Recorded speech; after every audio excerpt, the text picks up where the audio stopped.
Cleared. Hello, everybody, and let me be the first to welcome you all to Fake Baseball Week 1. Welcome back, everybody. Appreciate seeing so many people that were here for opening day. Back in the stream once again. What's up, y'all? I will be so back after I take Sophie out. Sounds good. Sounds good. What is up? Let me give a warm welcome to everybody that's here right for the stream start. Martinez, Codfine, Sapphire, Fireteam, Uwala Koala, Gormy Gorm, Jeff, Aurora Kate, good to see you. Am I missing anybody? I'm scrolling up. Mooning, welcome back, Mooning. I'm here to cheer on Havana and Busan. Hell yeah. What's up, Zero Nautic, Bean Beam, Birdie. I think I said Jeff already. I'm going to say Jeff again. Catchy122, welcome back. Ozzy, thank you for that resub, by the way. What's up, Cliffy Cliff? Chaotic Good Jay, Chill Spirit, good to see you all. What's up, Forgiven? What's up, Casual Speedrun? Good to see you. Welcome, y'all. Thank you so much for being here. Opening day was a blast. Opening day was so fun. What's up, Kenna? Opening day was so freaking fun. I have just been like itching to get back to it today. So we got a special Sunday night edition coming at you. In case people didn't see, I will go ahead and just kind of let everybody know what's going on with Fake Baseball pretty much as often as I can. Fake Baseball streams are every Sunday, Wednesday, and Friday. So this is the Sunday edition. We will be back, of course, after this on Wednesday from 12 to 4 p.m. Pacific. We got a pretty cool schedule today as well. If you want to keep track of what's going on with Fake Baseball, by the way, join the Discord. We don't have join messages, so you can be pretty incognito. I'm posting about stuff in there all the time.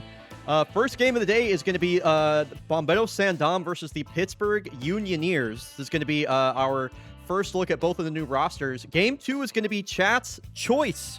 And I believe that I just saw that Fireteam wanted to do the Soul Spectres. So I think we will be watching a Soul Spectres game for Game 2. Game 3, Yaks versus the Nocturnals. Game 4 is the first of a 3-game set between the Missoula Moose and the Cascadia Kodiaks. The Moose look really good this year. Game 5 is going to be Bryonato's game of the day. That'll be the Carolina Reapers versus the Munich Engineers. Then we will close out the stream with watching the next 2 games in that 3-game set between the Moose and the Yaks. And then Game 7, of course, will be Chat's Choice. So you can use your hard-earned Dargy Dots to pick a team to watch. If you're kind of curious about which games are going to be available, I did post like both of the games for both slates. So it looks like we'll be watching, it'll be, for Game 2, it'll be the Platypi at the Spectres.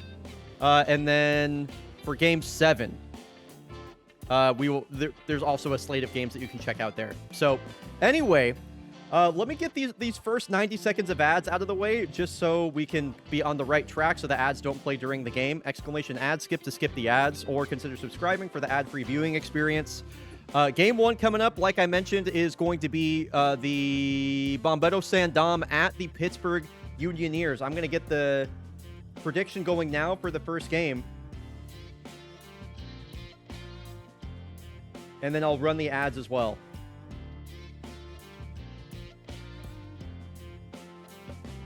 How's everybody doing, by the way? How's your Sunday treating you?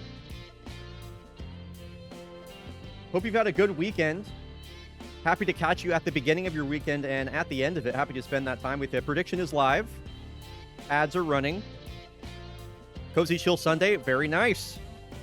Not quite the same for me, but I'm glad to hear that. Okay, let me get the games simulated up to that point as well. Schedule. Homemade chicken strips. Nice, nice. I'm a Portland Swifts fan. Good team to be a fan of. They're like, I think, the best team in the West this year. Did my run for the GDQ? I didn't even... That's right, I did see you come through the run of show. I had totally forgotten that you had a run today. How was it, Forgiven? Tell me how that went. Simulate to here. All right. So what's going on around the league? Springboks 6-1 over the favorites. They have a minus 14 run differential through 2 games. You hate that. Blowies 6-0 over the Bush Rangers. Mariners win 5-2 over the Engineers. That's surprising to me. I mean, even bad teams win games. Damn, only 100 Darky Dots bet on the Bomberos? I think y'all are sleeping on the Bomberos. This is a good team. It's 75 degrees out and sunny. Literally dream weather. That's real nice. Yeah, it's been, we've been hovering between like 45 and 60 degrees and sunny. It's been really, really great. Sunday is going great now that Fake Baseball is on Twitch.tv. I love to hear that. So let's take a look at both of these teams real quick. I'm really high on the Bomberos this year. They're one of the best teams in the Southern Heat. Dude, I have my brain short-circuited. I couldn't think of their name at all. A largely similar team to what they had last year, but with some changes. With some changes for sure. There we go. Players to watch for sure. Yoba Palomito absolutely tore up the league last year. Has been really, really good now for 3 seasons straight. Off to a good start this year as well. Probably a future superstar. Alaya Novak, I will be super curious. Is yeah, it was updated, Iwala Koala. In fact, it was. I'm curious to see if Alaya Novak can continue this form as she pushes into her 30s. Yeah, she was one of the best first basemen in baseball last year. Additionally, I'm going to be closely watching rookie Rogue Huxley. Huge power speed threat. I'm really excited about her. And then let's go navigate over to the Pittsburgh Unioneers. The big signing for the Pittsburgh Unioneers was Shoshana Al-Habib, one of the most impactful players currently in the game. A career 871 OPS hitter. She put up 15 home runs last year, second highest of her career for a 953 OPS. That is not a joke. That is no joke, and I think she's going to be really exciting on this lineup, batting behind Hassan Demirtas. So let's hop into the game. Let's get hype, everybody. I'd love to see some excitement in the chat for game 1 of the day. I am raring to go. Pittsburgh Unioneers looking for their first win of the season. Bomberos looking to secure a winning record. It'll be Chip Krasminski versus Beefly Navarro. Here we go, y'all.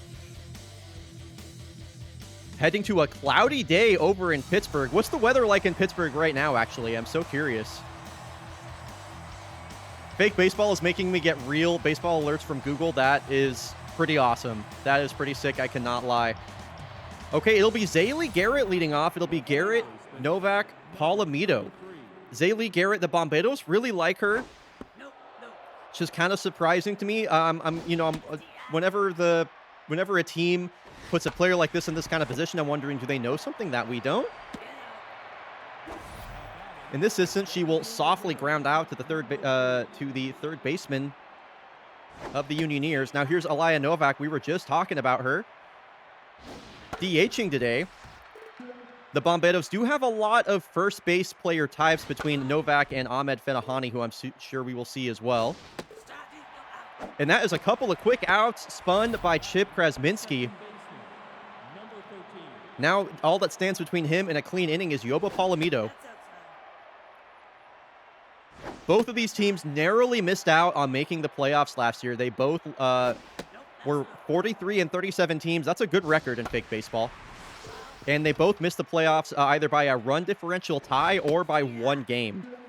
So 2 teams that were very much on the cusp last year that I fully expect to be in the mix again, as here's a little poke up the middle. Yoba Palomito on a full count with 2 outs.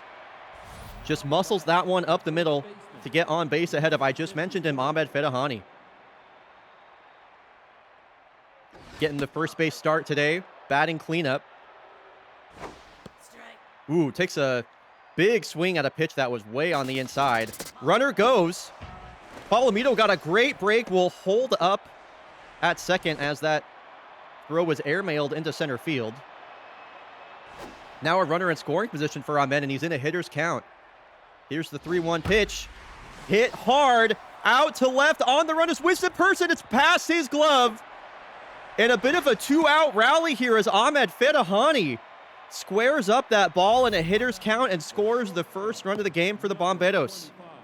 And the line continues moving. Now they have RBI man activated with Dave Barnett, who takes a hit of his own. Person will field this, and they're going to send the runner home. The throw for Person is late, and the throw into second is also late. Wow. Let's take a look at that one real quick. Holy moly.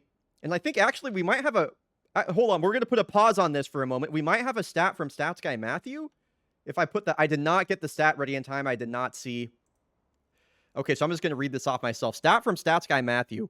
Bombedo Sam Dom had a 43-37 record in Season 20 despite a negative 10 run difference. Okay, so there's something I'm trying to do today where when a message is posted in here, like, yo, I just posted a message in here. Then I can do this, and then we'll see the stat come up on screen.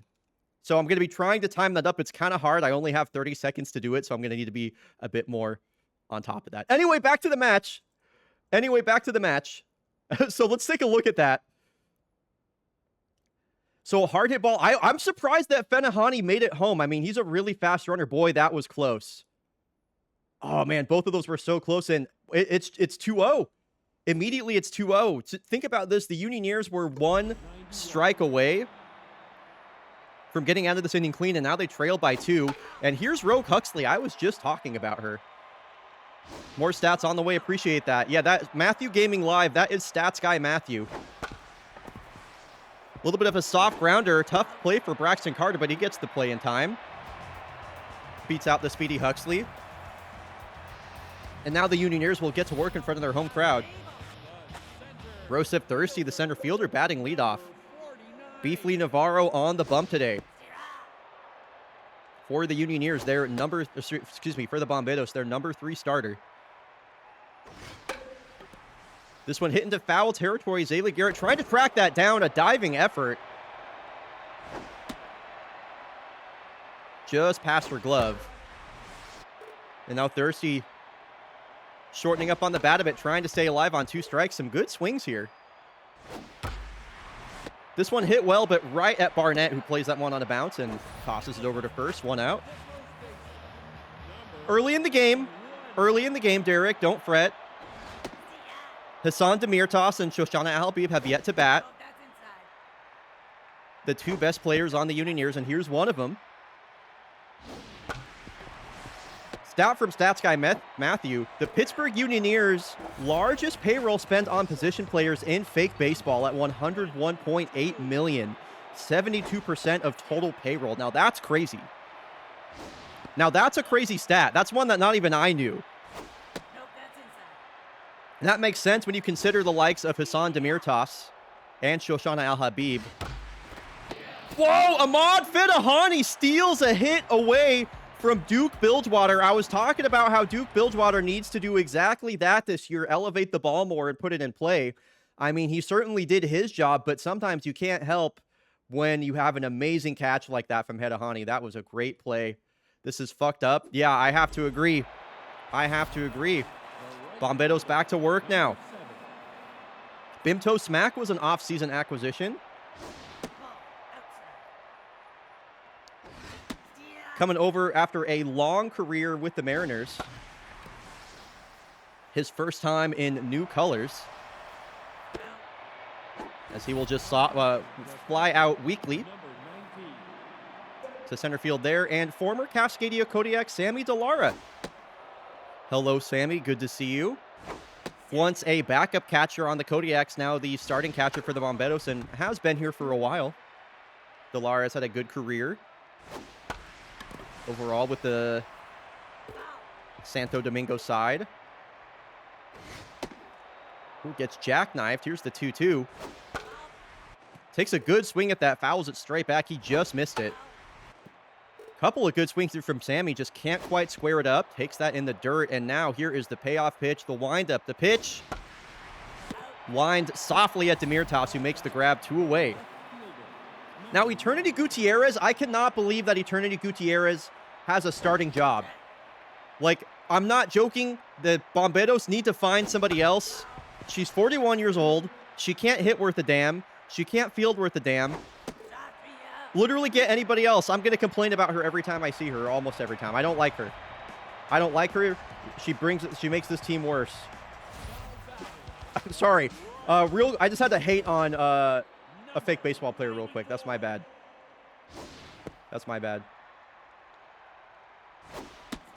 Dude, can I just want to... Damn. Sorry, I'm trying to, like, fix my chat on screen just a little bit. I'm going to be distracted for a moment with this. I was looking at this on, I was looking at this when I was watching the stream back from yesterday, and I really just want the chat to go up a little bit. Not the camera. Just the chat. Oh, and here's a drive out to center field. As I'm not paying attention, Shoshana Al-Habib hits a nuke. While I'm looking at my other monitor, 461 feet. I was telling y'all about how she's an impact player and she'll cut that lead in half. Sorry about that. That one is my bad. That's just my bad, plainly.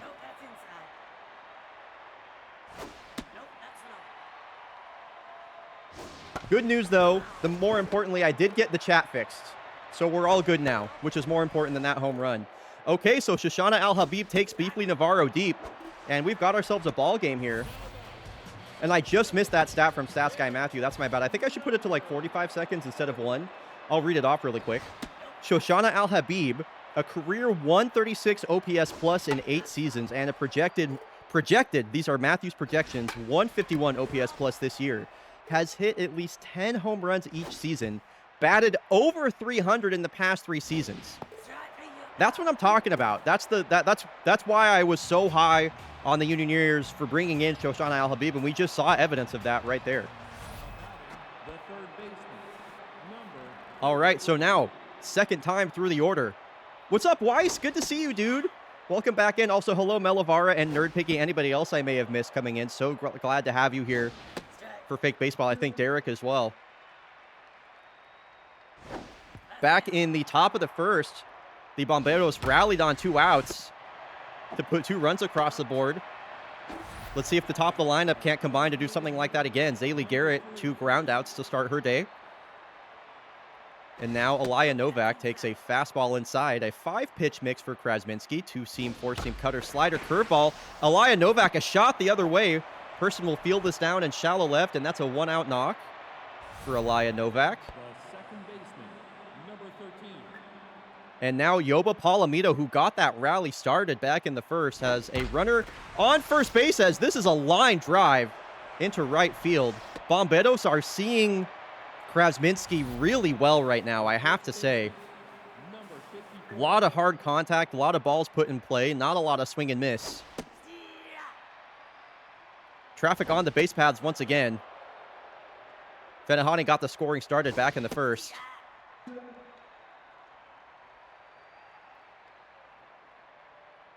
Long hold. This one kind of an inside-out shot that hangs up weakly for the second baseman, Coyote Braxton Carter.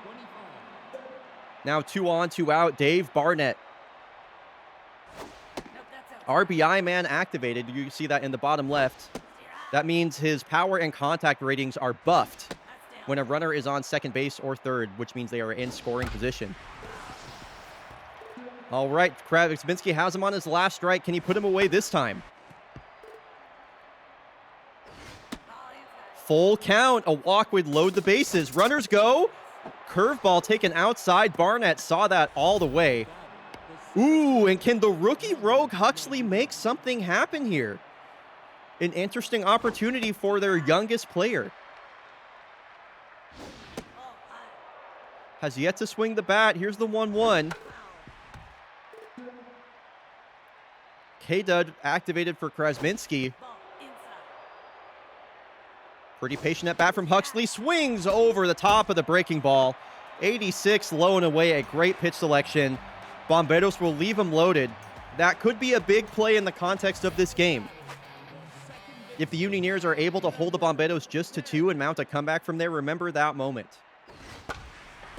CBC swinging at the first pitch sends a drive out to center field. Huxley will make the catch. 9-hole batter now for the Unioneers, Quark Markenstein. Looking for his first hit of the season. Foul ball.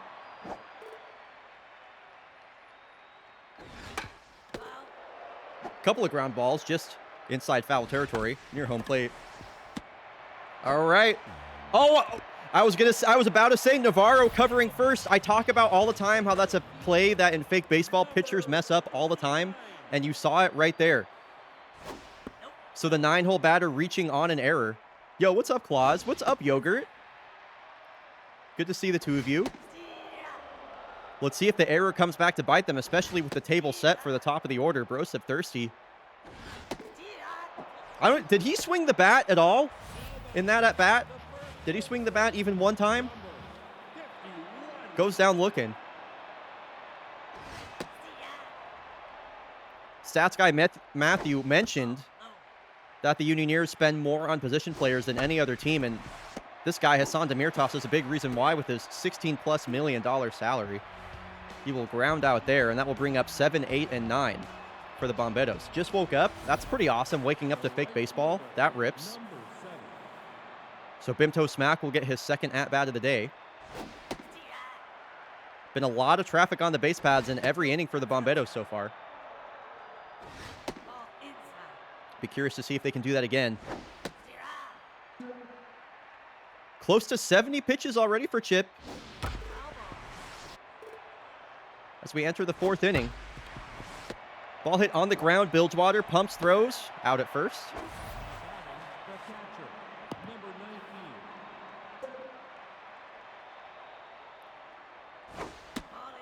Chip hasn't had much of an issue with the bottom of the lineup so far today. A butt scratch and the pitch. Taken outside. 3-0 count here for Delara. Was taking all the way there. This one down the first base line into right field. Forrest able to cut that one off before it reaches the wall. Bomberos have been doing really well, working counts, getting into hitters counts. That one on a 3-1 count. Gets a base hit. And here's Eternity Gutierrez, the player that most deserves to be cut in the league. Gets a pretty good sing on this, but unfortunately thirsty. Ranging to his left, able to make that catch. Zaylee Garrett, a couple of ground outs for her today. Let's see if she can't make something happen here with 2 outs in the top of the 4th. What's up, Marlon? Good to see you.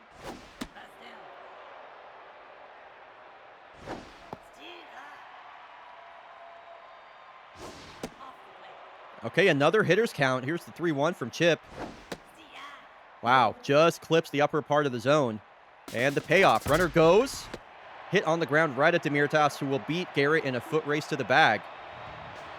And now we will see Shoshana Al-Habib come up to the plate again here in the bottom of the 4th. I can't believe they have her batting 5th. That is kind of disrespectful. She should be batting like second, 3rd, or 4th at least. I'm going to be honest. Duke Bilgewater will lead things off. Why do we hear a phone ringing? It's weird. Walks on 5 pitches. Getting on base ahead of Al-Habib can only be good.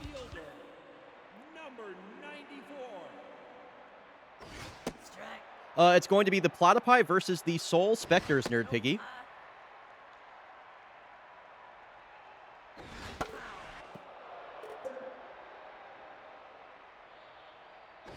So first time we'll get to see the Soul Spectres in action. Here's the 2-2 to James Forrest. Tough out activated. And Beefleaf Navarro having trouble finding the zone. Here's another 3-ball count. This one is a gift that falls in front of home plate. Sammy Delara will get the lead runner out. Duke Bilgewater not a fast runner. So a fielder's choice ahead of Shoshana Al-Habib. 1 on, 1 out. Last time we saw her, she hit a 461-foot tank to center field. Scoops this one. Pop fly. Barnett ranging well into the outfield will make the catch.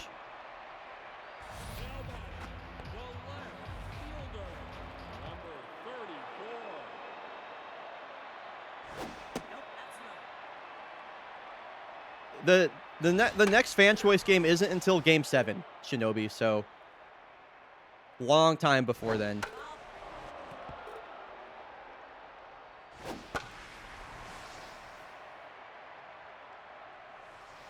Is this one gonna stay? No, okay. That one goes foul. I was curious. Person strikes out, gets all tied up on a breaking ball that ran inside. Couple of scoreless frames now after 3 runs were scored in the first 2 innings. Aliyah Novak will lead us off. Chip Krasminski on 80 pitches. I cannot believe they're leaving him in, actually. Especially versus the top of the lineup. See if it comes back to bite them. So far, it hasn't. Foul ball will make that an 0-2 count. And she looks at 85 down the middle. A strikeout that might as well have been gift wrapped for Chip Krasminski, as he will leave the game. Now, Stats Guy Matthew mentioned earlier the amount of money that Pittsburgh has spent on their position players. That means they haven't spent a lot of money on their pitching, and I will say the bullpen is definitely the big concern with this team. Stat from Stats Guy Matthew, Nathaniel Porter playing for his 7th team in 7 seasons. Wow.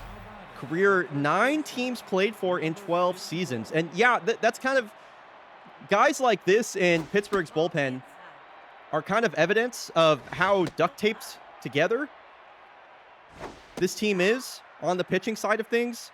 Their starting pitching, not bad, but their bullpen definitely a big concern. We saw them blow a lot of games on stream last year. So far, Nathaniel Porter not having any issue as he will retire the side. Benedict Steiner, the DH, will lead us off. I would like for the Bomberos to beat the Unioneers, please. Well, they're certainly on track to do that right now.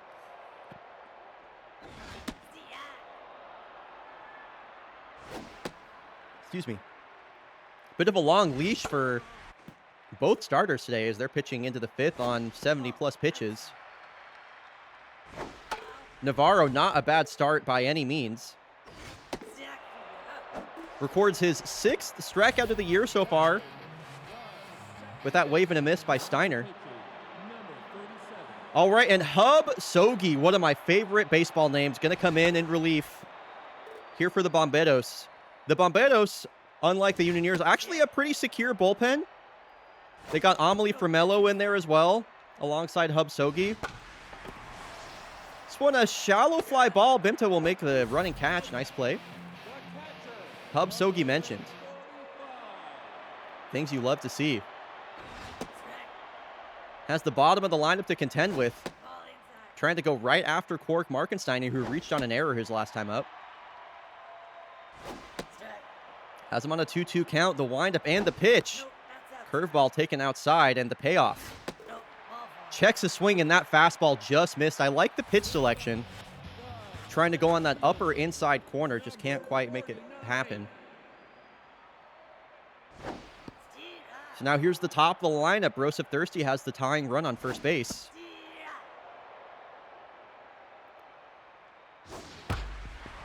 Ball hit on the ground. Barnett makes the routine play to end the inning. Another runner left stranded. Only one hit on the day for the Unioneers, and that was the Shoshana Habib nuke. Just quite surprising to me. Nathaniel Porter is locked in. Clearly not that locked in if he's throwing 3 straight balls. Let's see if he can come back from this. Foul ball will make the count work full. And that's a leadoff walk for Dave. As a Pittsburgh resident, I voted for Bomberos Sandom. Damn. Because that's what the computer told me to do. That's so funny. Rogue Huxley getting her second at bat. Left the bases loaded last time we saw her, and this time she's going to ground into a double play. That's tough. Even with her great speed, the Unioneer is able to turn 2.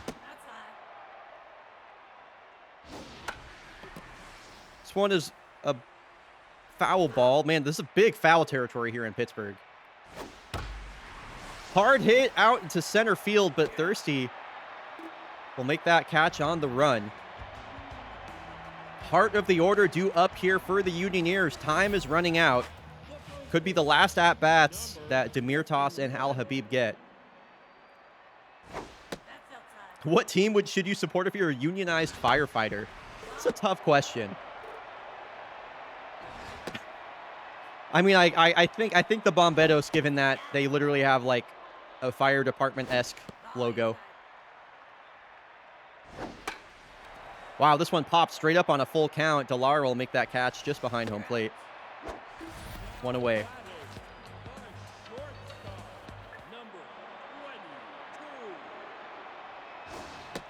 At least one batter needs to get on base for Al Habib to have an at-bat this inning. If not, she will bat in the bottom of the 7th. Bilgewater, a weak ground ball right at Ferrahani. Easy play for him. Last hope this inning for the Unioneers is veteran right fielder James Forrest. If he gets down to 2 strikes, he does have that tough out trait. And this one is lifted into left field, down the left field line. A bit of BABIP luck here for Forrest, as Gutierrez had to make a long run to get to that ball. That'll put a runner in scoring position ahead of Shoshana Al Habib. So the tying run at second base for the Unioneers' best hitter. And the Bomberos, I like this move, are not messing around. They're going to bring in their best reliever to take on the Unioneers' best hitter. 2 of the best players in fake baseball going head-to-head right now, folks. Let's see what they got for us. Al Habib smashes this. Will it stay fair? It lands on the line. And Al Habib has driven in both runs for the Unioneers and has 2 of their 3 hits. Shoshana Al Habib. Look at the instant replay. Look at that instant. Wow. Oh my gosh. It's crazy. Whoa. That's such a cool. Okay. So here's what happened. Okay, hold on. Okay, so Al Habib, right? Al Habib was standing like right here. Oh, hold on.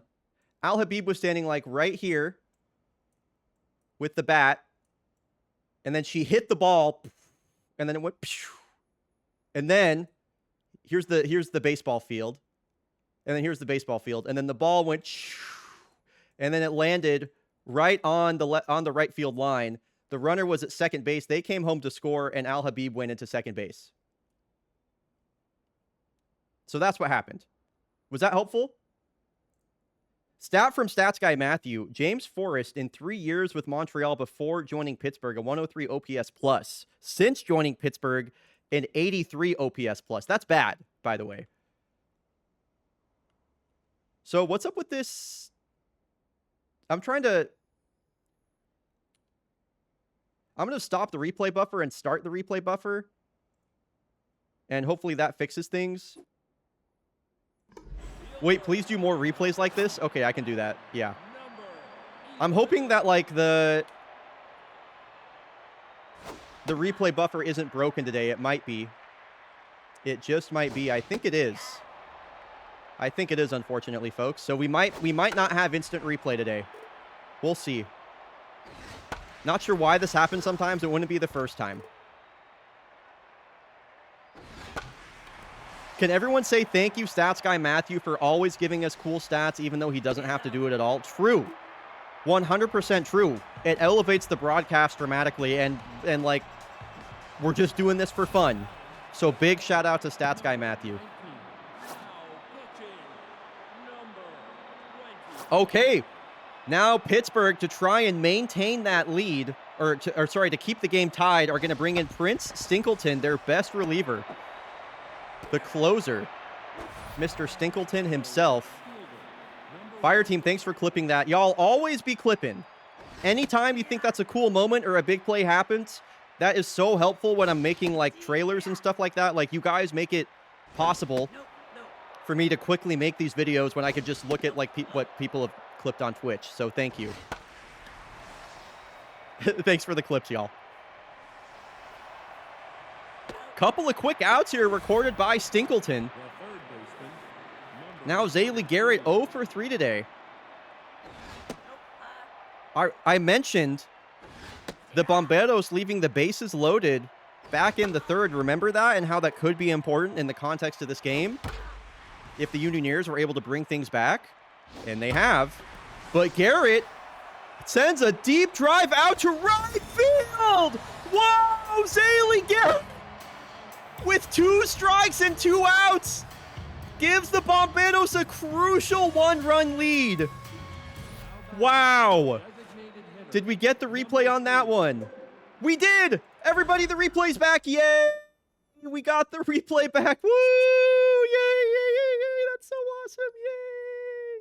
Yay! Yay. Wow, what? That is I'll tell you what. I'm pretty critical of Zaylee Garrett. That was a fake baseball player's being clutch moment right there. And in a game where the Unioneers offense has generally struggled, they now trail by 1. And the bottom of their lineup is going to have to manufacture a run here, or at least get on base for the top. Yo, what's up, Deep Blue Cat? This is the first game. This is game 1 of the day. Haven't missed much, my friend. All right, Tamarindo Mezcal, a defensive replacement over at third base. One of the best defenders in baseball. And like I mentioned before, the Bomberos got their best pitcher, Amelie Formello, out to try and close out this game. Was an all-star last year, but Benedict Steiner sends a deep drive out to the deep center field here. Is he going to go for 3? No, he will hold up at second. That is a stand-up lead-off double.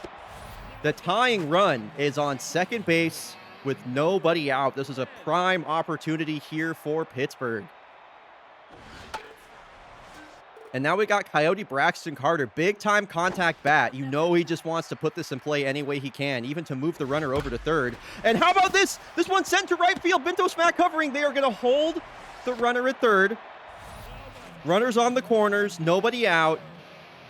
The tying run sits 90 feet away. Top of the lineup is coming up after Quark.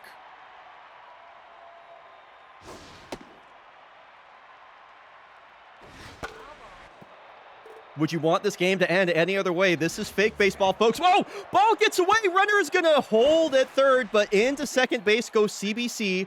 That is crucial as the double play is taken out of play. And now the full count to Quark. The pitch popped up. Oh, man. Okay, there's out number 1. Sacrifice fly still in play, and the top of the lineup coming up here. Amelie Formello staying in the game. And she deals. A wave and a miss under the curveball. Are we walking him? What is going on here? Okay. The 2-2 now to Thirsty. This one's pop foul. Mezcal going to try and make a catch. Out in foul territory. No! It falls past his glove. Surely the Unioneers can capitalize on this now. It's not often you get another chance like that with one of the best defenders in the game. Whoa. Whoa. What could have been the second out recorded in foul territory. Mezcal fumbles. The batter walks. And now the bases are loaded for the $16 million man, Hassan Demirtas. Grabs his dick and gets ready to go versus Gonk Chum. Hard-throwing left-hander was an off-season acquisition by the Bomberos from the Boston Commodores. A lot of lefties out of this bullpen. Going right after Demirtas, not messing around. In a full count, a walk would tie the game. Here's the pitch. Swing and a miss. He got 91 down the middle and he missed. Now it's down to Duke Billswater. This game is crazy. This game is crazy. Bases loaded. Bottom of the 7th. Duke Billswater. What do we got? Hit on the ground. Pallaby to the backhand. Grab and throw it. Somehow the Bomberos hang on. Somehow they hang on. The Unioneers had every opportunity. And you just have to think if Shoshana Al-Habib was at the top of your lineup, you could have given her the opportunity. But no, you batted her 5th. Why would you do that? I don't know. What a game. How about that game 1, folks? Holy crap.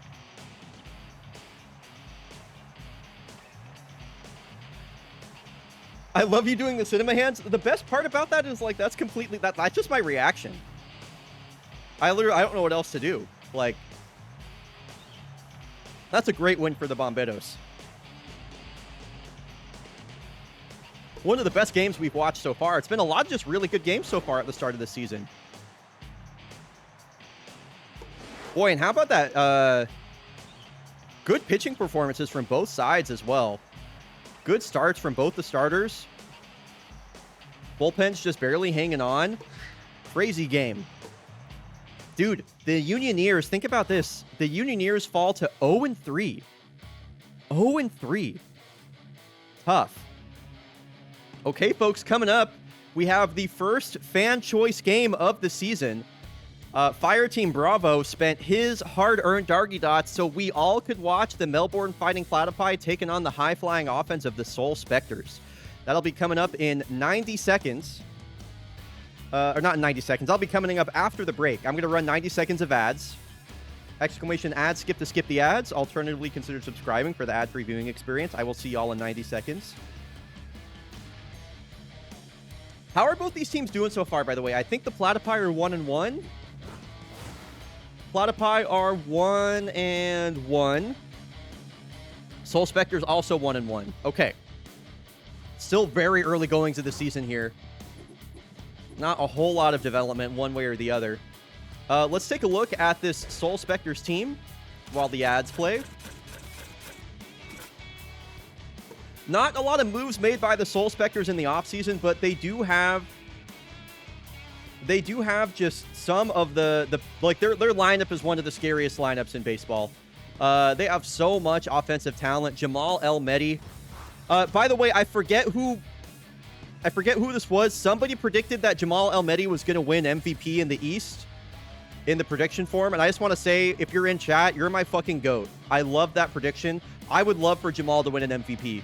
That would be so cool. Jamal El-Mehdi. That was me. Shinobi J, you're my fucking GOAT.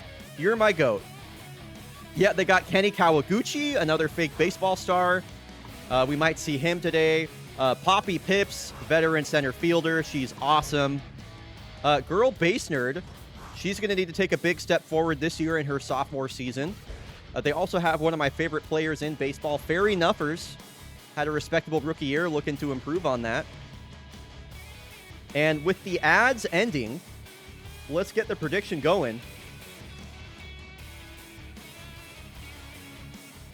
Actually, let's do a bit of a different prediction this time.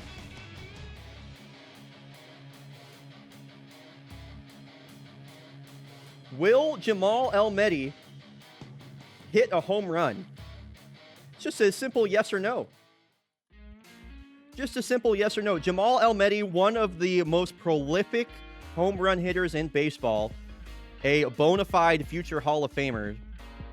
Will he hit a home run in this game, especially in the Spectres' very tiny home ballpark? Prediction is live, folks. Yeah, if you're rooting for the Platypi, hashtag PlatyPower. If you're rooting for the Spectres, hashtag Go Ghosts. Would love to hear from you in chat. Let's get going. This is the first fan choice game of the season, brought to you by Fireteam Bravo. Thank you very much, Fireteam Bravo, for spending your hard-earned Darky Dots. We are headed to, what did I call the home field for the Spectres? Oh, we're heading to the Haunting Grounds. Heading to the Haunting Grounds as the Spectres will host the Melbourne Fighting Platypi. Second time that we're seeing the Platypi this season.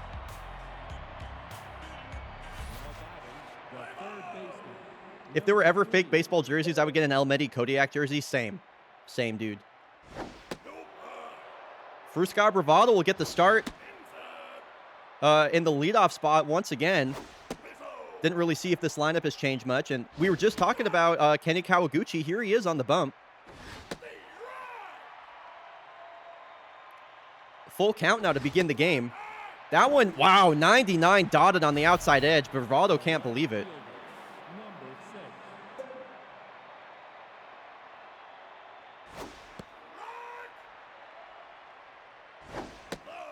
Last time we saw the Platypi, they had a dramatic comeback victory versus another Pacific Theater team. They beat Kyoto Baseball Club. I believe it was 4-2. Off the top of my head, I don't remember exactly. Havarti Foot's a good at-bat here versus the lefty Kawaguchi. Back-to-back full counts. Couple of extended at-bats from the Platypi so far. And 2 strikeouts looking, both on full counts. That'll bring up Yvonne Hicks. So Kawaguchi getting the better of Platypi batters so far. Yvonne Hicks, a very dangerous power bat, even has the power versus lefties trait. This is a bit of a parachute into no man's land here out in right center. Almedi playing right field. Will field it, and that's a 2-out single ahead of Desmond Richard. Bit of left-on-left action.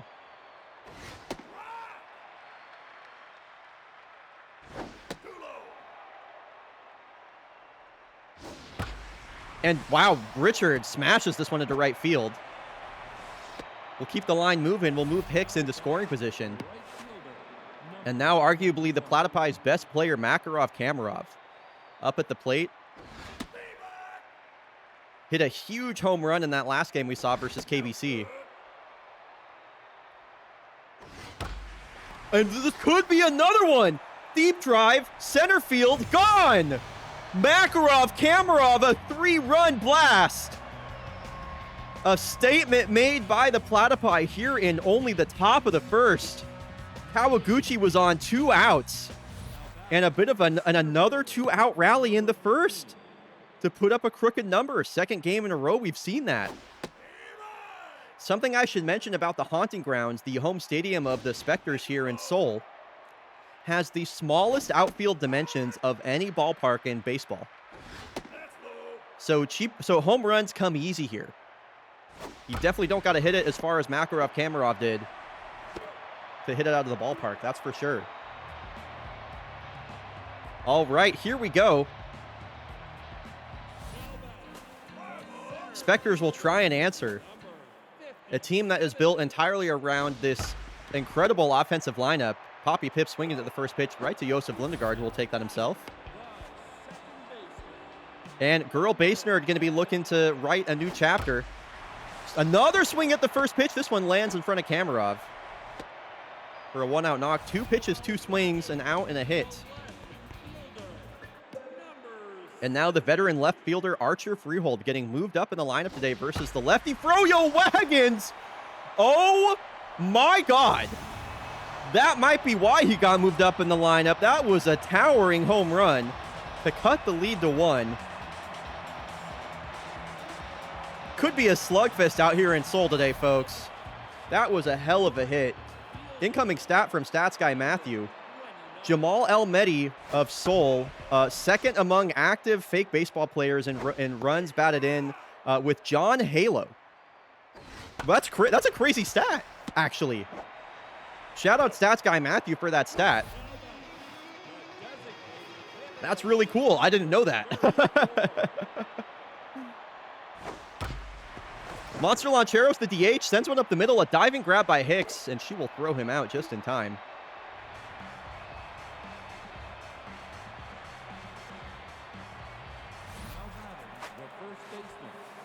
All right. Josef Lindegaard will lead things off. Platypi had a 3-run lead, now cut to only 1 after Archer Freehold answered. So we absolutely got ourselves a ball game here. That's crazy that John Halo leads baseball in RBI. Stats Guy Matthew with the stats, man.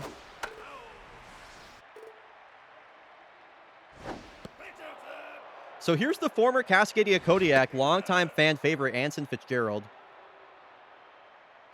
Spent over 10 seasons with the Kodiaks behind the dish. And has been on the Platypi ever since. This one's hit up the middle. Brownie batter makes the grab on the run and throws in time. Mojo up for Kawaguchi. Mojo back to neutral as he'll face the 9-hole batter, the second baseman, Mackenzie Sacred.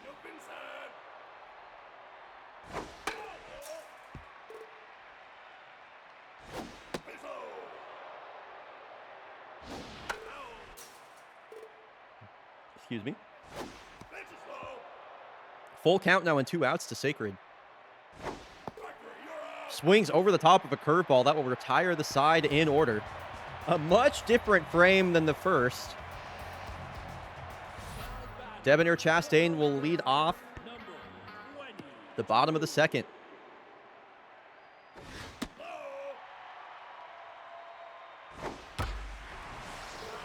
A lot of loud contact so far from both teams. Froyo Wagons, I believe the number 2 or number 3 starter in this Platypi starting rotation that is legitimately really good. I think the Platypi pitching staff is actually quite excellent. I think their team is really a complete team. I've talked a lot about how perplexing it was. They only won 32 games last year. I have hope for the Platypi this year. I have hope for them. All right, Brownie batter. 1 on, 1 out. High drive. This one also out to dead center. Oh, God, Paloma!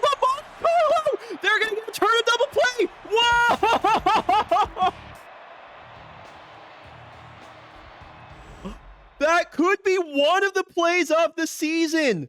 Paloma Monte Carlo with the leap to rob a home run. My gosh. Barry Nuffers thought that was going to be gone and is thrown out at first. That is one of the craziest plays I have seen in fake baseball. Sorry, I need to get the... Where's my fucking replay at? There we go. We gotta look at that. We gotta look at that one more time. Dude, what is happening with this stream? This has been crazy so far. Look at that. She's climbing up the damn wall.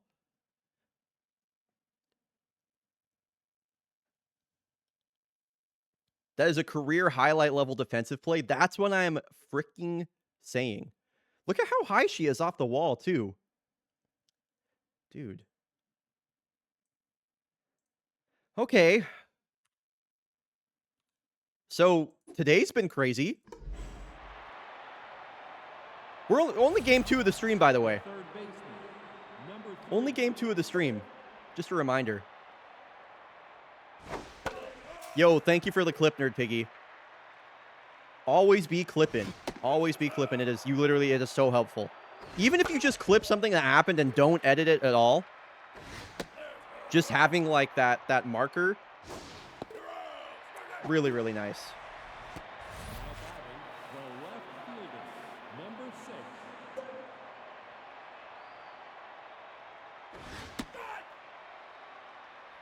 All right, so top of the lineup up here for the Platypi.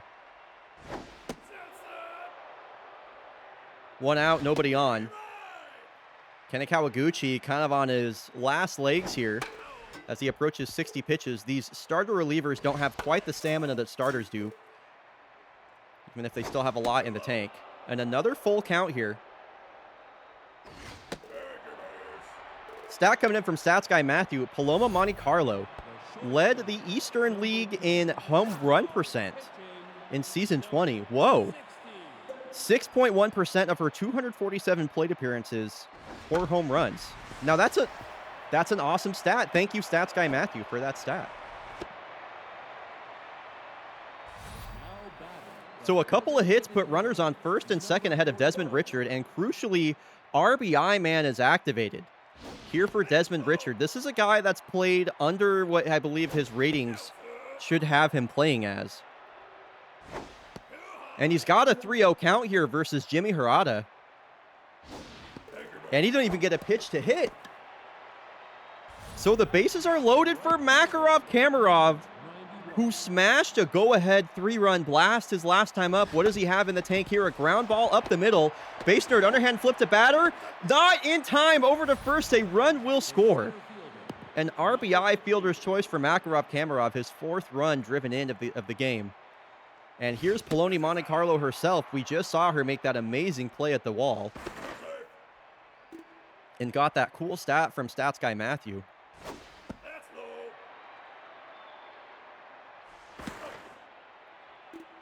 Franz Foghorn on the moose should be named Foghorn Leghorn. Okay. Don't let me forget that, Iwala. We'll take care of that after this game.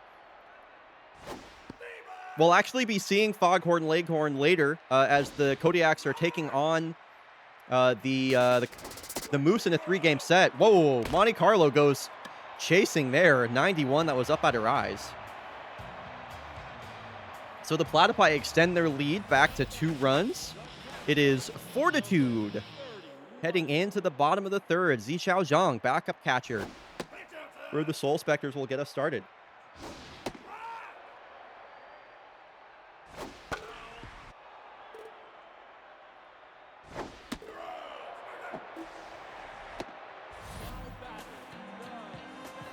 as she will strike out there ahead of Poppy Pips. Wait, is that Froyo Wagon's pitch count legit? She's under 20 pitches here in the third? I did not realize how efficient Froyo Wagons had been up till this point. That's a crazy low pitch count here in the bottom of the third.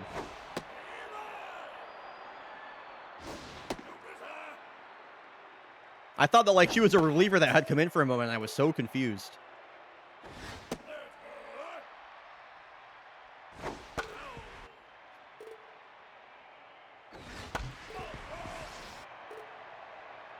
And now the 2-2 to Base Nerd with 2 outs. Wow, a great inside-out swing, kind of. Base Nerd had a ball that was... Sorry, I just want to appreciate... Oh. I just want to appreciate the kind of pitch that Base Nerd had to hit there. That was coming... This field is tiny. That's like low and inside. And she's able to get the bat to it and just... Ugh. Muscle that back out to center field for a 2-out knock. Let's see if the Spectres can't capitalize on that. Archer Freehold, last time we saw him, he hit a 455-foot nuke to center field to get the Spectres back in this game. Already taken Froyo Wagons deep. What can he do this time? He might not get a pitch to hit.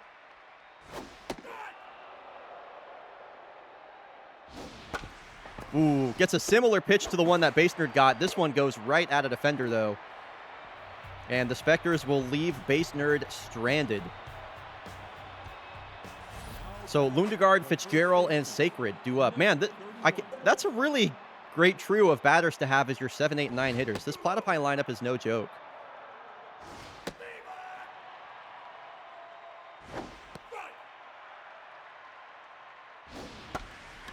This one is scooped out to center.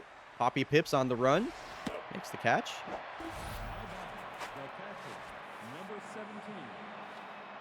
And Anson Fitzgerald still looking for his first hit of the season. Pretty funny that he has an RBI, but no hits so far on the year. This one popped up. Base Nerd will make that catch. Just in the outfield grass. 9-hole batter now in Mackenzie Sacred.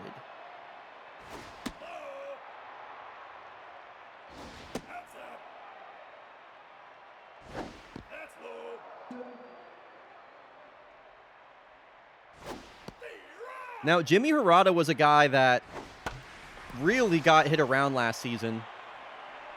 Curious to see how he'll bounce back. As I start talking about that, gets a routine fly ball out to center field. Jamal El-Mehdi will lead off the inning. This is the guy who the prediction is based around. Will Jamal hit a home run? He had a ground out last time. Here he is again. Taking some big swings. I also want to see Jamal hit a home run. The 2-2 from Froyo. A high fastball that El-Mehdi's able to fight off. Oof. Bit of a late swing decision there, chasing 91 off the plate. Not his best at bat. Now here's Monster Lancheros. The switch hitter was an all-star last year. Has for a long time been a fixture on this Soul Spectre squad. Was on both of their World Series appearing teams. Won the World Series with them back in Season 17 when they beat the Kodiaks. And when they lost to the Kodiaks in Season 19. A lot of pop fly balls in the last few minutes, it feels like. Kamarov will take that one. And now here's Debonair Chastain.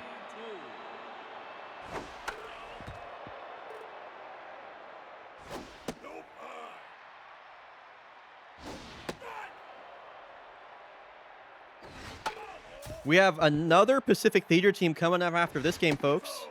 It'll be the Kodiaks hosting the Nagoya Nocturnals in what I am billing as a potential World Series matchup. 2 Season 21 heavyweight teams will be going at it. That is coming up after this game. Yaks versus Nox after this game.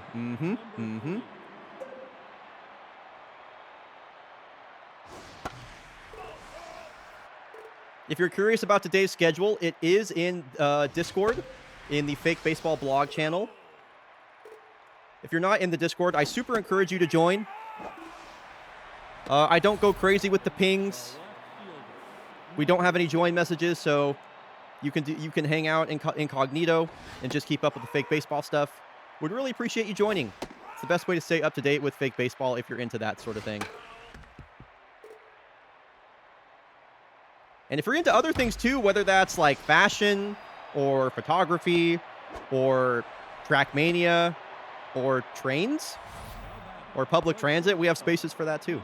Or Straftat.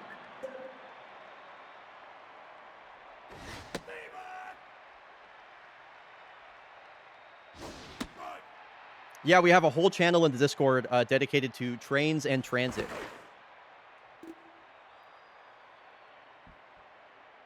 It's one of my favorite channels. Public transit mentioned? Trains mentioned? Or cold. Or cold. If you're cold, you have a channel that... If you're cold, there's a channel you can post in where you're just like, hey, I'm cold. Just to let everybody know. In the summer, we change it to hot. Shout out, I think that was Corvame that gave me that idea, by the way. Shout out Corvame. Okay, one thing I need to focus on for this broadcast, when I was watching the stream back last time, I was like leaned forward and hunched like this the whole time, and I'm like, why is my back hurting? So I need to be back here. I need to be in this position. A channel where you of in the cold messages and of out hot read the messages. Yeah, there you go. There you go.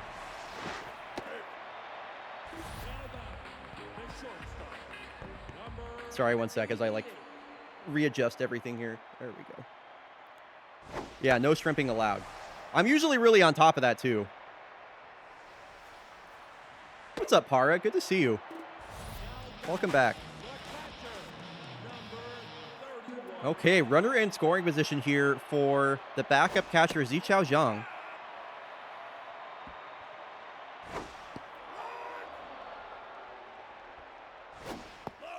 Sorry, y'all. I'm really trying to get myself, like, positioned here so I'm not slouching.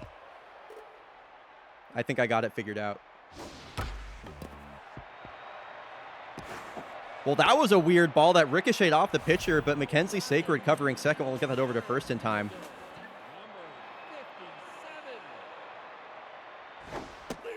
You know Poppy Pips wants to get this runner on third across home plate to make it a one-run ball game.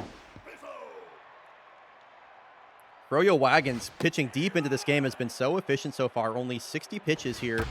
In the bottom of the fifth, fly ball, center field, Monte Carlo will make another running catch. And the Platypi have held this high-flying Spectres offense to 2 behind the amazing pitching performance from Froyo Wagons. And now Makarov Kamarov will lead things off.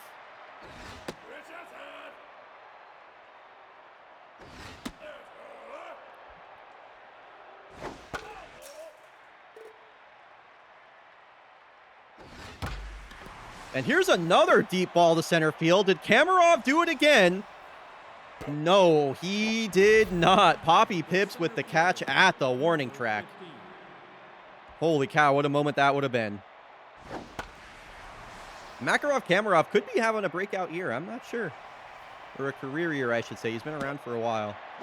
I don't think you'd call it a breakout year at this point. So that's quickly 2 away for Jimmy Hirata, who's been, like, not bad since coming into this game. Diving stop from Girl Base Nerd, who throws out Lundegaard at first. That's a great defensive play. Vector's doing everything they can to stay in this game. And they have 2, 3, and 4 in their lineup coming up here in the bottom of the 6th. You just saw her make that defensive play. Here she is at the plate. It's Girl Base Nerd. Froyo Wagons staying in the game. This is her 6th inning of work now.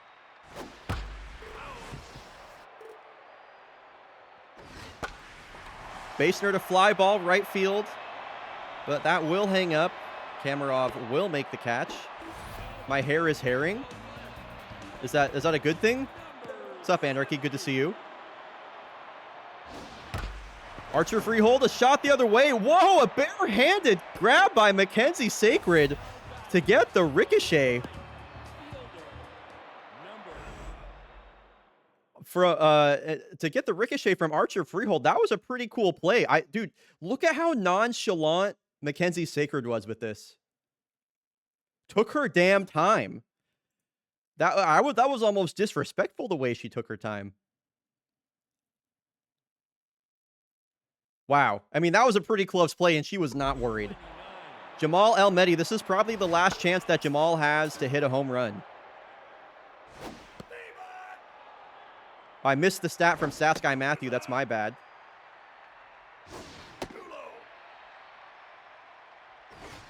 I'll read that after this. I'll read the stat off from Stats Guy Matthew after this.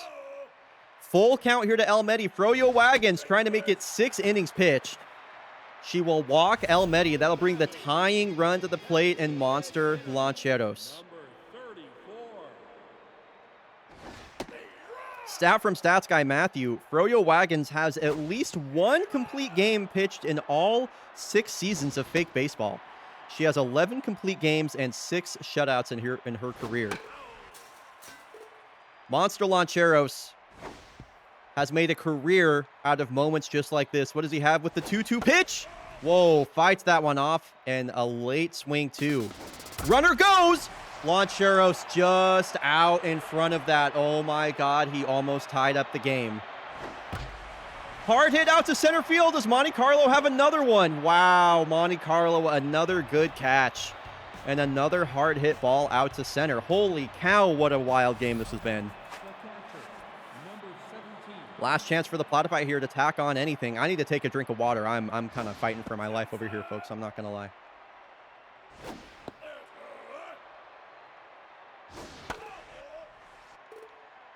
Yeah, thanks, Fire Team, for this game. This has been a good one. Been a good one.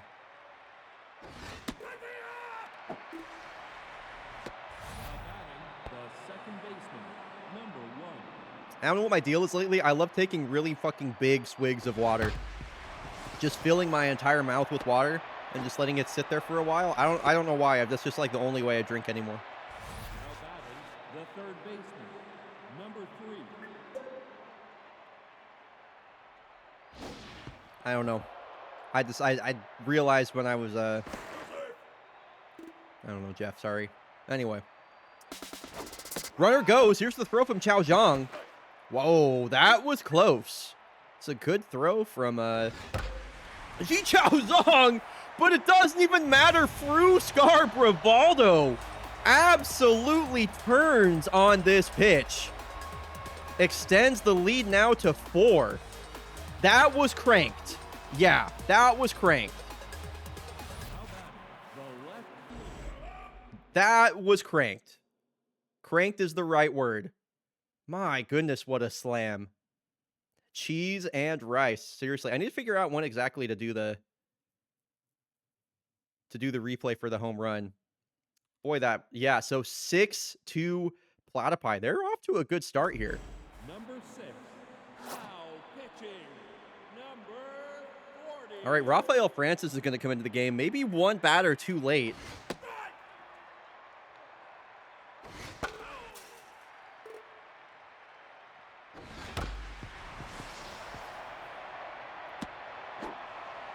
The next home run call, I have to call it a big swig of water. Okay. Okay.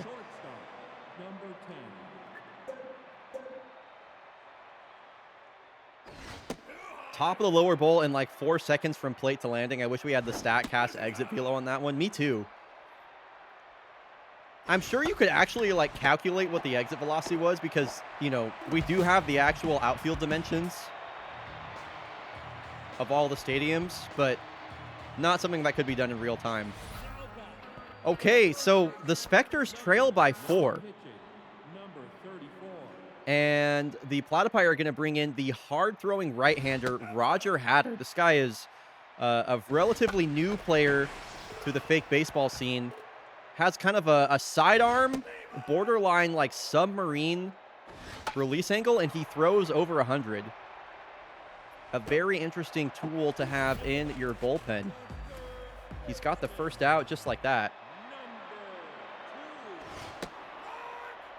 And now the left-handed third baseman, Ferry Nuffers. Man. That low fastball, when it clips the bottom of the zone, is just nasty. It hovers like 3 feet above the ground the whole way, and then it's just like, what are you supposed to do? This one hit the other way over to Fruskar.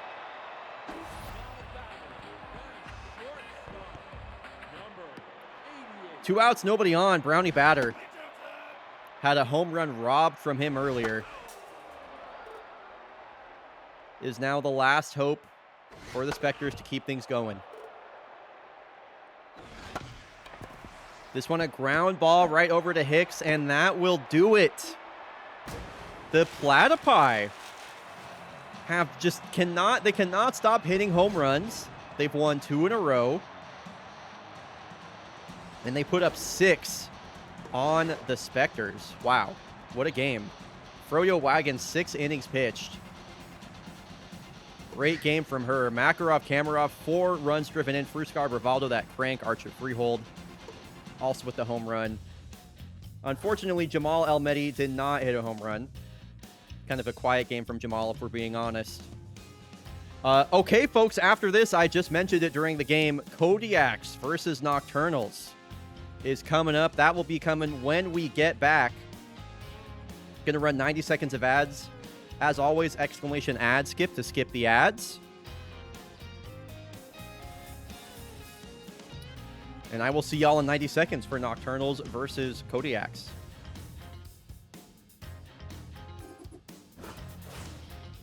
Okay.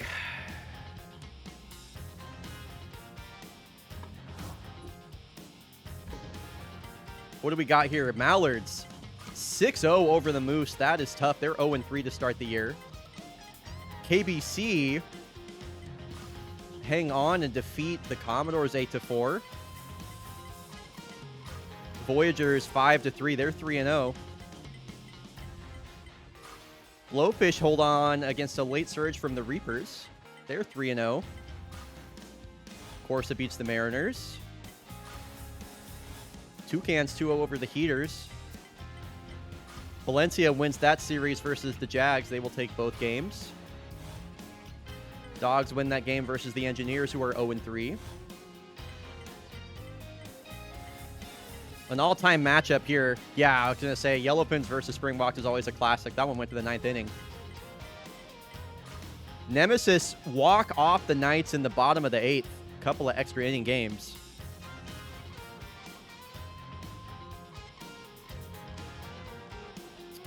Okay.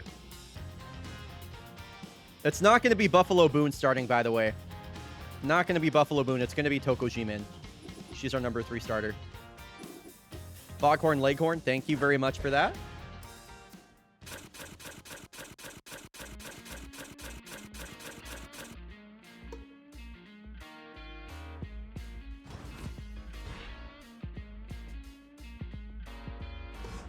Foghorn.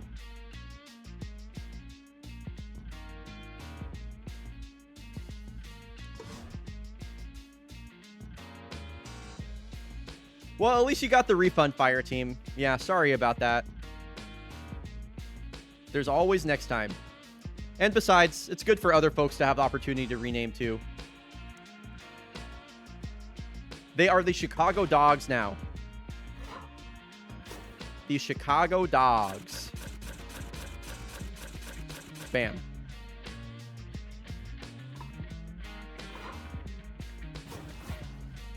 Okay, so we're starting versus the right-hander Zidane. Raleigh Forte is already... Okay. I guess Chris will play. I'm going to move Zamboni up and Goldsmith down, I think. Okay.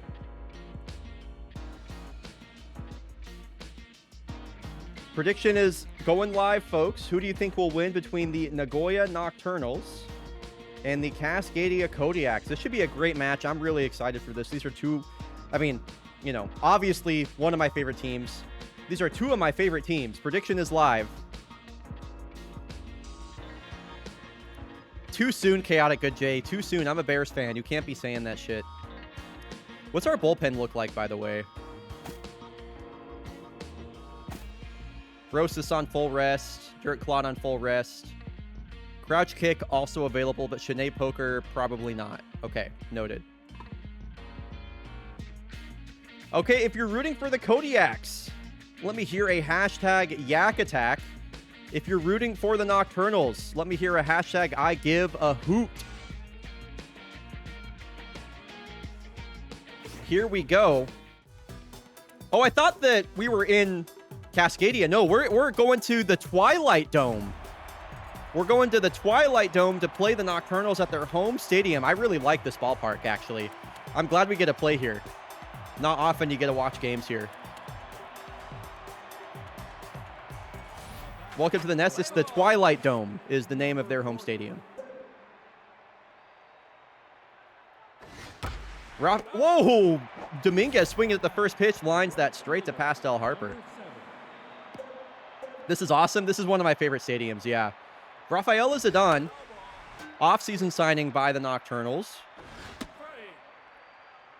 Signed from the New York Favorites.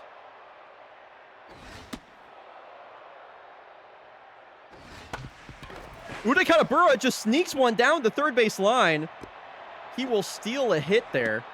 That one just out of the reach of the third baseman. It's Ami Mario for the Nocturnals, and now a runner on ahead of Julie Mao. This is a cool stadium. I love this stadium. Ooh, Julie Mao, a ground ball right to Pastel Harper, who steps on first base, and this will be a double play as they got Katabura in a rundown. And that will end the inning. Zidane faces the minimum despite that Uday Katabura hit. And it'll be Toko Jimin against a team that she has a lot of experience against. Toko Jimin spent, I believe it was 4 seasons or 3 seasons with the Soul Spectres, divisional rivals of the Nocturnals, before moving over to Cascadia.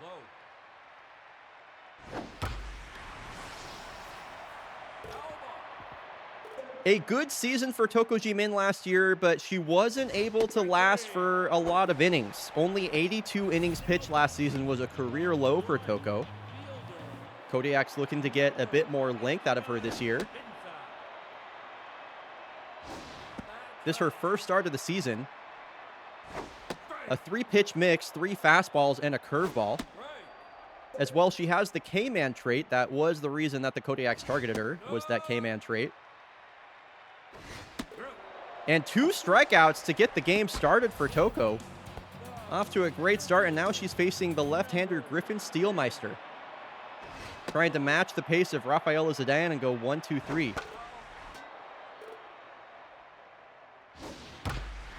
Here's a stat from Stats Guy Matthew.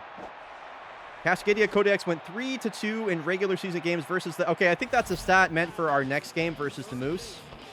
But it is good to know that we split the that we won 3-2 versus the Moose. That's coming up after this. So here's the third baseman. It's Ami Mario. Has Steelmeister over on first base. All good. You're all good, Matthew. That foul ball will activate K-Man. I'd love to see Toko get out of this inning with less than 20 pitches. How about that? Ask and Toko Jimin delivers. Navigates around that 2-out hit. And Kola Johansson will lead off the inning.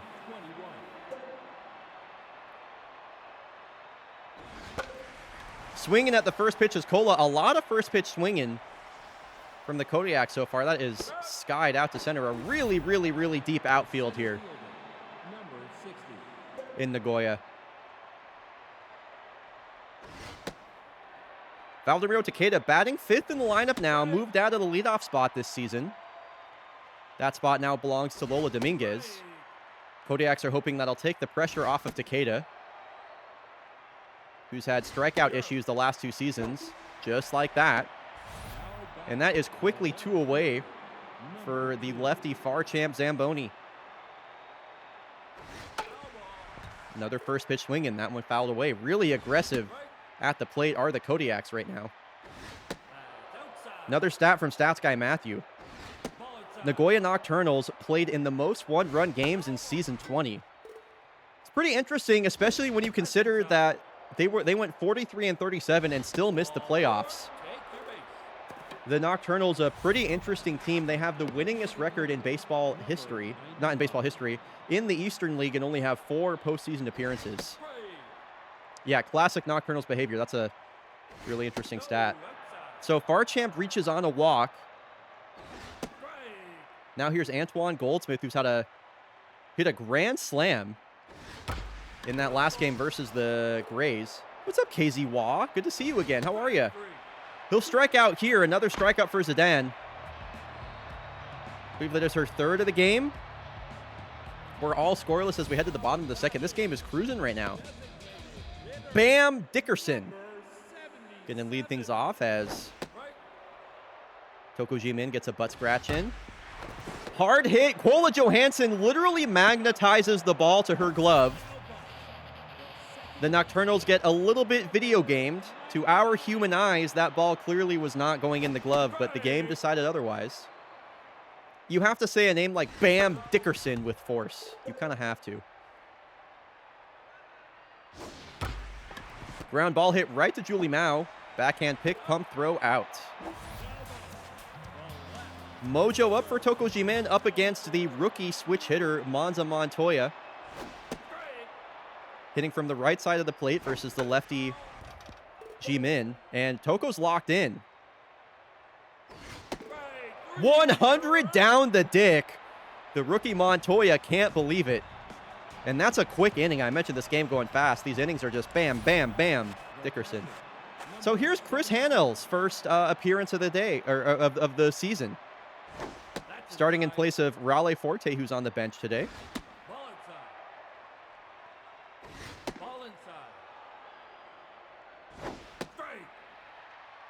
3-1 count here for Hanel.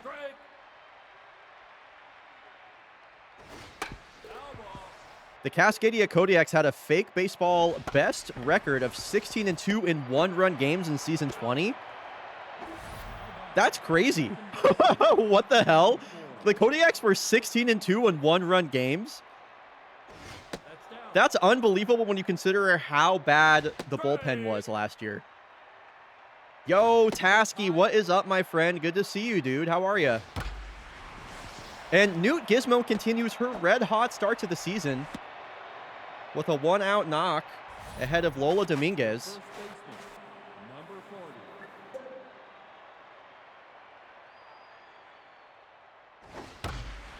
For swinging at the first pitch again is Lola. That one just hooks foul. She's got her barrel to the ball both times. Here's a drive, right field, gone! Lola Dominguez, her 2nd of the season. Wow. She was brought in for her contact, not necessarily her power, but she's got 2 on the year already. Let's go, Lola. Things you love to see. Kodiaks take a 2-0 lead now, and here's Uday Katabura. This one into foul territory. Pacheco can't make it. And that one hits him on the leg. Mojo up. Ooh, Katabura is fired up after that. And Rafaela Zidane is rattled. Mojo all the way down after giving up the home run and hitting Uday. Let's see if the Kodiaks can't capitalize on that. This is a big opportunity for him.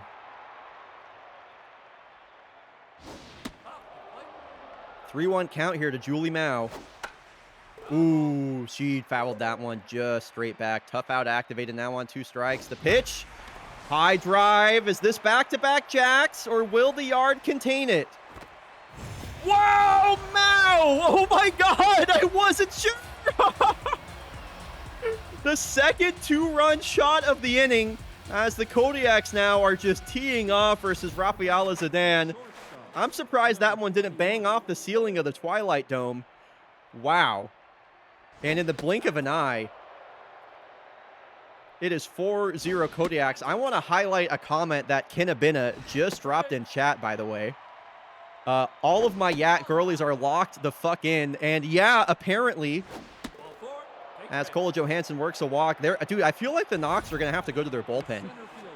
Zidane looks completely lost, and she is. She is chased out of the game before the 3rd inning even ends. Here is Keith Gibbon, who was brought in the offseason. And Valdemir Takeda, as he does so often, swings at the first pitch. That'll keep the inning going, keep the rally going. The left fielder, number 2. So far, Champ Zamboni walked his last time up. Outside.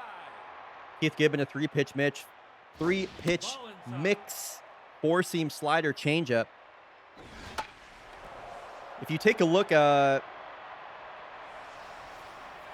taking a look at his ratings,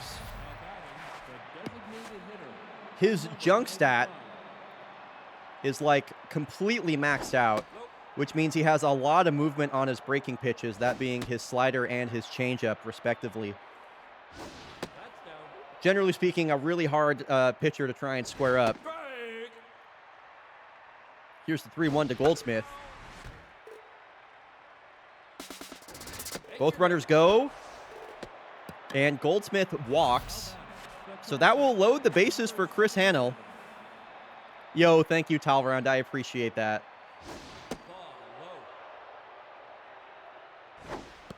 The bags are packed with yaks, as I love to say. Chris Hanel trying to ambush a 2-0 fastball out in front of that changeup.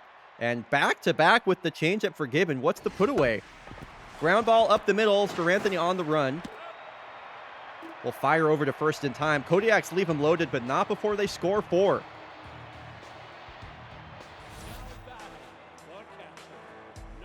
So here's Pity Petty Leon, the catcher. Toko Jimin, feels like it was a while before she last, since she last pitched. One pitch, one out to get the inning started. Now their shortstop, Skip Anthony. We've seen him make a couple amazing plays already this year.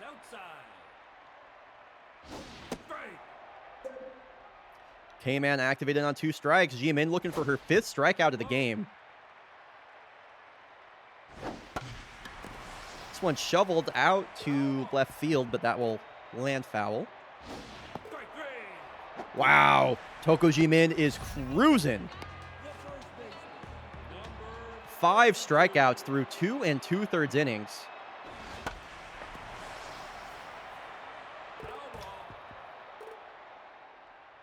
Nice to see her in good form to get the year started. Pitch count not looking too bad either.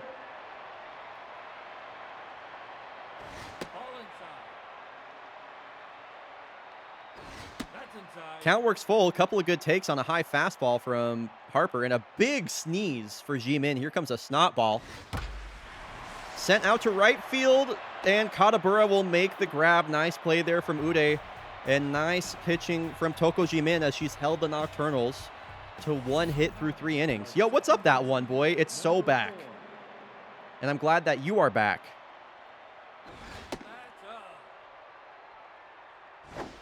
That would have been a home run without the snot resistance. That's down. That's awesome. You're awesome.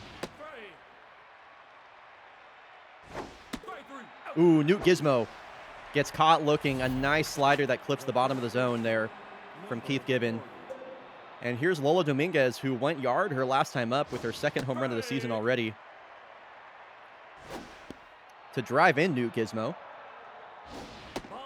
Look at the break on that slider. That just has so much movement on it. That's a crazy pitch. Hard hit on the ground, but Monty Summit with the backhand pick. Get the out at first. Nice play. And here's the guy that you really don't want to be locked in. Uday Katabura got hit in the leg his last time up.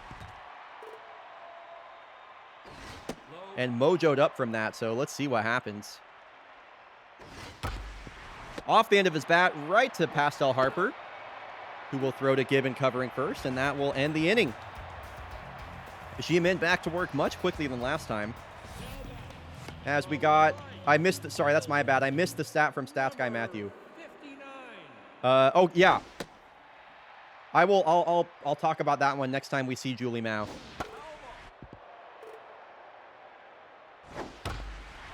Right up the middle goes Braylon Pacheco.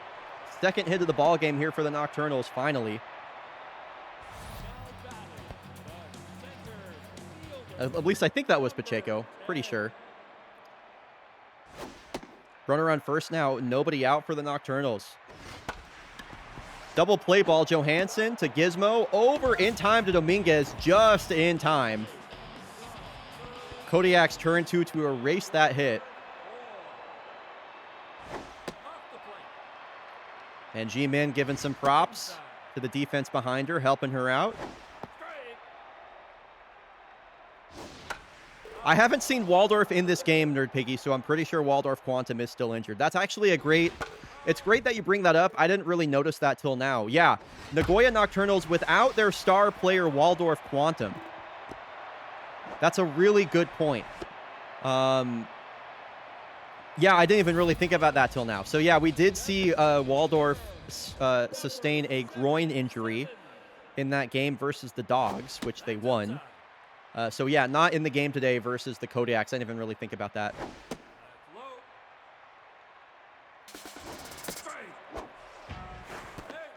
Nice try, Cola. I didn't. Yeah. The Yaks infield is all ladies. That is pretty cool. This could plate the first run of the game. After that steal, Takeda going to throw home. It is going to be late as Mario comes home and scores off the Bam Dickerson single up the middle. For the first time all game, the Nocturnals have strung together some hits, and they have their first run of the ball game. That's inside. G-Min's pitch count approaching 60 now. Bullpen getting warm. Both Dirt Clod, Crouch Kick, and Bo Rosas available out of the bullpen today for the Yaks. And Julie Mao will lead off. Here's a stat from Stats Guy Matthew. Julie Mao, in 4 seasons with Missoula, only a 73 OPS plus. In 2 seasons with the Kodiaks, 141 OPS plus. And that is I knew when I saw Julie Mao's ratings and her stat line, I was like, that is a player that is going to succeed on my team. Kodiaks bet on her, and she has been incredible in her 2 seasons with the team. She'll pop out there ahead of Kola Johansson, who I want to say walked her last time up. I forget.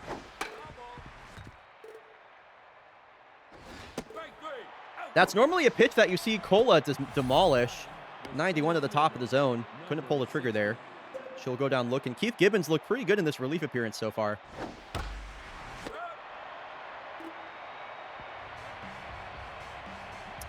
Takeda will line out to the shortstop, Sir Anthony. And the bottom of the order due up here for the Nocturnals. The rookie switch hitting outfielder Monza Montoya leading off. This one a pop fly ball that Dominguez will handle in foul territory. One away quickly. Head of the catcher, Pity Leon. Ground ball right to Dominguez. She's staying busy so far this inning.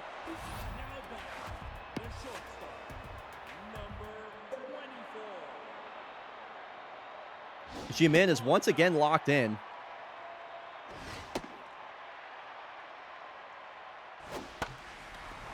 And she's going to make it pretty deep into this game.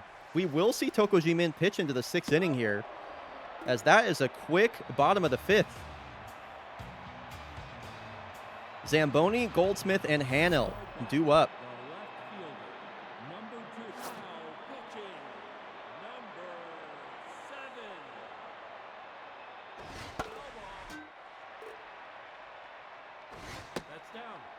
Yeah, I think Super Mega Baseball 3 is a far superior game to Super Mega Baseball 4, which is why we're playing this and not 4. I would really like that ball to stay fair, but it won't. Come on, Farchamp. What do you got on a 2-2 count? Whoa!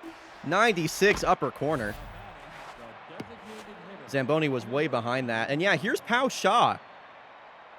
Pao Shaw, actually a former Cascadia Kodiak. Was like really not much of anything on the Kodiaks. Went over to the Grays, spent a few seasons there, and developed into just a really lethal reliever, and is now one of the better relievers in baseball. Has a one-of-a-kind pitch mix as well with that four-seam cutter, slider, and forkball. You don't see forkballs really ever in this game. Geez, Hanel was just a little bit out in front of that one.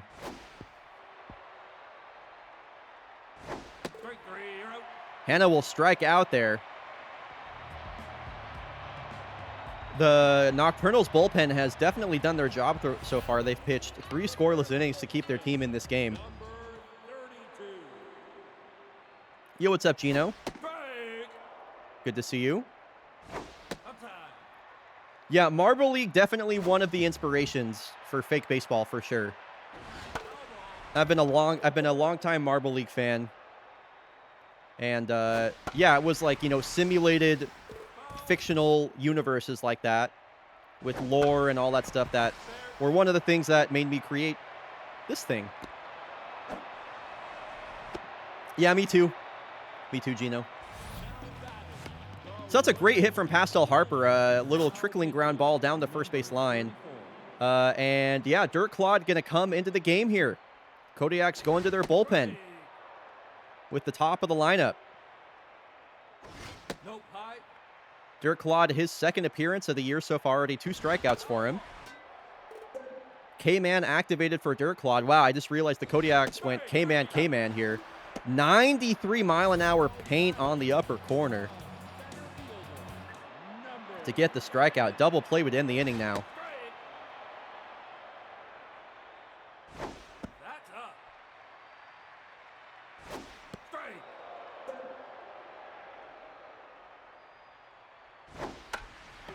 Strike. No, literally that one, boy. What you described is like, is the reason I'm not playing it. I completely agree with everything. The one thing I really miss about not playing Super Mega Baseball 4 is all the new stadiums. That's like the one thing I wish that I had from that game. Because the new stadiums in 4 are like really cool.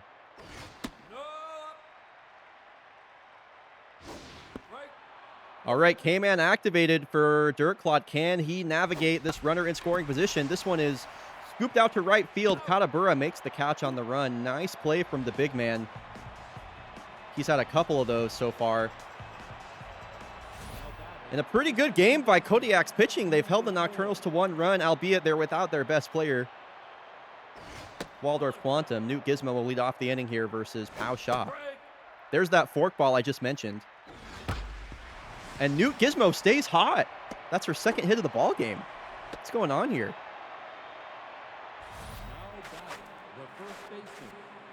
Yeah, no, 4 is definitely a downgrade in a lot of ways from Super Mega Baseball 3. 100%. Lineup turns over now. Last time Newt Gizmo reached ahead of Lola Dominguez. Dominguez hit a home run. This one on the ground. Mario gets it over to second in time. Lead runner is out. It's a fielder's choice. 1 out, 1 on for Uday Katabura. Oh, Katabura chasing a ball out of the zone. That's a weak ground ball. And back-to-back at-bats, the Nocturnals will go around the horn there. The double play turn that time. Yo, welcome in for the first time, Pepple Rock. So nice of you to join us. Glad to have you. Welcome into Fake Baseball. So Dirt Claude stays in the game, facing Bam Dickerson now. Bo Rosas also available in the bullpen.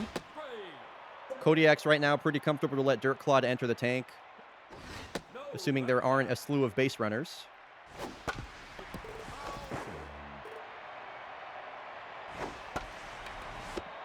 Dominguez picks that one on a bounce and will take it herself.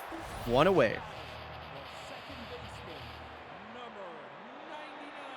I'm watching with my friend, and they got so mad about Hazer's slander that they logged into their Twitch account. That's awesome. That's fucking awesome.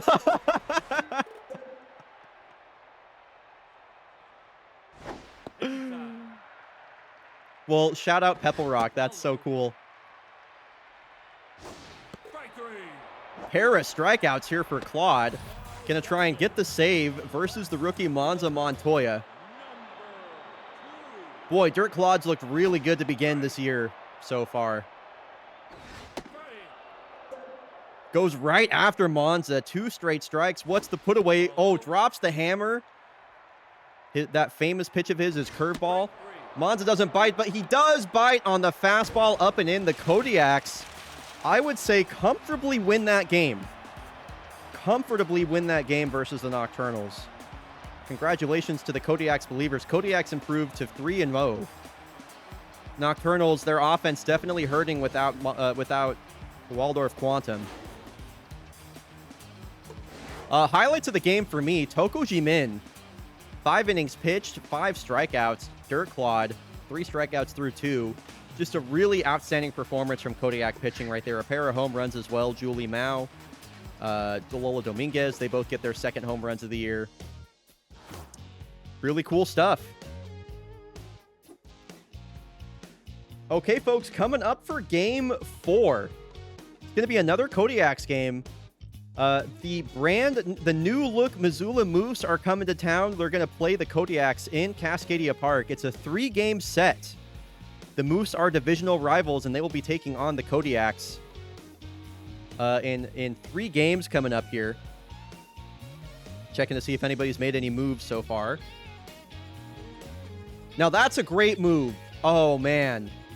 The Honolulu Yellowfins pick up Jules Verne, replacing Biff Stanton. Their team just got so much better. That's a really good move. If you're a Yellowfins fan, why is that happening? Dude, just let me take the screenshot. If you're a Yellowfins fan, you should be excited about that. I'm gonna put that in the fake baseball blog really quick.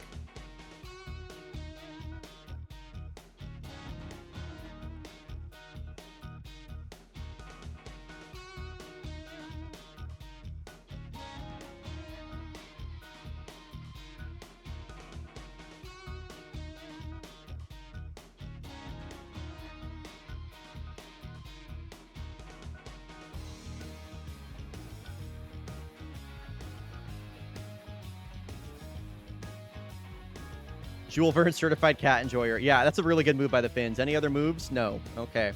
What's Milan Lee's price tag at? That's who I'm waiting for, personally. 7.9. Okay, it's getting down there. Getting down there. Okay. Folks, we're gonna run 90 seconds of ads. When we come back, Moose versus the Kodiaks. Exclamation ad skip to skip the ads. As always, I will see y'all in 90 seconds. So yeah, folks, schedule is Kodiaks are coming up next versus the Moose, and then we have Bryonato's game of the day. So it'll be Moose versus Kodiaks, and then Carolina Reapers versus the Munich Engineers for Bryonato's game of the day.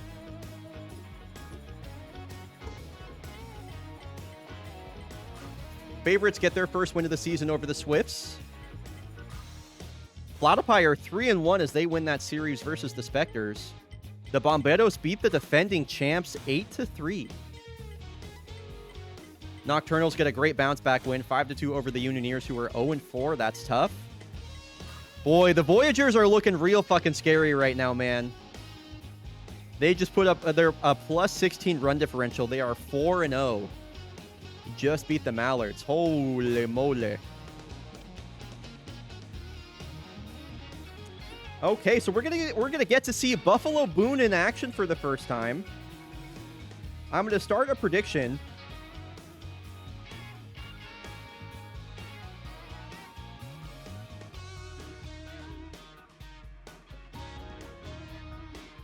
How many strikeouts for rookie Buffalo Boone? Let's go 0-3 for the first option. Let's go 4-6 for the second option. And then 7 or more for the third. I would be... You know what? I'm not even going to say anything. Prediction is live. You can predict how many strikeouts you think Buffalo Boone's going to record in his first ever start. Big divisional rivalry coming up here. The most fierce rivals of the Cascadia Kodiaks, the Missoula Moose, are coming to town. They're chasing their first win of the season. It'll be free agent signing Ruben Walsh facing off against rookie Buffalo Boone. Let's get going, folks. If you want the Moose to win, hashtag Zoo Crew. If you're rooting for the Kodiaks, hashtag Yak Attack. All right, here we go. A 3-game series in Cascadia Park, their first divisional matchup of the year. Raul Forte going to be back in the lineup here. Is Ruben Walsh a righty or a lefty? He is, in fact, a righty. I'm going to leave Goldsmith in at DH. Don't see any reason to change the lineup right now. Off we go.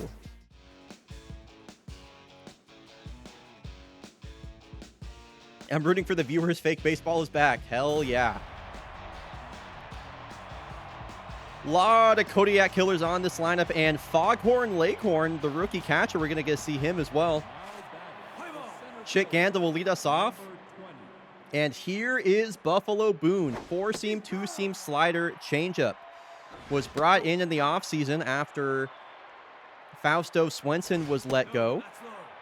Fausto Swenson asked for a big salary bump after his rookie season, then put up a stinker of a year and was basically fired by the Kodiaks. Not a good way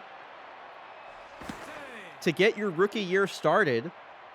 Buffalo Boone hits Chick Gandil, who is one of the fastest runners in baseball. Now up against a fellow rookie. This is rookie-on-rookie action right here. Blaine Kosman DHing today in the 2-hole, or in the 2 spot, I should say. Both of them 10s. Who's going to come out on top? Really concerned about Gandil over at first. He can run. He can definitely run. Wow, and that is a beautiful changeup there from Buffalo Boone to get strikeout number 1. This guy scares me. Mike Quackenbush, whoa, is no joke. This guy hit 4 home runs versus the Kodiaks last year, as Raul Forte absolutely guns down Chick Gandil. That is a huge boon for Buffalo Boone, as that speed on the base paths is eliminated and a strikeout to go right back at him.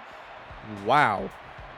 Buffalo Boone and Raul Forte combine to retire the side in order. That is the Mike Quackenbush. Yeah, Mike Quackenbush scares the piss out of me. I don't like him.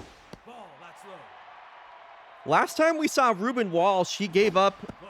He was a part of that losing effort on the Bomberos, which they lost 11-0 versus the Busan Blowfish, which made them lose a run differential tiebreaker to the Knights, which brought the Knights into the postseason, as he drops a routine play. I talk all the time about pitchers dropping that play.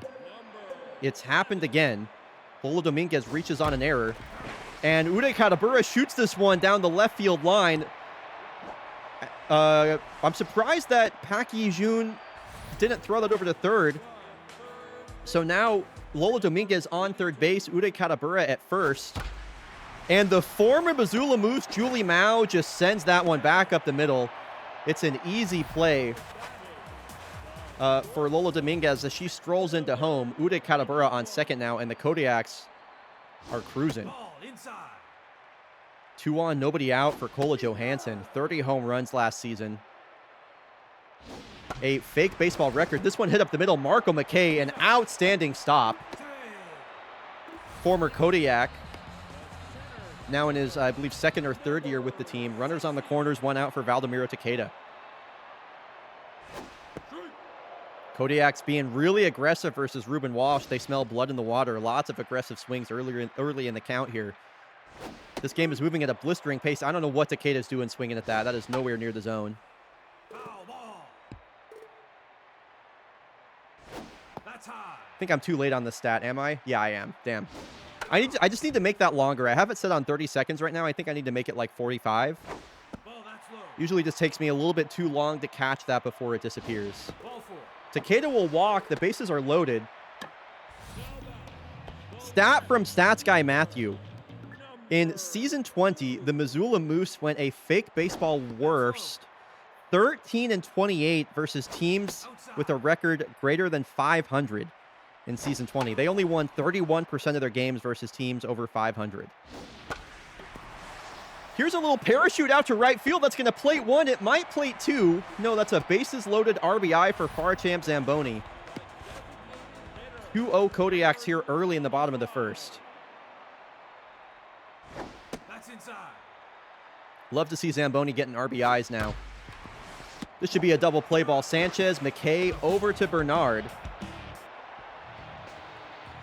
Goldsmith will ground into a double play, but not before the Kodiaks put up a crooked number. So Buffalo Boone now has a 2-run lead to protect. Still tense after hitting that first batter. That doesn't really make sense to me, but okay. Charlie Sanchez, veteran second baseman, batting cleanup today. Victory. Whiffer trade is activated, and he definitely whiffs on that high fastball. The first baseman. And now here's the former Corsa Palermo man, Pascal Bernard. Was a part of that team that won 47 wins last year en route to the postseason. Picked up by the Moose. Can play all over the outfield and first base, starting at first base today. Yeah, 3 strikeouts on the day so far for Buffalo. Make it 4. He's kind of cruising. He's kind of settled in. Mojo back up, 4 strikeouts.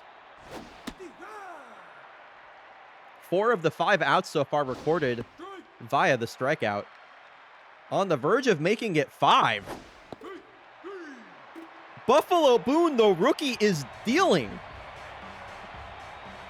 It's 5 strikeouts through 2 innings. You know, I'm just going to send a message to Trey right now and be like, you're pitching for the Kodiaks right now. Ball, that's low. And see if he knows what the fuck I'm talking about.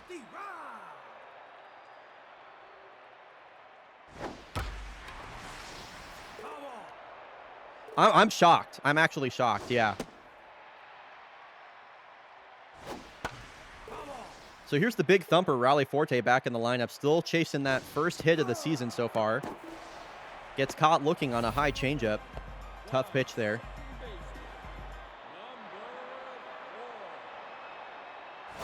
Ball, that's low. Ball, that's inside.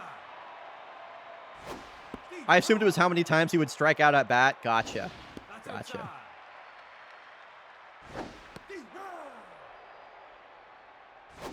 Take your base. Dude, Newt Gizmo is hitting home runs, getting base hits, stealing bases, walking. What can't she do? Playing elite defense.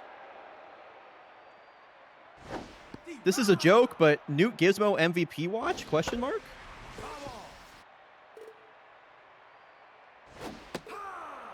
Another strikeout for Ruben Walsh. She's got a couple batters looking so far on the strikeout. Does have a lot of movement on his 3 breaking pitches, a slider, curveball, and changeup.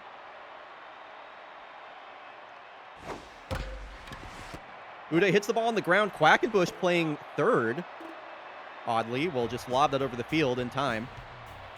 A much quieter bottom of the second for the Kodiaks. The catcher, number 14. Dude, I missed the stat again. Oh, never mind. That's not the stat. Just kidding. Buffalo Boone in my DMs says, "Gear up, cowpokes." That's a message directly from Buffalo Boone himself. That's low. Ball, that's outside. Ground ball right back to him. He knocks it down and gets it over to first in time, 1 away. The right fielder, number 60. I think that was in between innings, Jeff. Or maybe he pulled out his phone when he was walking out to the mound. Something like that. Ball, outside. Churro Bugsby slings this one out to center. No one able to field that, as that's a 1-out knock. Is that the first hit of the The game? left fielder, number 71. For the Moose, it might be. Hackey June, who I have pegged as a future superstar in this league, batting 9th and looking like it has a rough start to the year. I don't know why Churro Bugsby was trying to run on Raleigh Forte there. Like, Churro Bugsby not fast. Raleigh Forte threw out Chick Gandil. He's going to throw you out too. Now batting, the center fielder.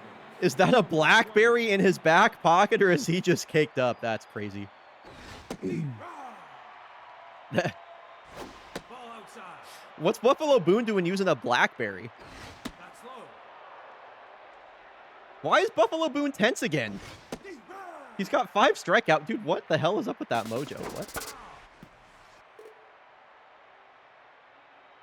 I guess rookie nerves. Yeah, I guess it's just rookie nerves. I don't know what else it would be. He's like dealing. He's safe. Hey. Throw a pitch, Buffalo. Throw a pitch, my man. Ball. Let Raleigh worry about the guys running. This one right back to Boone, who fields his position. Nicely done. Another 3 scoreless innings spun by the Boone, as Julie Mao will lead off the inning versus her former team. It's a good pitch to hit, fouled straight back by Mao. Ruben Walsh, mojo back up. Julie Mao just sends this one right back up the middle. Sat on that curveball, stayed behind it, punched it up the middle. That's a great hit from Julie. 1 on ahead of Kola Johansson.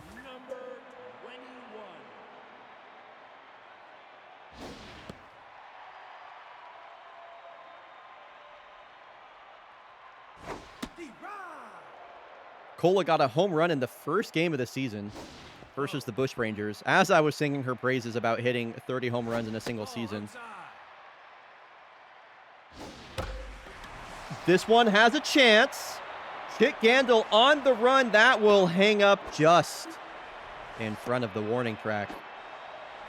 Julie Mao is named after Julie Mao from The Expanse. That is correct. How do I pronounce your name? Is it like, I want to say like Tech-Resis? I don't know what it is exactly. If you can give me like a phonetic pronunciation for that, I would appreciate it. Welcome in for the first time. Also, great call out on that reference, by the way. I love referencing media that I really like in fake baseball player names. So yeah, Julie Mao from The Expanse.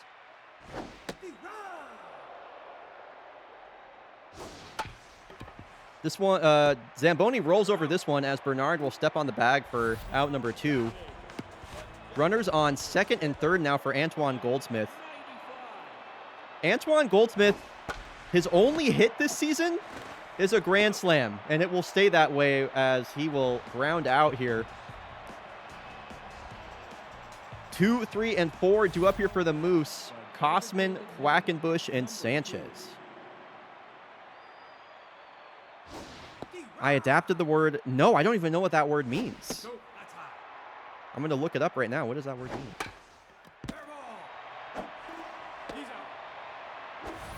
Oh, hold on. I think we got a stat from Stats Guy Matthew. I was late on it again. I'll get better at that over time.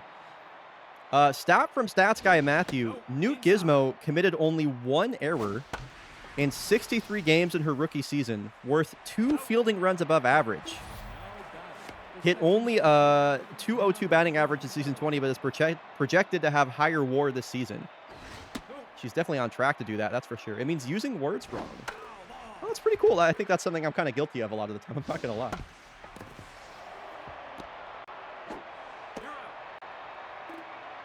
Catacresis. Catacresis. Well, thanks for teaching me a new word. Oh, tacresis. Tacresis. Okay. Cool. Well, thank you for that. Welcome in, dude. Or excuse me, welcome in. So that's a quick inning spun by Buffalo Boone. I didn't see if he got any strikeouts there. But Raleigh Forte will lead things off. Sends this one a mile high. As Foghorn Langford will make that catch behind the dish. Here is Newt Gizmo.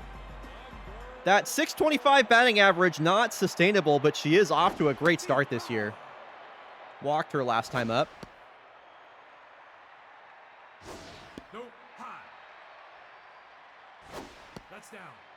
And she might walk again. Here's a 3-1 pitch. Wow. Ruben Walsh just unable to find the zone. Once again, Newt Gizmo has reached ahead of Lola Dominguez. I'm liking this pattern. Set the table ahead of one of the best contact bats, and she's going to take off?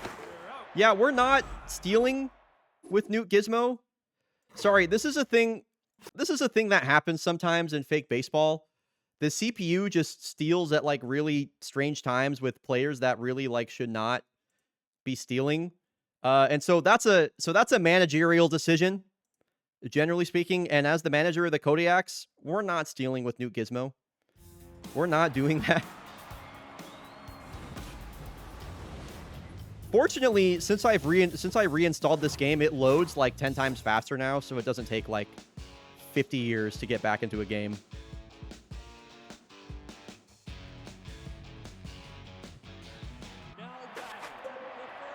Yeah, like I would never. No, inside. I would never call a steal with a catcher arm rating like that. What? Whoa, Lola Dominguez! has done it again! Forget Cola Watch, we're on Lola Watch.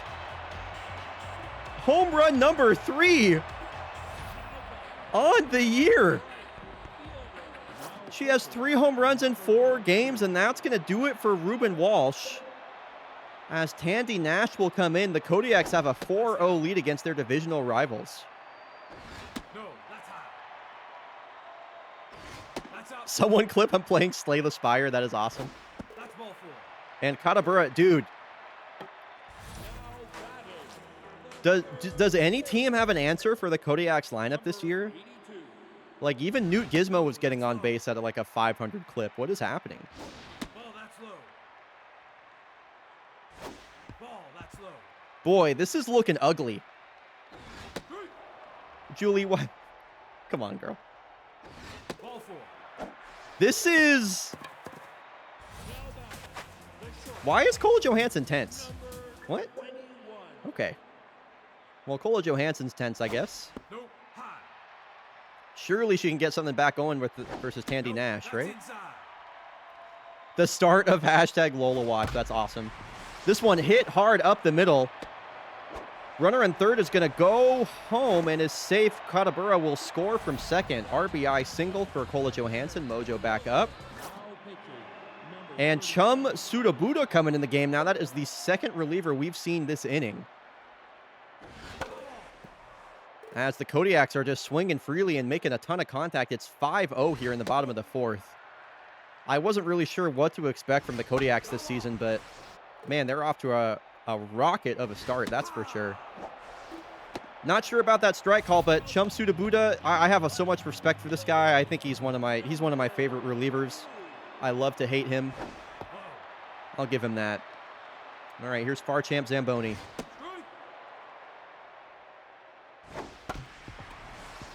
Ground ball right over to Marco McKay.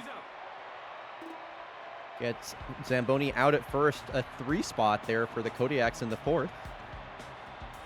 Decreases, thanks for subscribing, dude. Welcome to, I almost said welcome to House Redfoot. Welcome to the Bryo Head. So happy to have you. Thanks for being a part of the broadcast today and teaching me a new word, and welcome. I'll talk about this more after this game, but your subscription gets you 10% off in the Fake Baseball Pro Shop, featuring a ton of new designs from Anarchy herself. She put together 30 designs, one for each team, and each team now has a shirt and a hoodie. They're pretty amazing. I'll show some of those off after this game. Buffalo Boone has a lot of run support in his first ever start. He's definitely got to be happy about that. Looking for strikeout number 6 in his first ever fake baseball appearance. Gave up a leadoff walk here, now pitching to Marco McKay, one-time Kodiak. Freezes him on the curveball. That's a nice curveball. And more rookie-on-rookie action. Here is Foghorn Leghorn, the catcher. That's outside. Ball, high. Seems to have lost his command here as we get deeper into the game, and that one gets away from Forte. You don't see that happen too often. Runner in scoring position now. I'm going to go to my bullpen after this batter, I think, is what's going to happen here. As Gizmo makes that play. Cool. This is literally what I was going to do. So crouch kick coming in the game now. Julie Mao knocks that ball down, but it will be a run scored, and that run will be charged to Buffalo Boone. So 1 earned run through 4 1/3 innings for Buffalo. That's a great start. It's a great start. That was number 6. So 6 strikeouts. By the way, 6 strikeouts for Buffalo Boone in his rookie start. So if you guessed 4 to 6, you would be correct.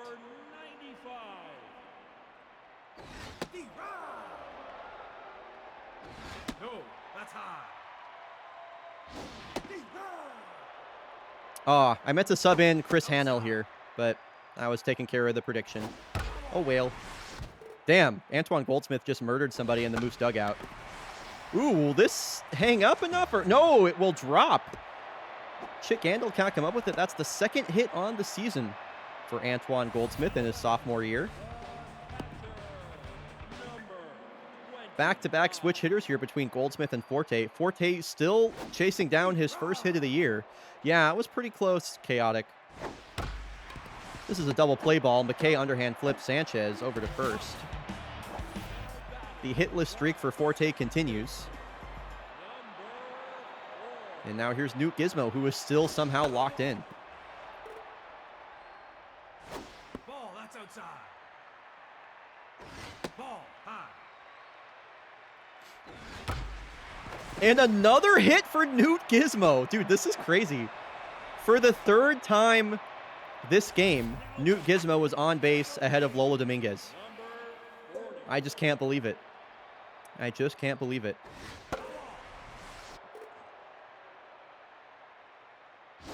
Ball. Coming up after this game, folks, Ball, that's inside. we have Bryonato's game of the day. It's going to be two high-flying offenses between the Carolina Reapers taking on the Munich Engineers. Two teams really built around high-contact rosters. That should be really exciting coming up after this game. Stay tuned. So Crouch Kick gets back to work. 4-run lead to protect. Has the top of the lineup coming up here. Will you shut the flip up about the damn O-Rangers? We're watching fake baseball. There's not even an orange team on the field. I guess, you know what? I guess the Moose are vaguely orange. I take it back. I take it back. Sorry about that.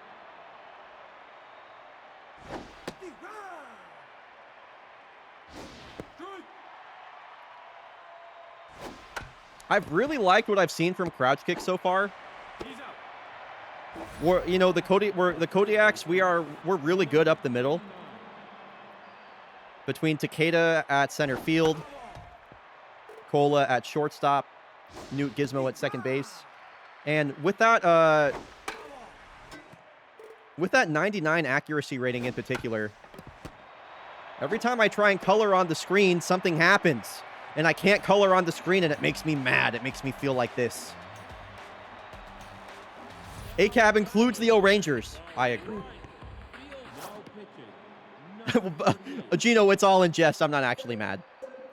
All right, so Seymour Blues coming in here to face Uday Katabura. Dude, I don't know what happened exactly to the Missoula Moose bullpen, but every single pitcher that has come in so far has had a tense mojo.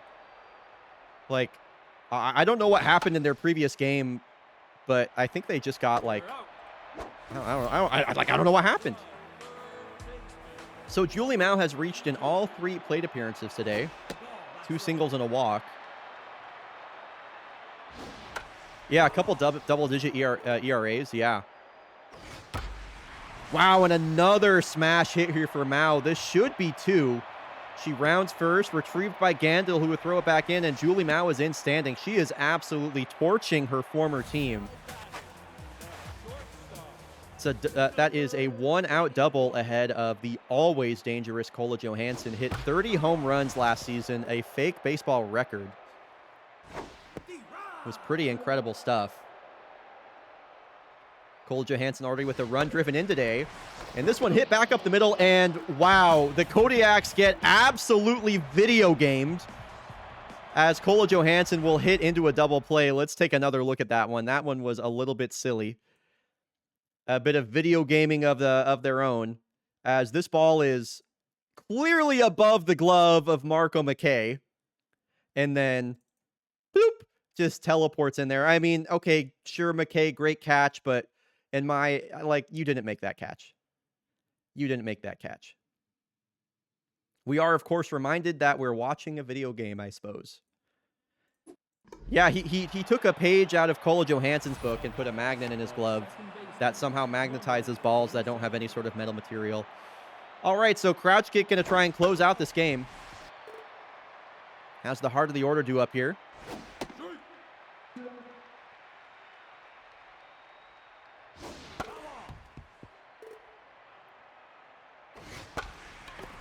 This one a blooper out to shallow center. Takeda doesn't have a play. Charlie Sanchez mojo up. Moose need to find a way to manufacture 4 runs to stay in this game. Glovegate. Glad to see you still here, Catchy. The Munich diagram tee should have a magnet in the center of the ball. That's good. Come on, kick. That was scary. Popped up. Kola Johansson calling for it, and will make the squeeze for out number 1. Double play would end the game now. Crouch kick really great at inducing weak contact. Let's see what he can't do here. That is a perfectly placed changeup at the bottom of the zone. For strike number 1. Steals a strike away there from Marco. I think he was just expecting that to fall off, but no. Held its line the whole way. Damn, how do you not bite on that?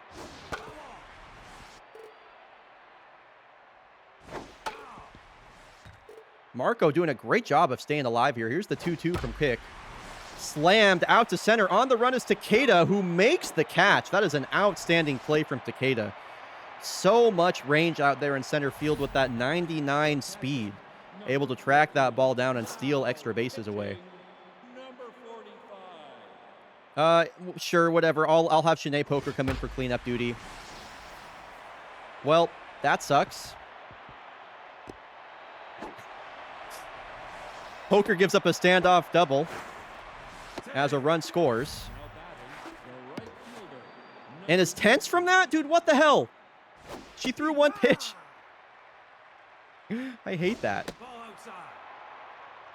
Moose are trying to stay alive. Don't count them out. Never mind. You can count them out. Game's over. Kodiak's win despite a late series of hits there from the Moose. 10 hits for the Kodiaks. Their offense was firing on all cylinders today. Everybody got a hit except for Raleigh Forte as his struggles continue. Hashtag Yak Attack.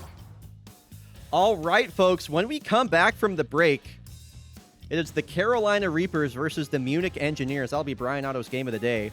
I will see y'all in 90 seconds. Exclamation ad skip to skip the ad. Alternatively, consider subscribing for the ad-free viewing experience. Bam. All right, let's sim the games up to that point and see what's going on around the league.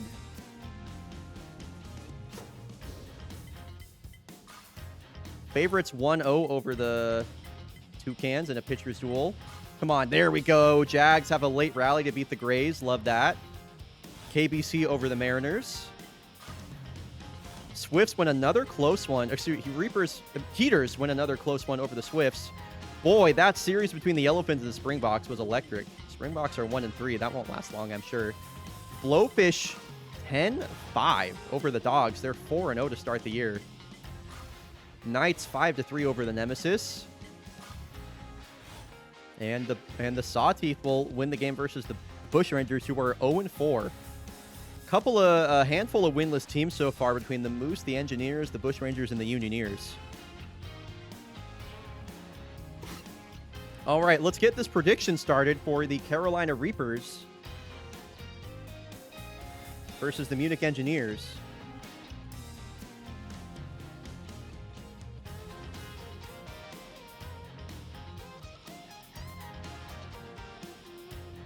Prediction is live. You can get your Dargy Dots in now to vote for who you think will win between the Carolina Reapers and the Munich Engineers. This is going to be a pretty exciting game, I think. Both teams are super high-powered offenses. If you look at this contact rating, the Reapers got multiple guys that are just so dangerous. Leona De Leon it has improved year on year. I think she's going to be really dangerous this year. They have one of my favorite baseball players, fake baseballers ever, in Maxime Mendoza, who's looking to bounce back after a tough start with the Reapers last year. Cedric LeCampagne, the All-Star last year, future Kodiak for sure. One of the best players in baseball right now, in my opinion. And then, of course, the Munich Engineers have a slew of former Kodiaks. This is just such a cool team. Finley Hester and John Halo playing together for the first time since they were on those world-beating Kodiaks in seasons 9 through 12. Finley Hester, one of the all-time greats. John Halo, one of the all-time greats. TK Slider, former Cascadia Kodiak, playing on the Engineers. Always a big stolen base threat. And let's take a look really quick over at the merch store, fakebaseball.store. We have a ton of new stuff available in the merch store, folks. Look at some of these designs that our very own Anarchy as Fortnite put together. Every single team has a hoodie, has a hat, or has a shirt. These are all custom designs made by Anarchy. They are all so fucking cool. And I have to say, the Munich Engineers one is just so great. This is just so sick. Oh my god. It's so fucking good. Munich Engineers, one of my favorite designs. And also, the Carolina Reapers have a metal band tee design that dude, it's just so cool. Twitch subs get 10% off. Free shipping when you spend $60 or more. You can also do giveaways in chat. If you want to gift something to chat, you can pick an item of your choice to do a giveaway. People will have 60 seconds to enter and win. It's really cool. There's also a ton of new hats available as well. There are new hats available for Season 21. They come in a new format. Basically, this is a snapback rather than the dad hats that we saw before. The logos are way bigger. There's new designs. They're, two-tone colors and stuff like that. So all really, really cool hats. And then, of course, we also have sticker packs. We got sticker packs. One for every single division. And then also, of course, we have the Season 21 Fake Baseball commemorative cap with Fake Baseball. Season 21 embroidered on either side. Fakebaseball.store, 10% off if you're a sub. Free shipping on orders of $60 or more. Did I see your message?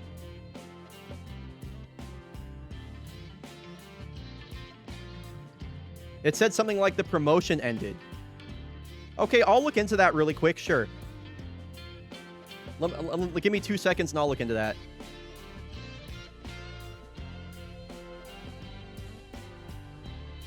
It's definitely still active.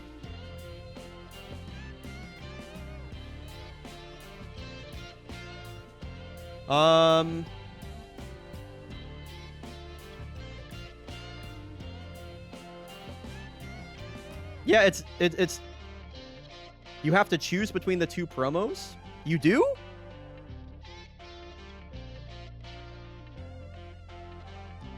Well, I don't like that. You can't do both? I had no idea.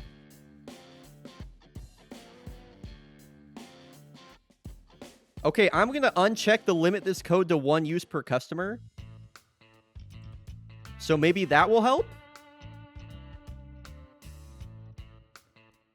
Maybe that'll help. I'm not sure. Well, sorry about that. I wasn't aware of that, and I appreciate you letting me know.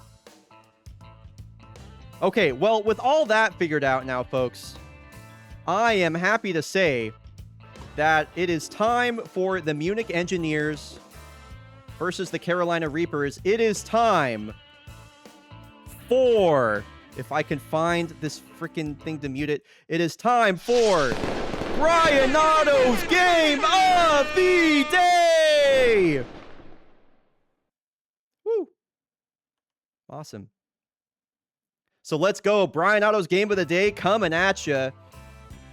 Engineers looking for their first win of the year. Carolina Reapers trying to even things up. This should be a great match. This should be a great match. Two high-powered offenses. We are headed to Germany. To what's the name of their ballpark? It's like I know it's called the Centrifuge.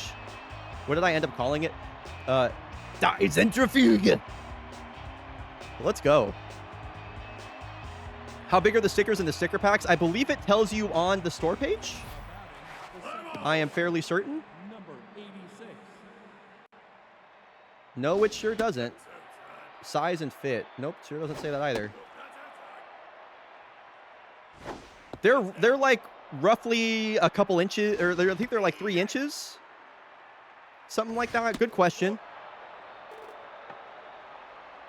How about the designated hitter? I can find out for you for certain in a moment here. A leadoff walk for the Reapers here as Vincent Burr has a tough play. Maxi Mendoza just barely out at first. That is crazy. What's going on here? Wow, the store is being really, really slow for me suddenly. Not the Scott Trot. Wow. Now Leona de Leon, a player that I've been talking really highly about and have really high expectations for.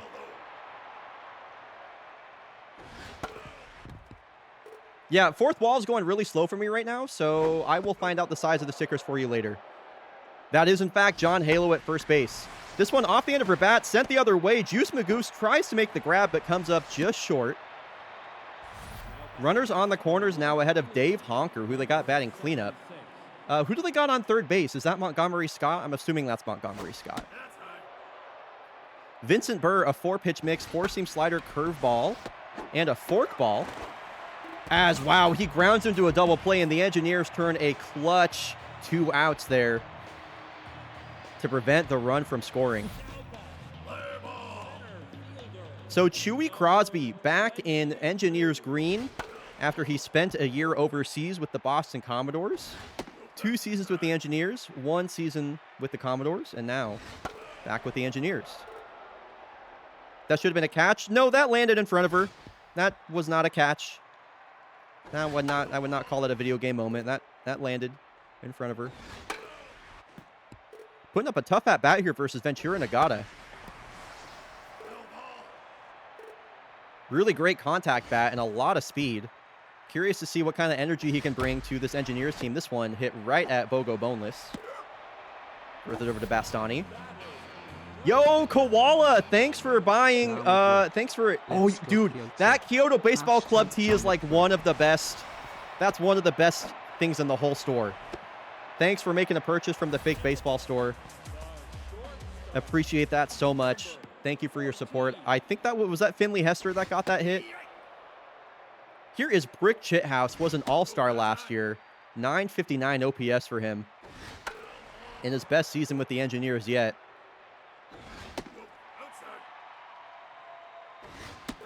Ooh, takes 92 at the knees. I didn't like that call. Seemed a bit low to me. Now Finley Hester. Batting cleanup. Runners on the base paths for both teams so far. Smacked up the middle, as Finley Hester so often does. 2 on, 2 out. Ahead of who else but John Halo. They got a short right field porch out here in Munich. This could be a 3-0 ball game with 1 swing of the bat real quick. Tough out activated on 2 strikes. What does John have in his age 38 season? The 1-2 pitch chased down low. Both teams stranding multiple runners on base as Bogo Boneless will lead us off. Bogo Boneless had an absolutely abysmal rookie year in season 20. I think he's due for some, I guess you would call it positive regression. He's going to regress to the mean positively. He's going to be way better than he was last year, I think, anyway.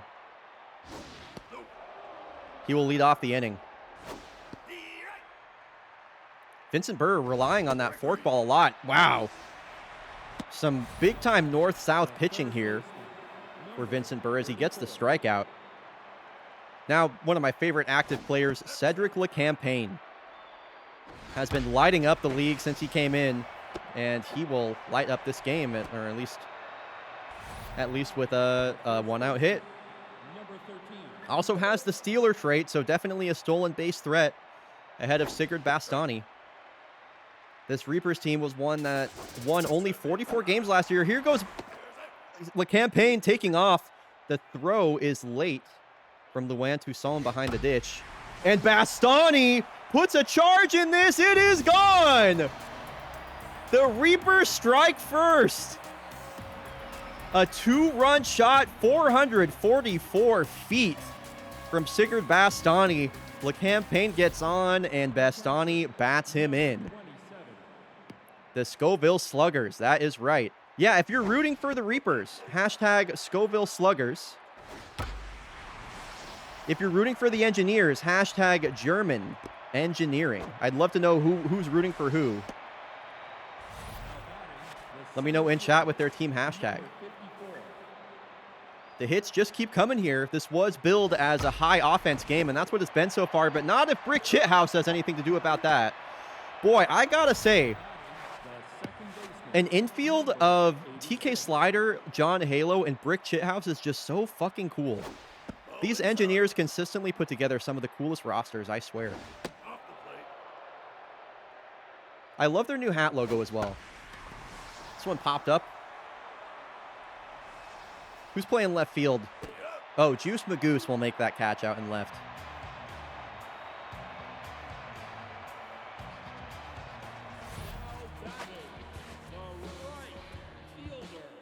Rip Robles will lead off the inning. Was an all-star last year. Also a one-time former Kodiak.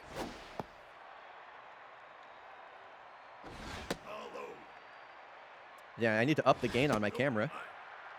Sun's going down outside. I'm going to do that real quick like.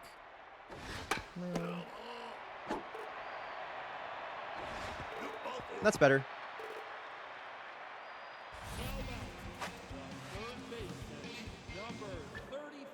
All right, so a leadoff walk here ahead of Prickly Pear. Playing third base today for the Engineers. They got a few options at third base. I'm kind of surprised to see Prickly Pear there. He's been a part of the team for a long time, though.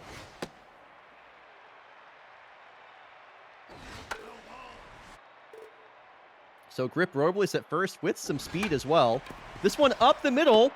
Montgomery Scott, a great play, ranging to his right to make that happen. Gets the backhanded grab and throw. That may have looked routine, but... Oh, did the replay not save? Hello? There we go. That may have looked routine, but that's not an easy play. That is by no means an easy play. Has to reach out his hand and then turn around, throw across his body in time. Nice play. Nice play. All right, here is TK Slider. The former Kodiak swings at the first pitch. Dave Honker's on the run. He will not get there. One pitch is all it takes for my GOAT, TK Slider, to get a run on the board here for the Engineers. They've cut the lead in half.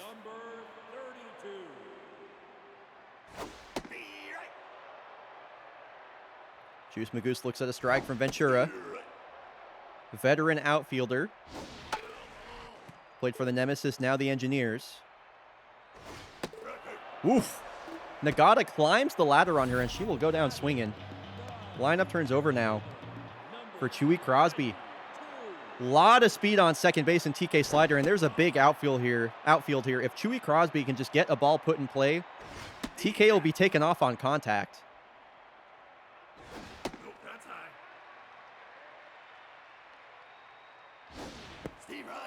Ooh, tough strike taken on the inside with that slider. Hard hit, but this one is right at the shortstop boneless. TK Slider is stranded. But the Engineers answer back. They are within one. Maxi Mendoza will lead us off.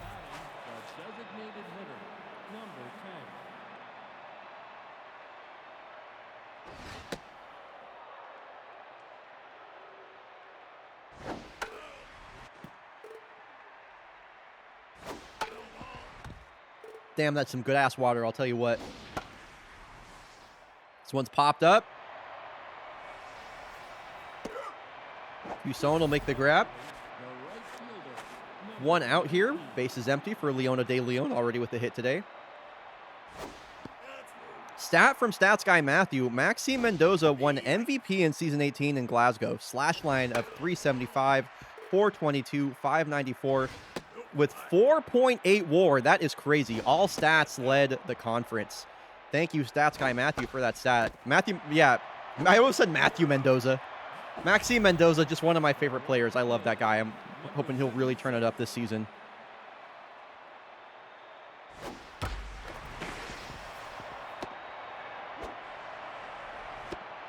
Matthew Mendoza, rookie next season.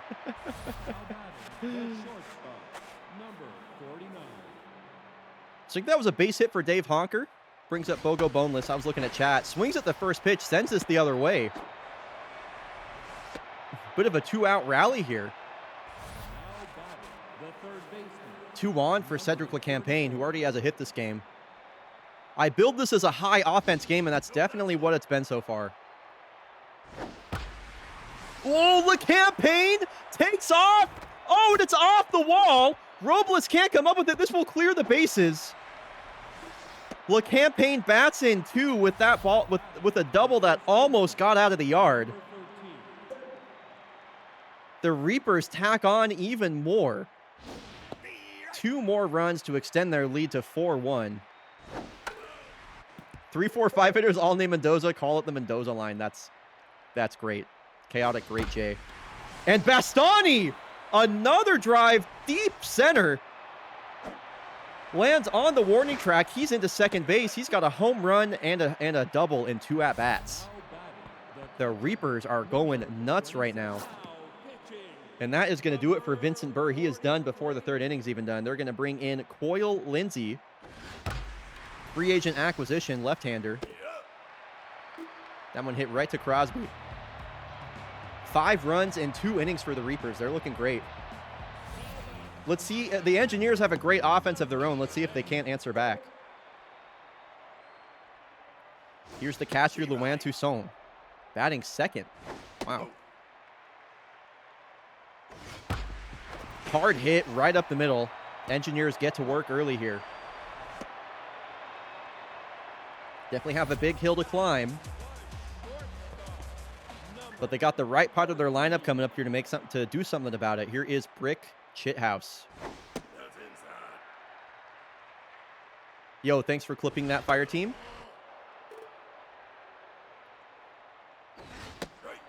Brick Chithouse, like, single-handedly took over the All-Star game last year. It was pretty amazing. Won't be taking out anything here as he strikes out. Brings up Finley Hester.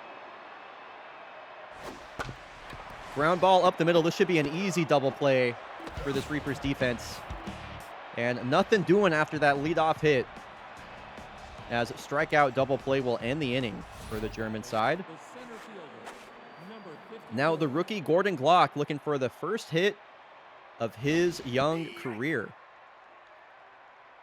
Going up against the lefty Coyle Lindsey. Coyle Lindsey is a left-handed specialist. Oh, and there is the first hit of Gordon Glock's career. Much to the delight of Fire Team Bravo, I'm sure.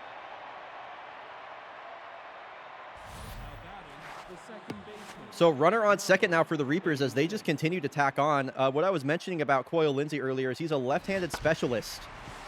That trait means that when he faces a left-handed batter, he's going to actively debuff all of their stats, which you can see in effect here. So specialist is one of the more potent traits available. Maxime's going to have a tough task here. Or he'll get walked on 4 pitches. That could happen too. So Mendoza on first, Glock on third. Infield is playing in. If De Leon can put some hard contact on the ball, they could be in business. Mendoza's going to try and steal and is gunned down by Luan Toussaint. And Leona lifts off. There's a really deep center field here, but it's not deep enough to contain this shot from Leona De Leon. Another pair of runs scored by the Reapers. It is 7-1. 7-1 Reapers. This game is really getting blown open. The Engineers don't seem to have any answer for the bats of this red-hot Carolina offense. That's what I'm saying, Shift. That's what I'm saying. Man, a mountain to climb here for the Engineers. Called it a hill in the last inning. Now it's a mountain.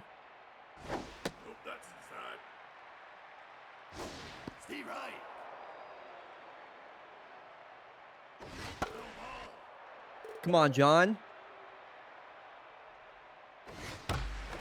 There we go. John pulls this one into right field for a leadoff hit. Second inning with a leadoff hit. Seriously deep, Marduk. Yeah. Also good to see you.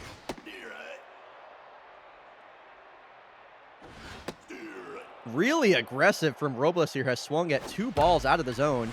And this, wow, 3 swings. And this one gets poked down the third base line. Robles is digging for 2. The throw from Honker is good, but it's not in time.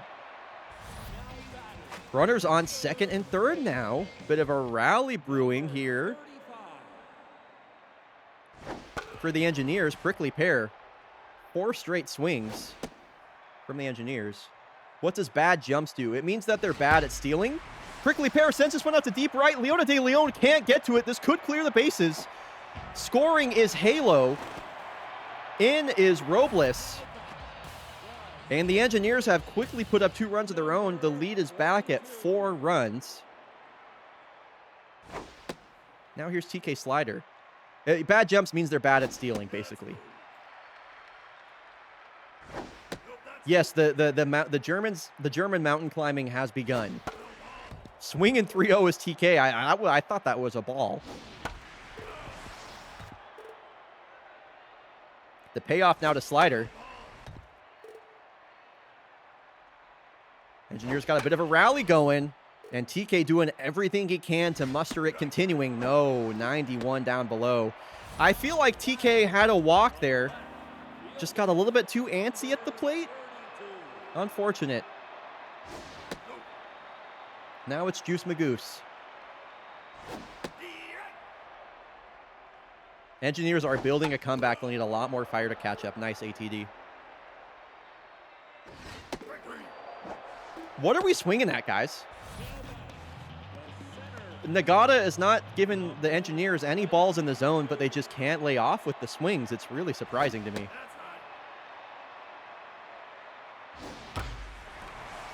Chewy Crosby gets under one, but that will hang up just shy of the warning track. Engineers chipping away. They put up 2 more. They're going to need to stop the bleeding, though. As the Reapers have scored 7 runs in the last 3 innings. Ground ball right to TK. TK got PK fired. Good. That's good.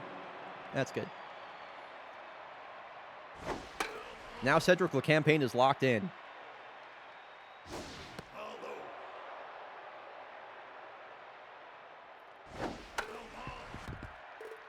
Was a few feet shy of a home run his last time up. Was instead a bases clearing double. Full count now from Lindsay. This one is scooped out to left field. Magoose on the run makes the catch. Nice play. Bastani 2 for 2 today. A single would put him on cycle watch. Triples are definitely possible in this ballpark.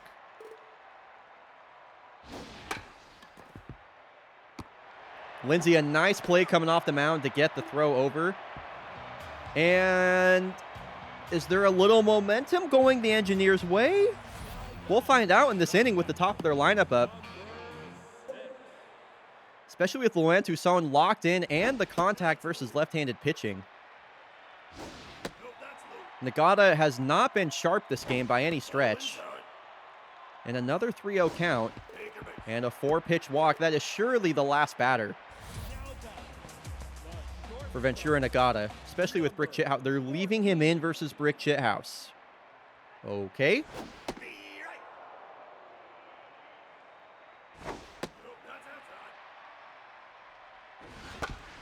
And they're going to get away with it here as Brick Chithouse grounds into a double play. That is really unfortunate.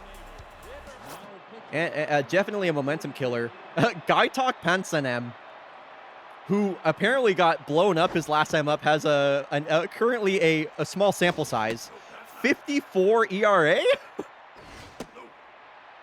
Are we okay? Second walk of the inning. Boy, that double play from Chithouse is just... Man. That double play from Chithouse is tough. Especially after the walk here.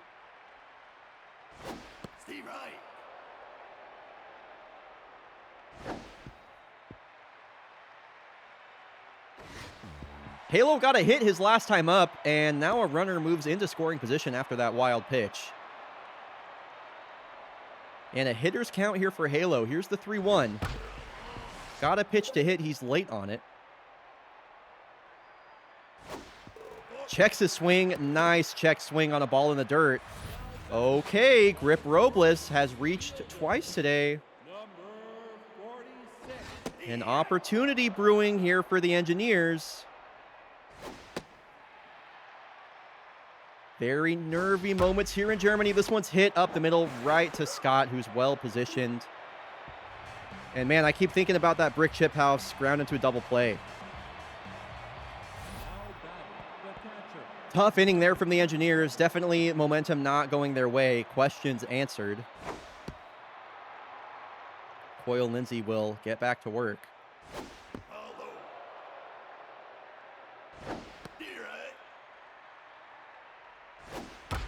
Yeah, that would make sense, Talran. That would make sense. A line out to Prickly Pear. Be the first out of the inning. And Rex Wrestles will make his first appearance of season 21. His first action of the year, surprisingly, in like game 5.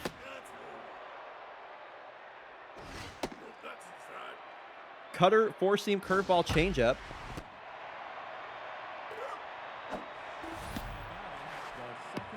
Top of the lineup coming up now, Montgomery Scott. Great contact hitter. Cannot find that fastball up and inside the zone. There we go. Located the cutter that time. And Wrestles is back in this count. The windup and the pitch fouled away. Great at bat here from Scott. Wow. What a battle between Wrestles and Montgomery Scott. And Wrestles will wrestle that victory free there. Extended at bat ends in a strikeout. The Engineers have 2 innings to score 4 runs. They've had a lot of traffic on the base paths in the last couple, or in the last pair of frames. See what they can do here with the bottom of the order.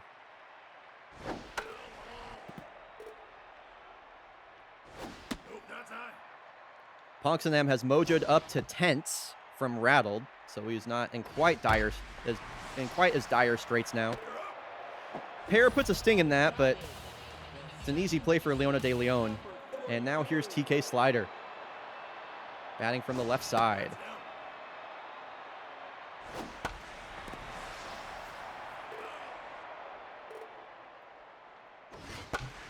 Ground ball up the middle and picked by Scott. Once again, they cannot get anything by that guy at second base right now.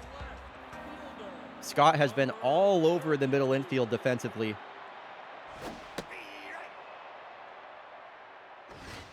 And don't look now, but Gaitak Ponxenam's ERA has plummeted from a 54 to 13.5. How about that? And Montgomery Scott, again, that's not in time.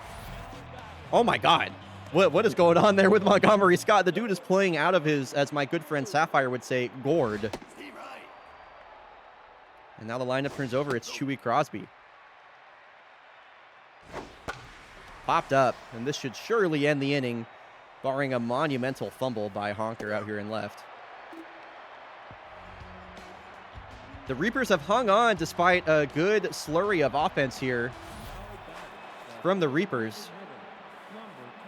Or from the Engineers, I should say. Hope I said that right. Sometimes I forget things and I say things and I forget what I said. Maxime Mendoza will lead off the inning. Walked his last time up.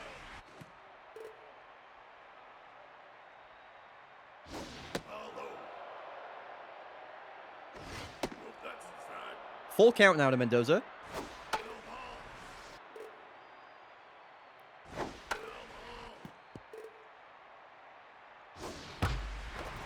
Wow, this is a line drive out to right field, past the diving grab of Slider. First hit of the day for Mendoza. Like to see him in the hit column. And now another lethal lefty in Leona de Leon.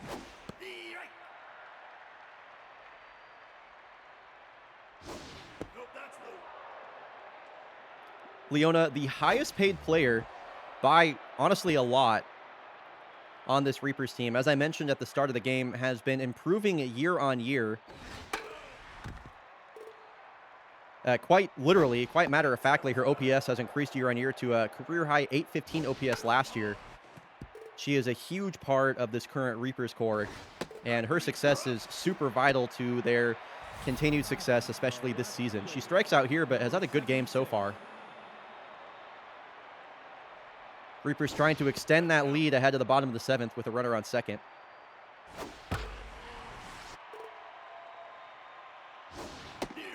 Honker, the veteran left fielder,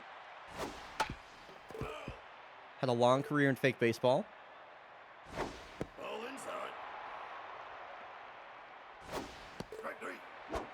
Couple of strikeouts here for Rex.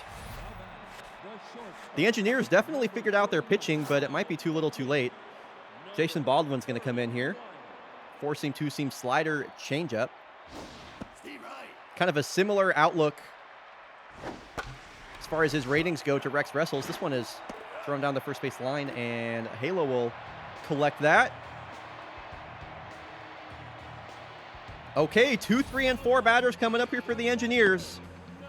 They're going to need a rally of all time to make this happen, especially versus the closer, Anastasia Van Close. Anastasia Van Closer, Luann Toussaint, taking a hack early, a couple of big ones. Tough out activated on 2 strikes. And look at her contact rating. That thing is like through the roof. This one should get out of play. Yeah, look at that. It's like fucking bursting out of the screen down there.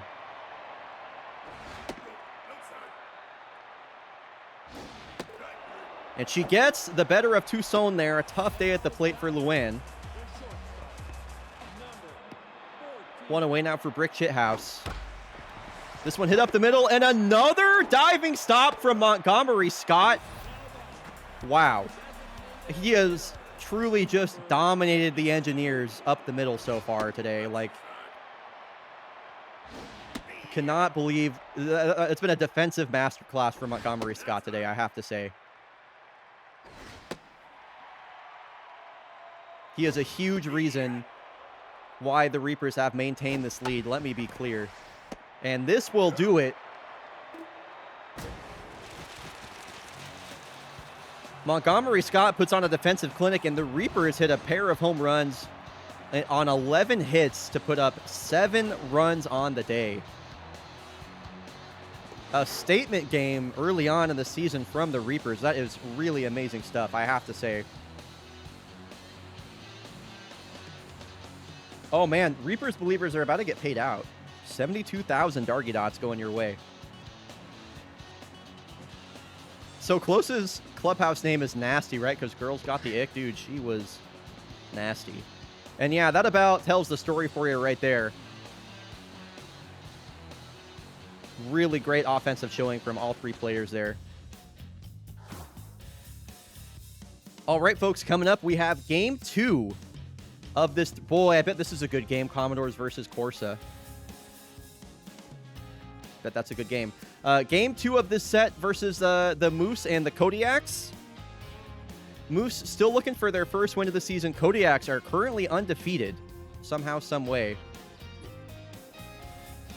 90 seconds of ads coming your way. We'll be back after the break. Exclamation ad, skip to skip the ads. Alternatively, consider subscribing for the ad-free viewing experience.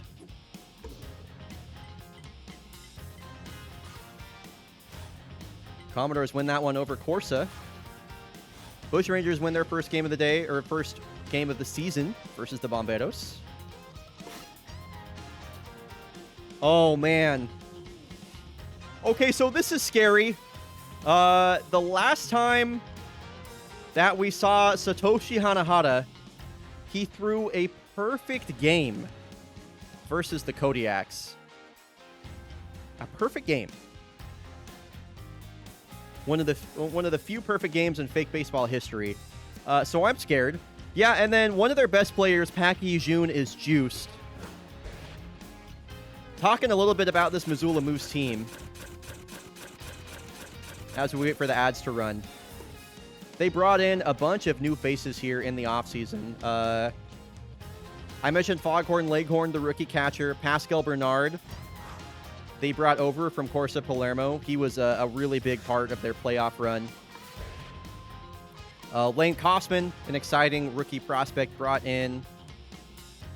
And then Packy, and they've been slowly building, I feel like, just a really good squad. Packy Jun, picked up as a rookie when he was 19 years old. Has had a bit of a bad year, good year thing going on, but I think he could be a future star in this league. Mike Quackenbush, the Kodiak killer. I fully expect him to turn it on. He's got 11 home run seasons in the last 2 seasons. Do a player deep dive on Leona de Leon. Sure, I would be more than happy to do a player deep dive on Leona de Leon. We talked about her a bit already, so I'll just be kind of rehashing some of the stuff I just said. But Leona de Leon... Oh, there we go. Leona de Leon is the highest paid player on... Man, why is it so hard for me to find the stuff that I need to find all the time? So annoying. Sorry. Go up. Thanks. Okay. Leona de Leon is the highest paid player on this Reapers roster by like a ton. She's been a player that the Reapers have really invested in over the season. Came up at age 19. Not much of a season to write home about. I mean, 9 home runs. Okay, I take that back. 14 stolen bases is actually pretty amazing. That's a pretty good rookie campaign. And has consistently improved year on year. Especially in terms of on base and on slug. A 300 batting average in her sophomore season. 9 home runs, tying her career best. Career high RBIs.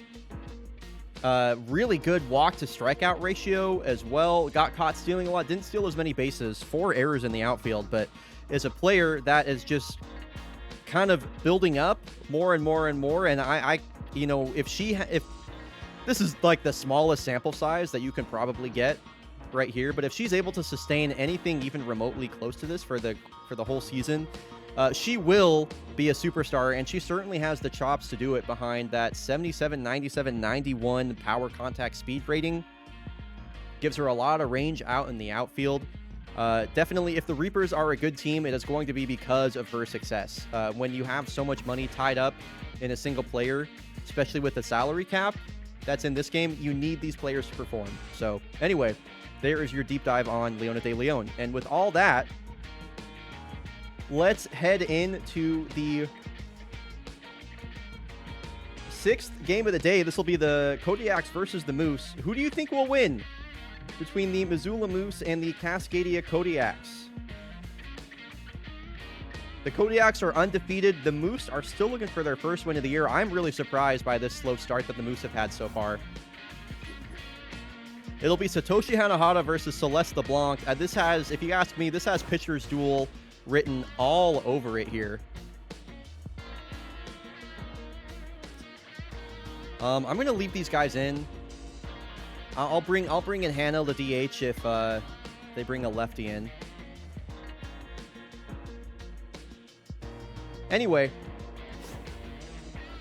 here we go. I'm a little scared. The former Kodiak Satoshi Hanahata scares the piss out of me. One of the all-time great pitchers, that is for sure. And Packy Jun is juiced and is batting leadoff. Oh boy.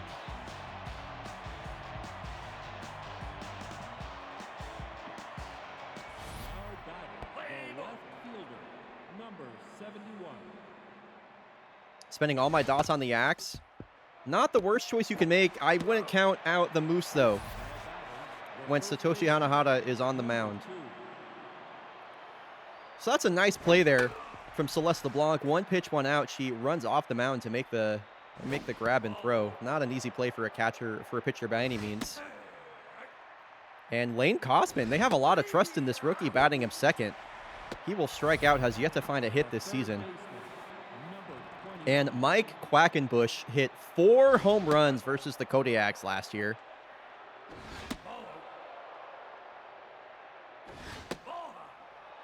And Shinobi J has redeemed Watch Another Fake Baseball Team. We will be watching the next... So coming up after this game will be the second Chat's Choice game of the stream. It'll be whoever the Kyoto Baseball Club are playing. So that's a 4-pitch walk issued by LeBlanc. Kind of surprising to me. She's struggling to find the zone here. Got 2 outs and then just suddenly lost all feel for the zone as she's thrown 6 straight balls. Oh, it's Nemesis versus Kyoto. That's good. I'm really excited about that. We haven't seen the Nemesis yet this year. So LeBlanc is not really the type of pitcher to walk people, but she's walked 2 here on 2 outs. And, you know, if LeBlanc has any weakness as a pitcher, it's a tendency to give up a home run. Fortunately, Julie Mao snags a line drive out of the air to get LeBlanc out of that jam. I'm really excited for Nemesis versus Kyoto Baseball Club. So Hanahara and LeBlanc, 2 really similar pitchers, both in the way that they pitch, their pitch mix, their ratings as well. Should be an interesting duel, as I feel like that's the first time we've seen Dominguez strike out all year.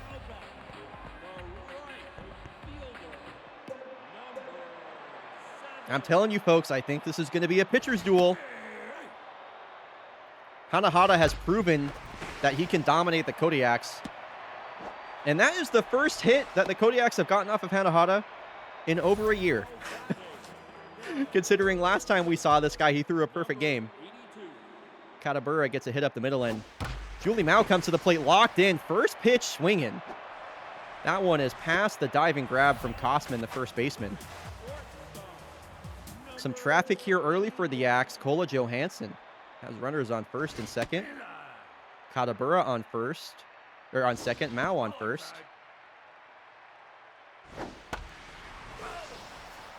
That one scooped foul. Fan gets a souvenir. Another 3-ball count here. Slider is fouled away. Here's the pitch. Oh, man. That's right in Cola's wheelhouse. I'm really surprised she missed that. Fastball upstairs, pops straight back. She usually has no issue punishing those for home runs. And another first pitch swing, and Takeda will hit that right back towards Satoshi. Kodiaks will strand 2 after a pair of hits. Gandil, Leghorn, and McKay coming up.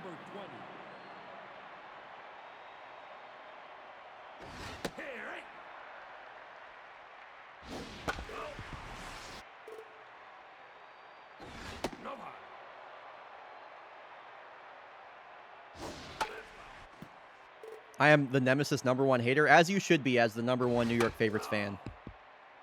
I actually don't know a bigger New York Favorites fan than you, ATD. Strikeout number 9 on the season for LeBlanc. A stat that we got from Stats Guy Matthew last stream.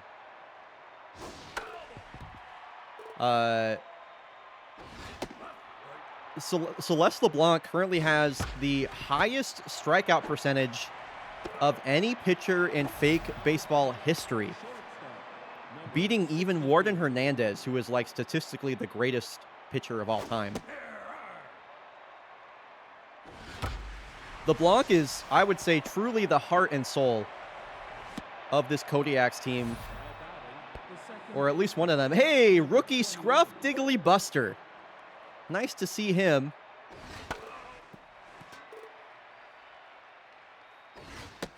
Rookie for the Moose this year. Playing second base for him.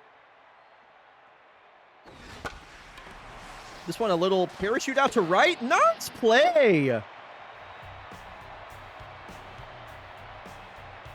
Church is not statistically... Church is a great pitcher, but... Warden Hernandez is on a whole different plane of existence. Like, he's just so good. Nice play, Uday Katabura. Yeah, you don't see Katabura flashing leather a whole lot. I really like to see that there. It's a nice play from the big man. Yeah, he's not normally somebody that you talk about as like a great defender, so that's pretty nice. I like that.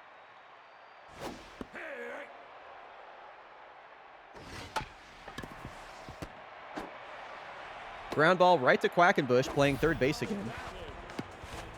Interesting how they're doing that.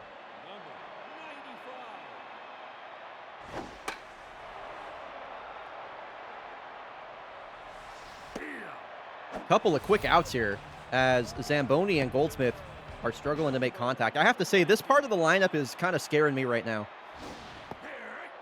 Zamboni, Goldsmith, and Forte have just are off to a really slow start. A really, really, really slow start, and that will end the inning. Not a single ball was barreled up there. And it'll be second time through the order now. Pak Yi-jun, Pak Yi-juiced. Get things started here. LeBlanc already at 33 pitches, so pitch count in an okay spot for now.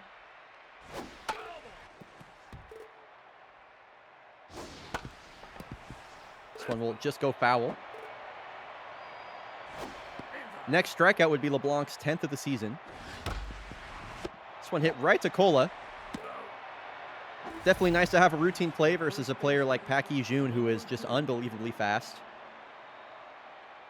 The rookie Lane Kosman still looking for his first hit in fake baseball. That curveball looking good from LeBlanc today. And LeBlanc mojo up. That's big time for her. Now faces the Kodiak killer Mike Quackenbush, who walked on 4 pitches his last time up. Down 0-2 this time. The 0-2 pitch. Once again, right at Cola. Pumps, throws, out. Couple of quick innings for both teams. Dude, burger, hot dog, fries sounds so good right now. I don't know why. Just reading burger, hot dog, fries was like, dude, I wish I had a burger, hot dog, and fries. Yummers. New gizmo, slow roller, Quackenbush. Retrieve that one. Oh my gosh, burger, hot dog, fries. Now I want a burger. God, dude, I fucking love my chat so much, actually.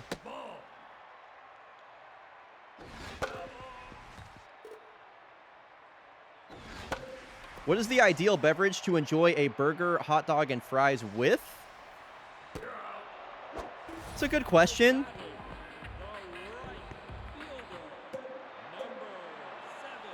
You know, yeah, like a light beer is really great with a burger and fries. Milkshake.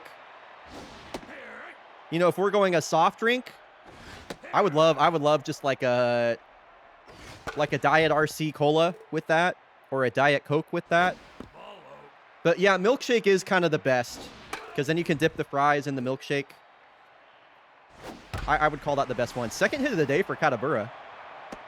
An ice cold Mr. Pibb. Hannah, that's a classy answer. I really like that, actually.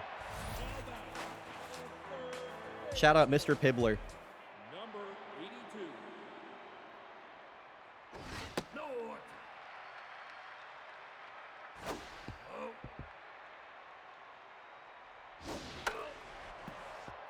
So once again, Ude Katabura reaches ahead of Julie Mao. She has a hitter's count here versus the always dangerous Hada Hada. Checks her swing on a looping curveball, flips the bottom of the zone, and the payoff pitch. Ude goes, lifted, out to right field. Wow, Julie Mao. She just keeps getting it done. 422 feet, Julie Mao has left the yard again. A team leading 3 home runs on the season. Look at this one fly. That was a beauty. That was a beauty. Gorgeous hit from Julie Mao. Love seeing her do well. So now here's Cola Johansson. Dude, she's on for real.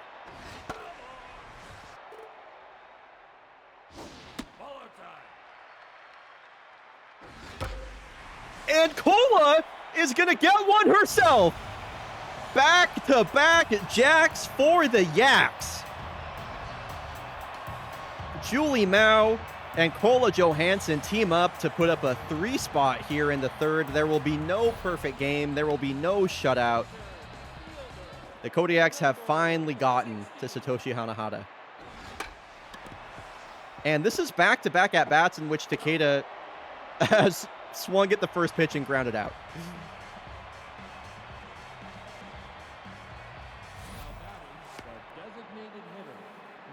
A mousing home run. Nice. Great clip titles, y'all. Great clip titles.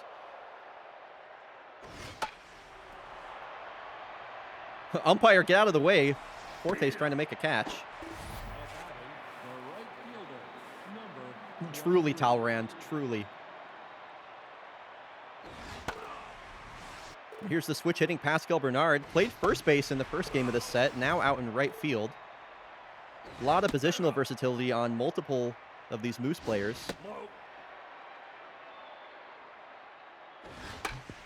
Ground ball right back to LeBlanc for the easy out.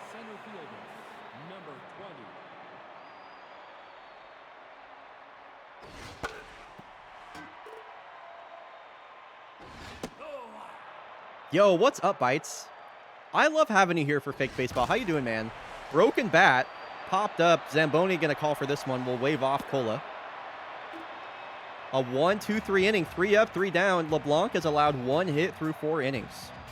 It'll be the ugly part of the batting order coming up here. Zamboni, Goldsmith, and Forte. Surely one of these cats can put something together, yeah?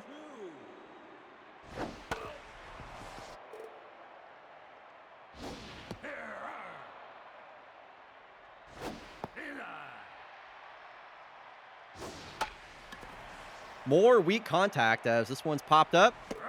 Quackenbush will take that himself.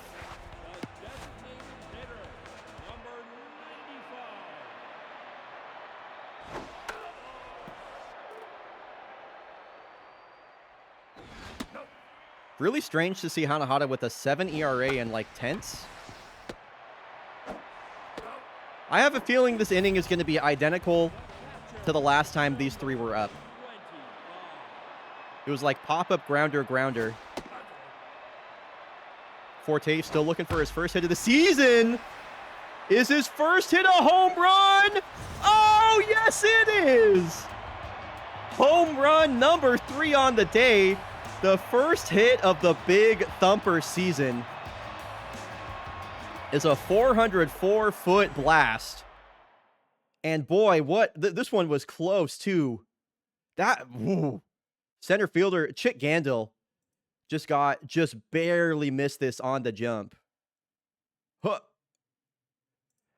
Right into the trees. Nicely done from Raleigh Forte. So here's Newt Gizmo. Boy, the Kodiaks are really is that going to be a fair ball? Whoa. The Kodiaks are really making up for that perfect game last season as Gizmo skies this one. That'll end the inning. 4-0 Kodiaks as we head into the top of the 5th. Bottom of the lineup due up here for LeBlanc.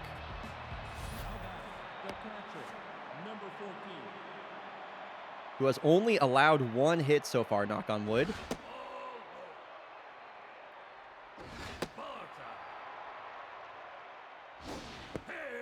Nice to see her get in the zone there with the curveball.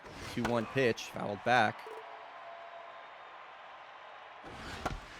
Ground ball right at Dominguez. We'll take that to the bag herself. The shortstop, number 62.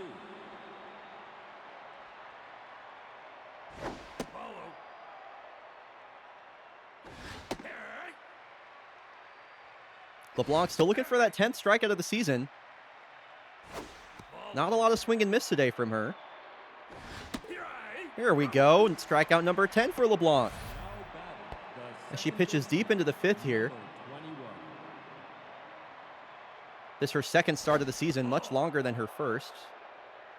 Actually, no, she went 4 2/3 in her first as well, so I take that back. Now it's longer than her first.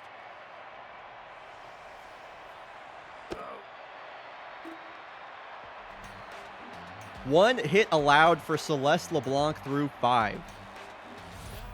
Boy, are the Kodiaks off to a hot start on the year. I didn't really expect this. Lola Dominguez is like the only batter in the top of the order that hasn't quite figured out Satoshi yet. And as I say that, she'll send one the opposite way for a leadoff hit. Let's go, Lola. Kadabura's 2 for 2 today on 2 little ground ball singles. This one is skied. Hit up higher than the mountains that surround Cascadia Park, as Chick Gandil is able to have lunch before the ball comes to the ground.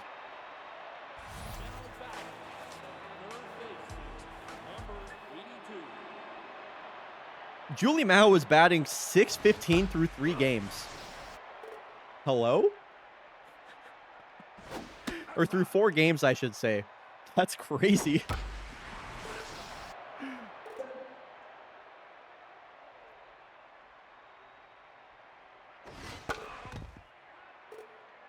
Tough out activated on 2 strikes. This is where she makes her money most of the time.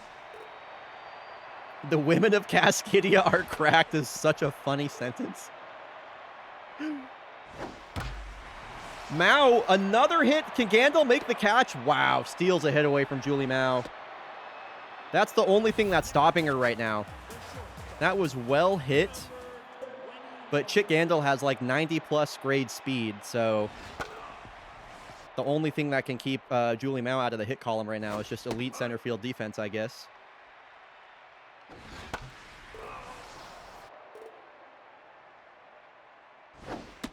Seriously, ATD. Did Cola do it again? Chick is calling for it. Home run robbery! Oh my god! Chick Gandil, come on! What the fuck? I can't believe that's the second time we've seen that. Oh my god. Chick Gandil literally climbing the wall. Looking like Julio Rodriguez out there in the Dominican Republic versus the USA game, robbing a home run from one of the all-time great home run hitters. It's a hell of a play. Damn. That is a robbery. By the way, folks, coming up after this game, we have the second chat's choice of the day. Shinobi J has spent his hard-earned Darky Dots on bringing y'all Kyoto Baseball Club versus the New York Nemesis. This is going to be the first time we get to see the New York Nemesis in action. We'll also get to see, of course, Enzo Valdez on Kyoto. Pretty excited for that matchup, I cannot lie. Shinobi J picked a good one. Lane Kosman gets his first hit of his career. Round of applause there for the rookie Lane Kosman. The ball finding the grass for the first time. Very nice. Only the second hit of the day allowed by LeBlanc. Now approaching 80 pitches. Wow, makes Mike Quackenbush look silly as she strikes him out on 3 pitches.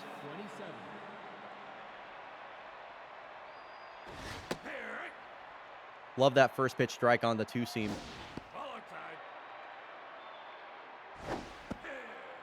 Looking for strikeout number 4 on the day. From the stretch, the pitch off the end of his bat. Newt Gizmo, a diving grab, gets to her feet, throws in time.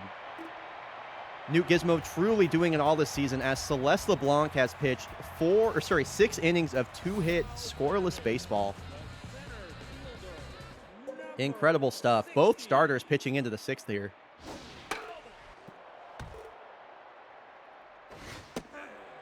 And Takeda is still swinging out of his shoes.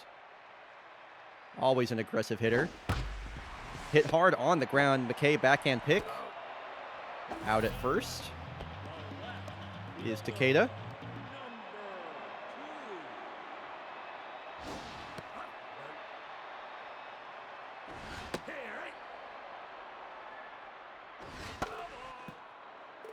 Yeah, over 80 pitches now for Satoshi, and they're leaving him in. Locks up Zamboni with a perfect pitch, 90-mile-an-hour paint on the outside of the zone. That'll be the end of Satoshi's day, as Goldsmith goes fishing. Big swings on 2 pitches. Wow. Couple of quick outs. I'm not sure how long the CPU is going to leave LeBlanc in here. I'd like to see her try and get the complete game, but I don't know if she can do it. Ground ball right to Mao. If the CPU pulls LeBlanc, I will restart the game to see if they'll keep her in. Yeah, come on, guys. We have a 4... Whatever. I want to keep the... Never mind. I want to keep the stream going. It's a good start from LeBlanc. We'll bring in Shanae Poker, sure. Not who I would have brought in, but, you know. Fly ball left field. It's a bit of a short porch out there, but it will hang up in front of Mama Bear. And the last hope now for the Moose. Foghorn Leghorn, the rookie.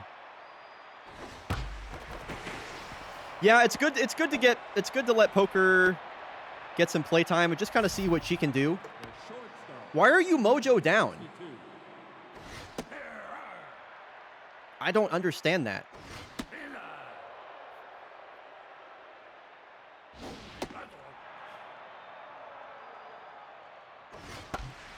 Like, literally nothing happened. Relax. Kodiak's win.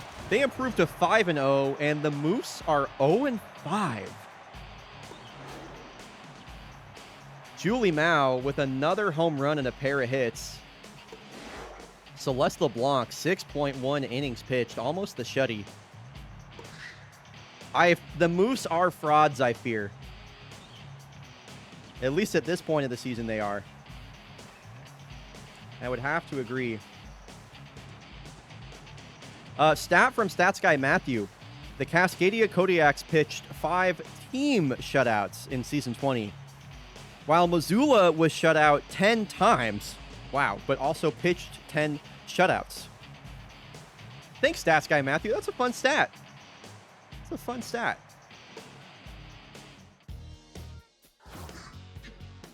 Okay. Coming up after the break, folks, Shinobi J is going to have us watch. This is the, if we take a look at the schedule here, real quick like.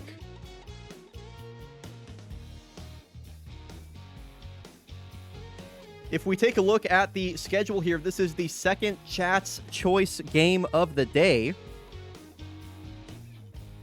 TYSGM, thank you.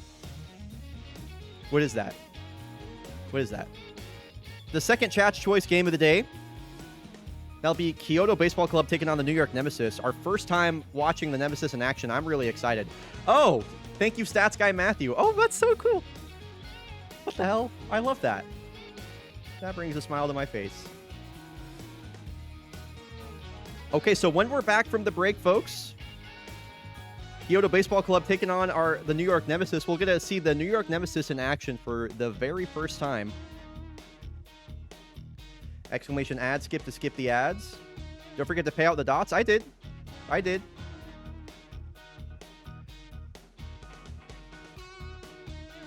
I will see y'all in 90 seconds. Thank you so goddamn much. That's also funny. I'm really excited for this game. I'm oh, and wait, which team is the home team? New York favorites win one in the 7th versus the Toucans. Ooh, Blowfish versus Mallards. I bet that was a good game. Looks like a walk-off win for the Mallards gives the Blowfish their first loss of the season. Nice. Okay, oh, dude, we get to watch a game in Sagano Stadium. This is like the prettiest ballpark in baseball. And this should be a good match. Dubai Morrow versus Aiden Benson. Oh, man. 2 ace pitchers on the bump. Dubai Morrow, one of the all-time greats, former Magnifico Award winner. Some really exciting players on this Nemesis team that I am excited to see go at it again. They, of course, have one of my favorite current active players in fake baseball. Chris Christmas was an all-star last season, off to a really good start this year as well. 1,000 OPS through 4 games. Love that. Of course, they have Sapphire's favorite player, Sophie Bikes, who has just been getting it done forever, a career 829 OPS player. Oh, dang, there's a couple home run calls I definitely fucking forgot about.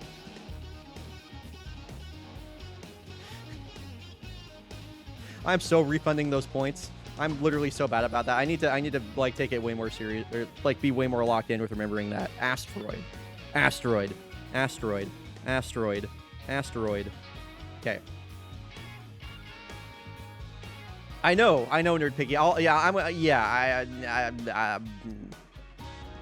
Okay, let's get the prediction started here.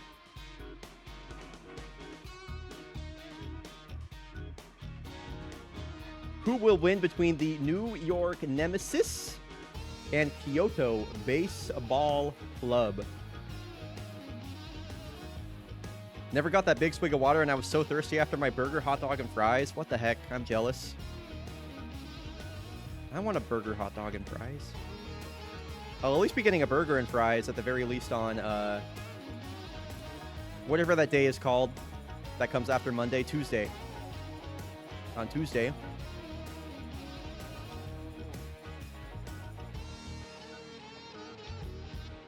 All right, let's go. Here we go, folks. This game is brought to you by Shinobi J. We are headed to beautiful Kyoto, to beautiful Sagano Stadium. This is just like one of the prettiest ballparks in baseball. Aiden Benson versus Dubai Morrow. This should be an electric pitching matchup. Two lefties that can bend it, that is for sure. And two teams that were on the just barely on the outside looking in from the playoffs last year. Aiden Benson, a submarine starter, which is just real cool. That's a tough play for Aiden Benson to make. I think we got a stat coming in from Stats Guy Matthew. Aiden Benson of Kyoto Baseball Club pitched at least 100 innings in each of three seasons so far with Kyoto. Thank you, Stats Guy Matthew. That's a cool stat. I love when that works like that. Man, that's sick. Man, I love how that looks on the production. Aiden Benson might remind longtime fake baseball fans of a pitcher by the name of Paxton Escobar. Pitched for the Kodiaks back at the onset of fake baseball, all the way back in season 1. Was also a lefty submarine pitcher that had a lot of stuff. So it's cool to see another pitcher like this again. Whoa, another ball that ricochets off a Kyoto player. Benson will collect that and get the out at first. Look at this beautiful stadium. Yo, what's up, Pill Gondola? Hyped to catch my first BFBL live stream. Let's go, KBC. Fuck yeah, let me be the first to welcome you in. I'm so happy to have you. All right, here is the superstar of Kyoto Baseball Club, Enzo Valdez. They signed him to a monster contract, season 19 MVP. He will work a walk, and I'll tell you what, folks, that walk can turn into a stolen base real quick. And let's take a look around, actually. Let's take a look around from the stands. Let's, like, watch some of this action unfold here, huh? I'm out here with all of y'all right now, watching this game as Slasher Hashlinging is up to the plate. Oh, Enzo Valdez is on the run. Here's the throw from Hashlinging. Valdez needs to get back to first. And he will. Now we got the super cheap seats that sit behind the foul pole that block part of your view. We paid like $10 for these seats. It's awesome. Good thing we have binoculars that can zoom in.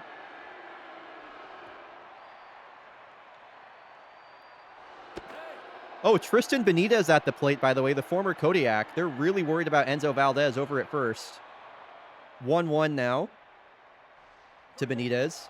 Make that 1-2. That's called a strike. Now the 2-2 to Benitez. Valdez runs again. Whoa, this one hit hard out into the outfield. This is going to go all the way to the wall. Valdez rounding is going to go home. The throw will not be in time.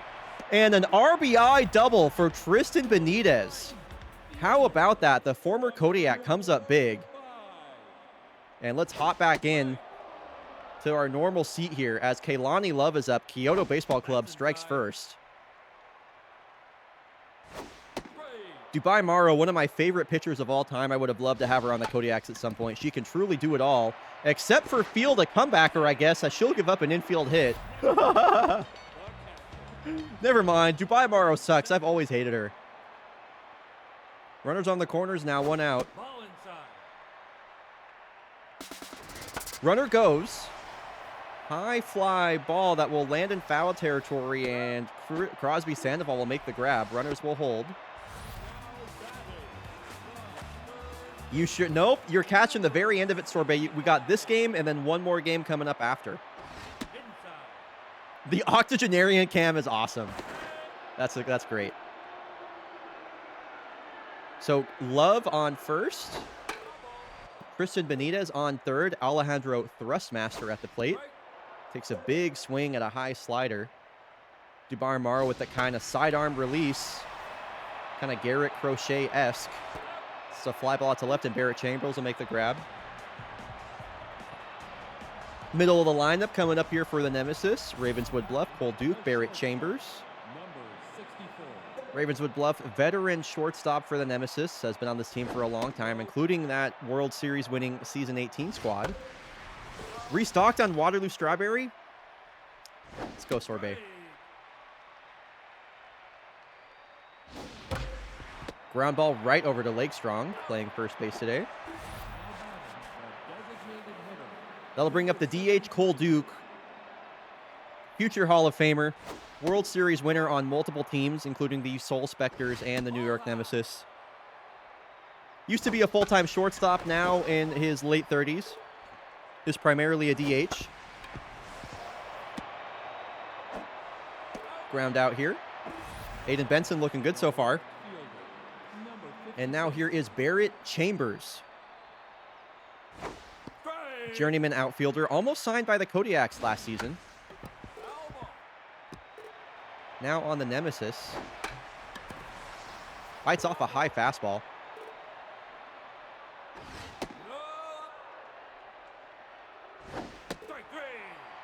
Well, I'm actually so down to rename a player to Waterloo Strawberry. That is a great name.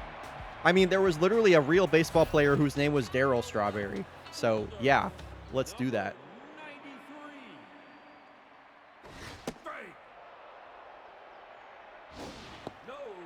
And Darryl Strawberry is like on my Mount Rushmore of real baseball names all time. Kubicek, a ground ball right over to Mayo de Noche, who flips it to Morrow, covering first. Nice play. That'll bring up the switch-hitting shortstop, Patsy Traveler. Does have the power versus lefty straight.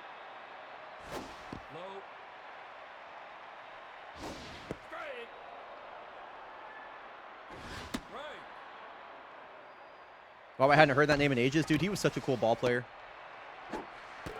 Dubai Morrow covering first on back-to-back plays. I'm telling you all, that is a play that pitchers mess up all the time. So it's nice to see Morrow actually making that work.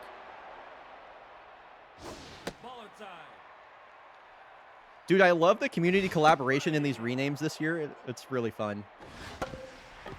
Another ball hit right back to Noche, and that is a quick 1-2-3 inning.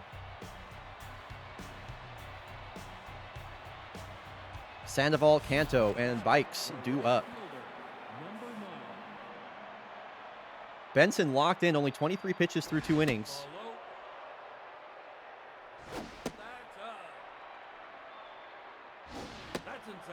Dang, that two-seam is kind of nasty the way it like rises and tails in. Cool pitch from Aiden Benson. Now here's the veteran catcher, Bede Canto.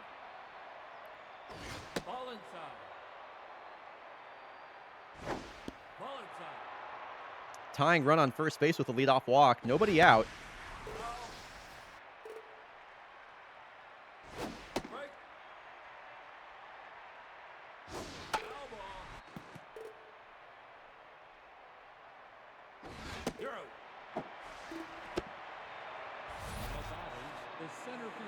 Fleetwood Walker. I mean, maybe.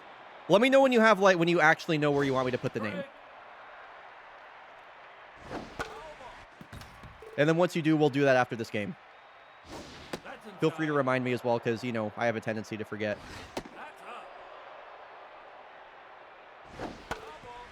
Oh, Fleetwood Walker, also a real baseball player, albeit from a long time ago. I believe they played in the... I believe they were pre-integration.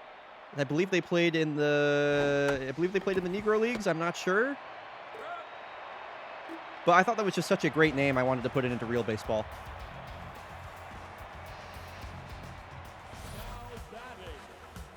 Anyway, let me know where you want me to put it. All right, Enzo Valdez leading off. Walked and scored his last time up.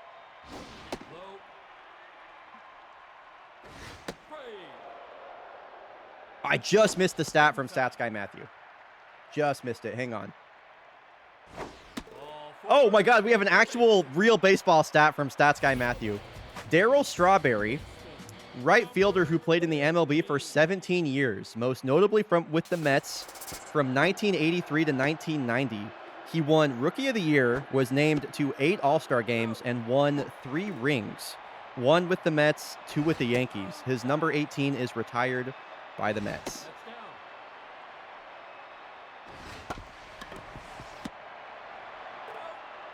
And yeah, Enzo caught stealing for the second time this year. That's tough. That's tough.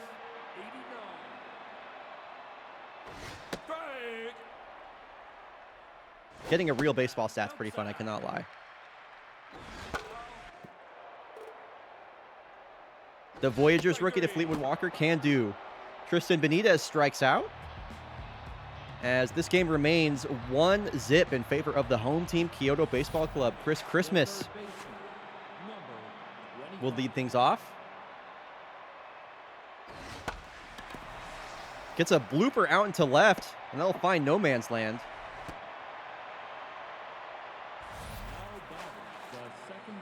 So lead-off batter is aboard ahead of Sigourney Blair. Excellent second baseman for the Nemesis. Oh, did Strawberry hit the Game 7 World Series winning home run? Oh, that's so cool. Man. Yeah, just what a great baseball name, Darryl Strawberry. What a cool name in general.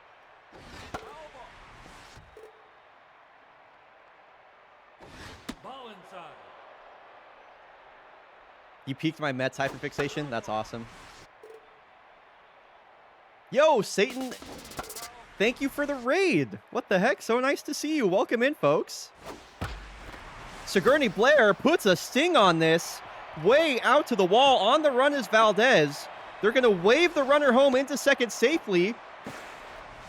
Is Sigourney Blair, and the Nemesis have tied this one up right as Satan herself raids the stream. Satan, good timing. We are watching the second Chat's Choice game of the day. Shinobi J and Chat spent their hard-earned Darky Dots on us watching Kyoto Baseball Club versus the New York Nemesis. We are just getting started with Fake Baseball Season 21. This is the second stream of the season. Opening day was just on Friday, and it has been so much fun so far. So many good games, already so many storylines developing. And we got a tie ball game here in the top of the fourth. As Benson will walk Cole Duke. Runners on first and second now ahead of Barrett Chambers. Hope your stream was good, Satan. What were you up to today? Ball inside. Ball high. Hard hit up the middle. Traveler will flip it to the Hashlinging, and the throw to first is in time. Mojo down for Chambers.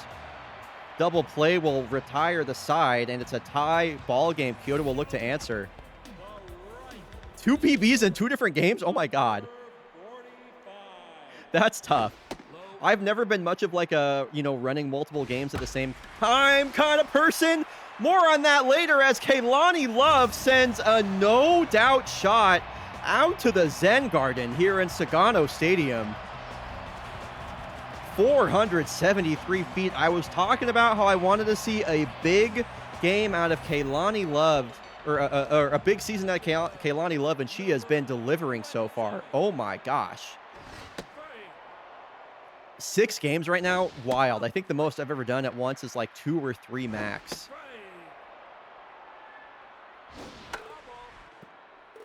Definitely have respect for the speedrunners that can like juggle running multiple games at the same time at a high level.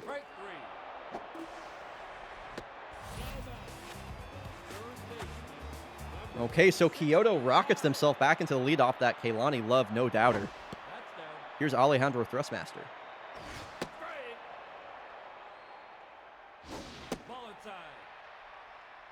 We love Love. I sure do. Thrustmaster puts a tag on this. Out to center field and gone. Another home run for Kyoto here in the 4th. They extend the lead to 2 runs off a pair of home runs. Dubai Morrow can't believe it. Peace, Satan. Have a good night. Thank you for the raid. Wow. No, I haven't marked off anything yet, Fire Team. Yeah, these are... I mean, this is a really deep outfield here in Sagano Stadium as well.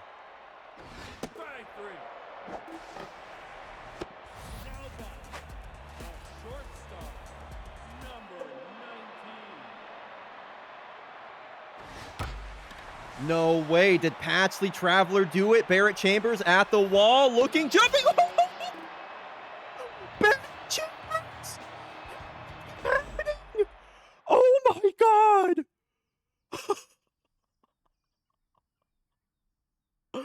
I can't believe Barrett Chambers just did that.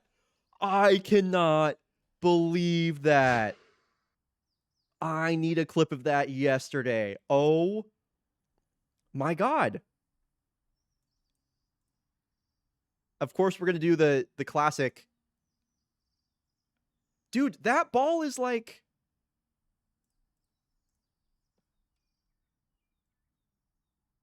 He's like almost in the stands. He's like almost in the stands. Like, look at...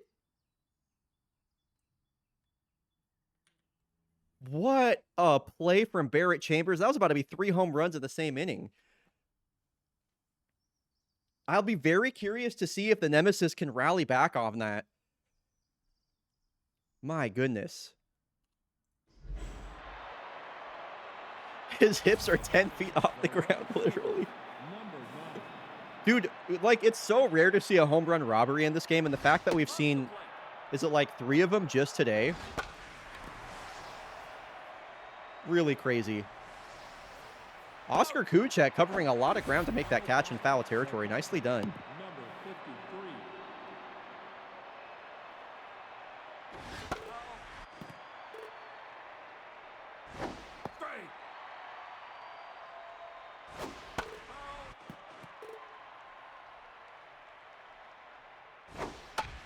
Sorry, folks. Checking my phone real quick.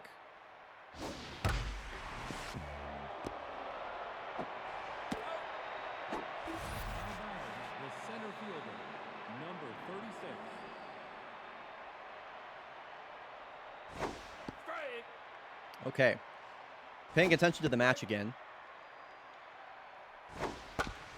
Ground ball up the middle. Benson able to field this one. A clean inning recorded by Benson. There will be no momentum built by the Nemesis there. Following that incredible home run robbery by Barrett Chambers. His mom was a kangaroo and his dad was a jackalope. I think so. Hop off the Nemesis and hop into the Olympics. Hell yeah.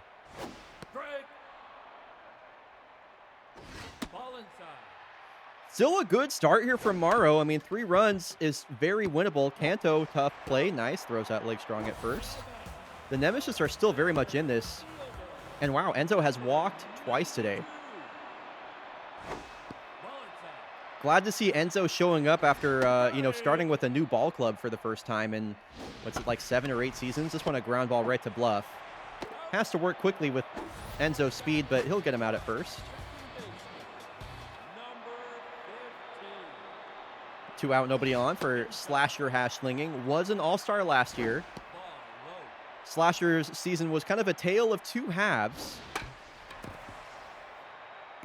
He was elite in the first half and kind of nowhere to be found in the second. He'll ground out there to end the inning. Oh, sorry. It'll be Noche, Christmas, and Blair due up.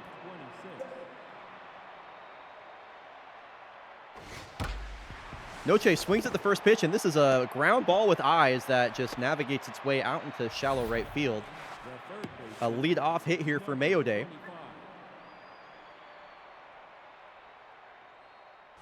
That's inside.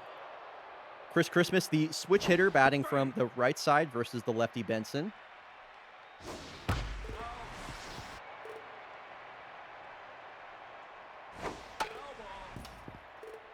Staying alive here on 2 strikes. Fighting off some tough pitches. A 5-pitch mix from Benson as well. Makes it hard to know what exactly is coming next. This is a great at-bat from Christmas. The full count. Take your base. Wow. Excellent at-bat from Chris Christmas. Fought off all the tough pitches on the inside edges.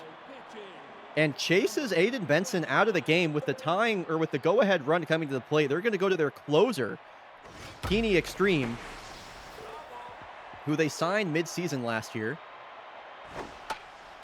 Ooh, and this is back-breaking for the Nemesis. A pop out in foul territory. Can't do anything with that. Now Ravenswood Bluff.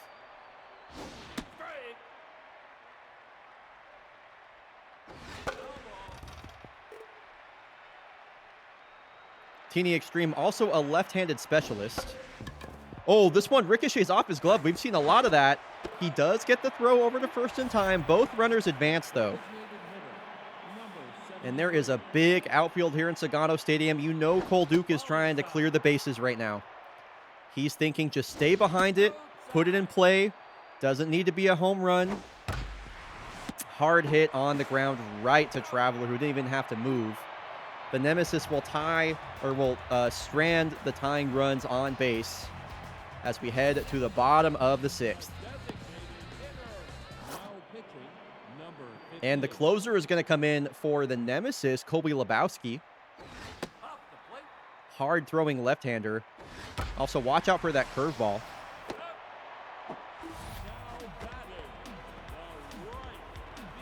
And last time we saw Kaylani Love, I mean, you all know what happened.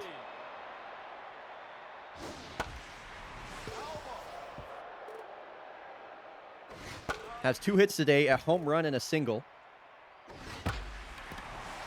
Could it be another homer? Is anyone going to get there? Wow, Sophie Bikes just makes the running catch on the warning track in front of the wall. That was scary.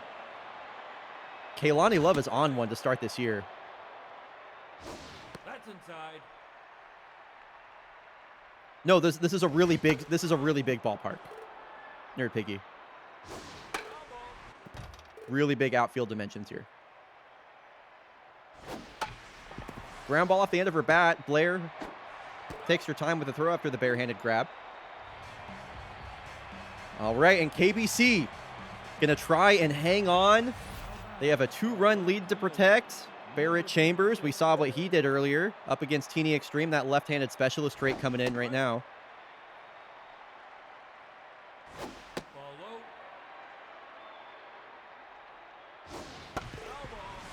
Has him down to his last strike, the windup and the pitch. Up the middle, past the dive of Patsy Traveler. That's going to bring the tying run to the plate. Nemesis are in business. Really impressive for Barrett Chambers to get a hit on a lefty, let alone a lefty specialist. Uh-oh. A gift to the pitcher. Teeny Extreme to Haslinging, who spikes it. Who spikes it? An error. An error on Haslinging keeps the Nemesis in this. Tying run still at the plate. Case Christian, if you've seen the intro to Fake Baseball or watch the trailer, you know what Case Christian has done. Case Christian to the wall. Ball gets away. Runner moves into second. Are Kyoto collapsing? Can they hang on? The full count pitch is in the dirt.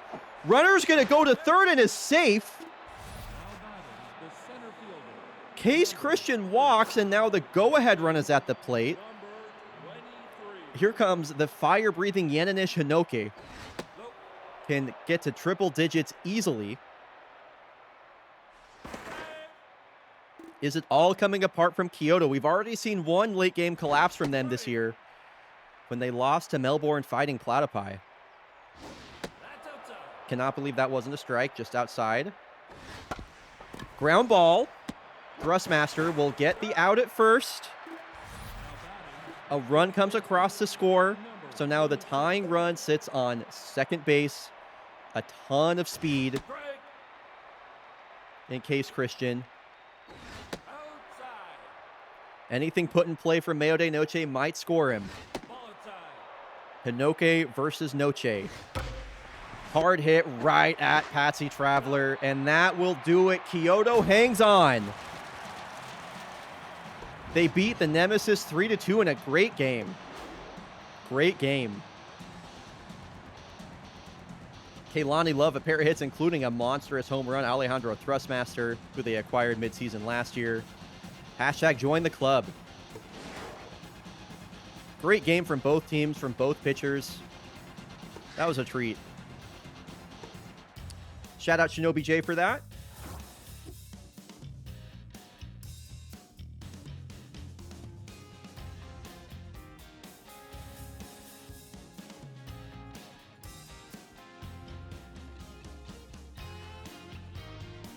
I should stop betting against my faves.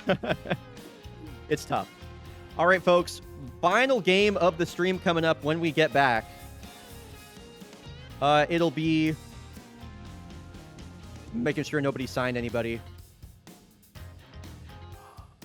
It'll be the final game of this 3-game set between the Missoula Moose and the Cascadia Kodiaks. That'll be coming up in 90 seconds when we get back. Final game of the stream. I will see y'all then. Oh yeah, I need to pay out the prediction as well.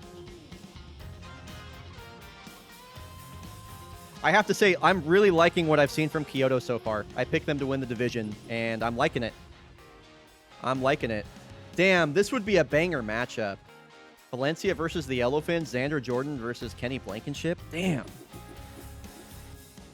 That's kind of the thing. I don't know. I manage the Kodiaks, so I don't want to sim any of their games, but also, I'll be totally honest, there are a lot of games I would rather watch here. Other than the Kodiaks versus the Moose for the final game. Like, Valencia Honolulu looks good. Voyagers Corsa would be great. Swift's Heaters would be great. Dogs Commodores. Anyway. But, I don't know. They're my team. They're the Kodiaks. I can't not know what happens in a Kodiaks game, especially when everyone's so hot right now. Yeah, Dogs Commies. Mm-hmm. I wonder if that's a 2-game set.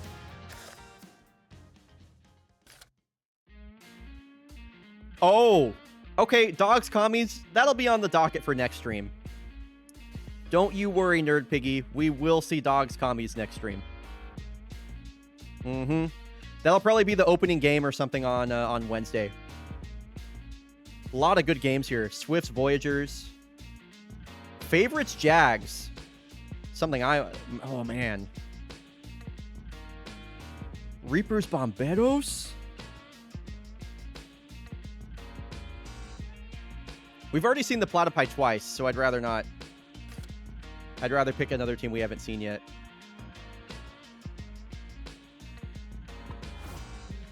All right, I'm going to sim these games, and we will get going.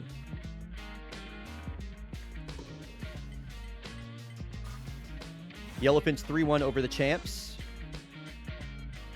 Wow, Corsa 7-4 gives the Voyagers their first loss. Jags a big win over the Graves. Swifts a huge win over the Heaters. My goodness. Dude, the Unioneers are 0-5. Platypi are 4-1.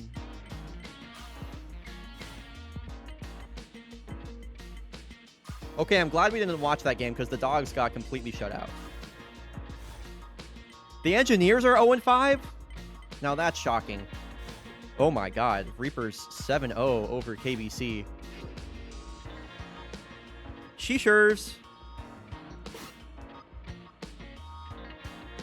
Okay, it'll be this will be an interesting pitching matchup here. One of the all-time greats, Lucian Buttes, up against Pascal Noir, who had a really rough start her last time up, I must say. However, Pascal Noir did just get a really big player development Elite Four. thingy option. If I can scroll down to it. Let me find it. Her junk rating went up 11 points, so I really don't know what to expect from her now. No worries, Iwala. It was great having you. It was super nice having you. I hope to catch you next time. Good luck, Yaks. Thank you. Let's all get started. Oh, wait. we have some renames we need to do, right? I need to do... It's on the Voyagers, the rookie on the Voyagers. Is there only one rookie on the Voyagers? Oh, whoops.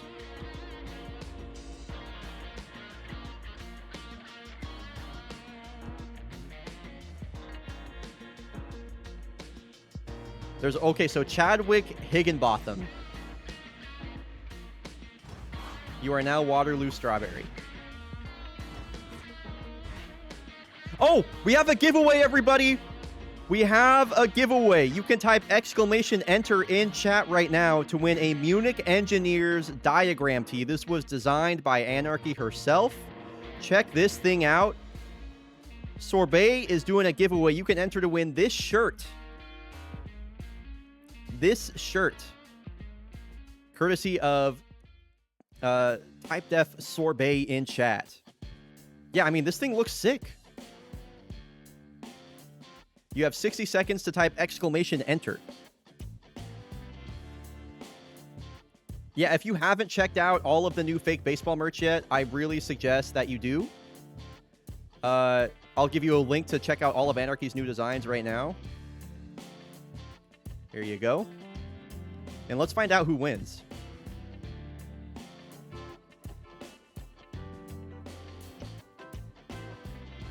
ATD, congratulations. Congratulations on winning that Munich Engineers diagram tee.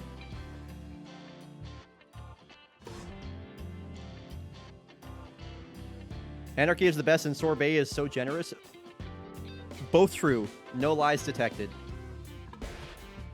All right, welcome to the league, Waterloo Strawberry.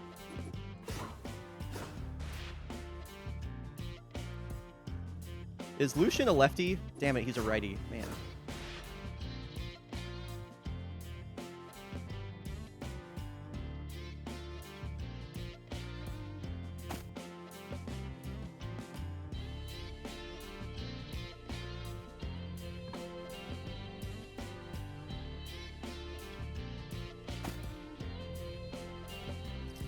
No, I'm gonna leave these guys in. I don't really want to mess with the lineup yet. All right.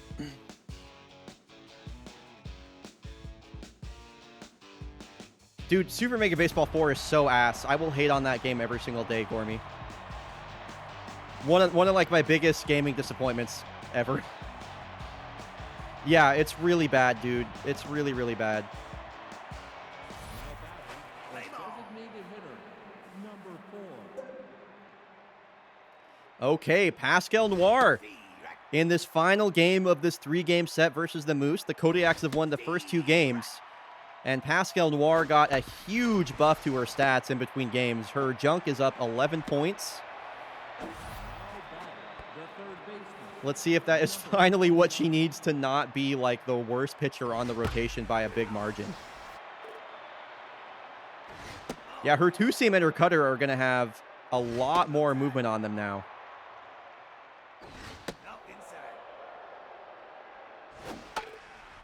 Can't believe you swung at that curveball on a 3-1.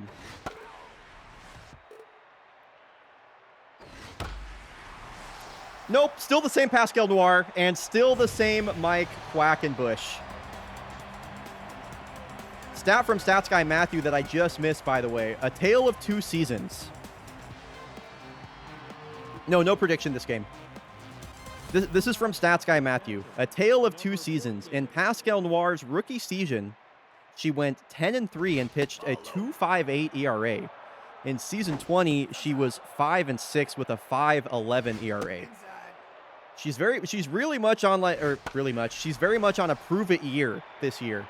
We have her on like a really good contract. Her contract is very low for what her ratings are. So I want to see if she has anything left, but man, it is looking the same so far. Yo, thanks for redeeming that, Hannah. I appreciate, ATD, appreciated. And Hannah, welcome to the Bryo Heads. Thank you so much for subscribing. That gets you 10% off in the Fake Baseball merch store. Also, be sure to join our Discord. We'll hook you up with the roll. If you're enjoying Fake Baseball, being in my Discord server is the #1 way to stay in tune with everything that's going on. We don't have join messages. You can stay incognito. I don't go too crazy with the pings. Would love it if any of y'all are Fake Baseball fans and you're not in the Discord, to join the Discord.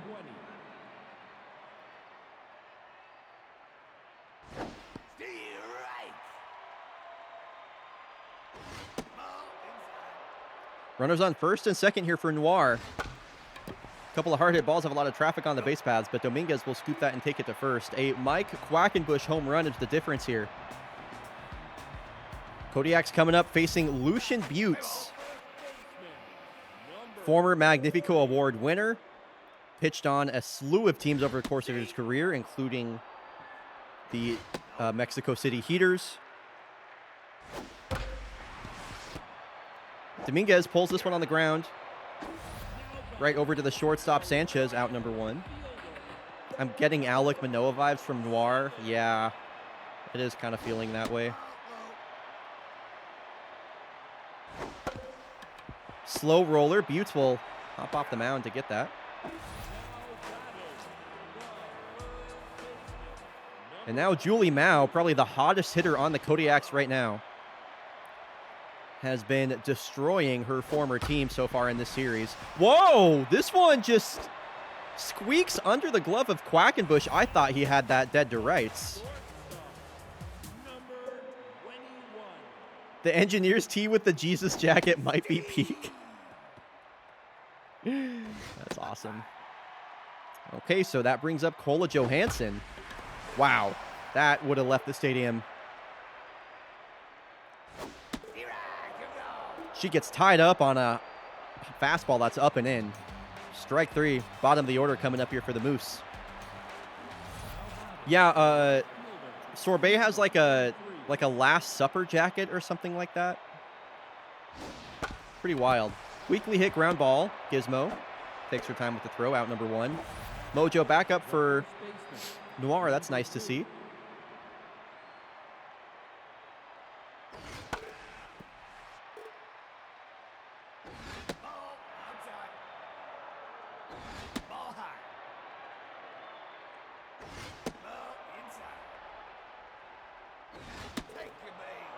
And Klossman will walk on 5 pitches.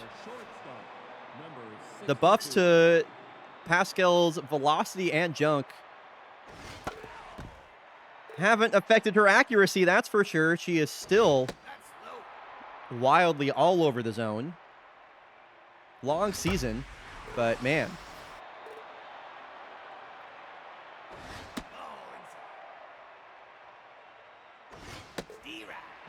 Gets a strikeout on Marco McKay. We'll bring up the catcher, Emmett Stephenson. Moved up in the lineup, batting leadoff today. Has yet to find a hit this season, but they like him versus lefties with that contact versus lefties trait.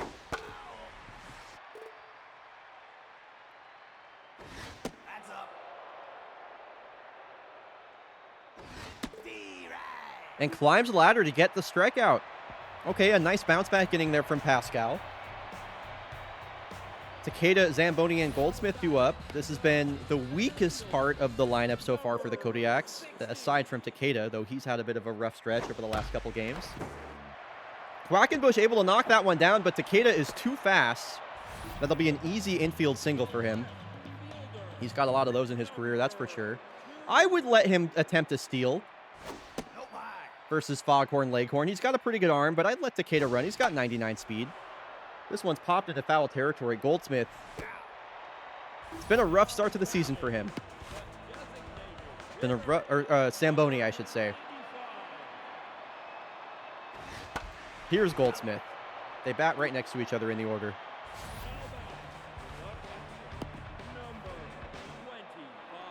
Raleigh Forte, his only hit so far this year is a home run. His only 2 hits this season are... Just kidding. Dipshit fan thinks routine fly ball is a home run. That's my bad. That's on me. My bad.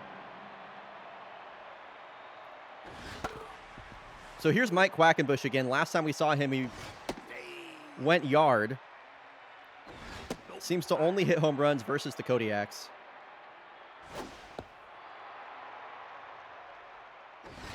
Noir already on 43 pitches with no outs here in the third. Ooh, a really nice curveball from Pascal Noir. Quackenbush swings over the top of that. And now here's the catcher, Foghorn Leghorn.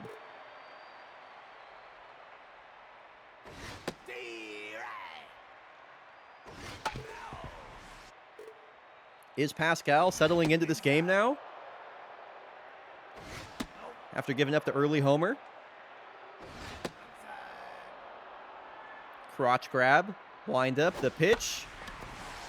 Curveball is lifted out to left field. Zamboni makes that grab just in front of Mama Bear.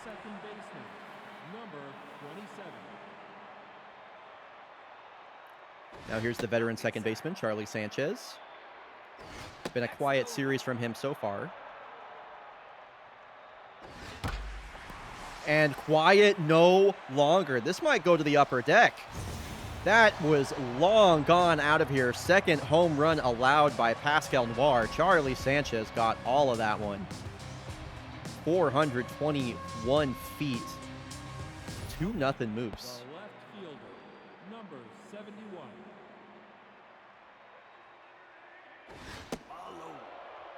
I think that's the third home run allowed by Pascal in 2 starts.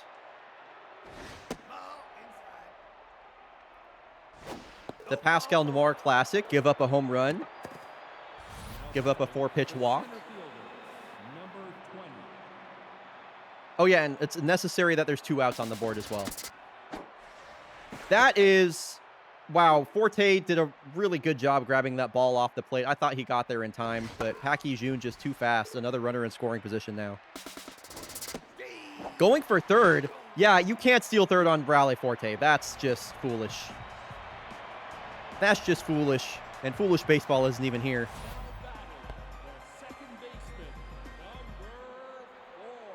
All right, Newt Gizmo will lead things off.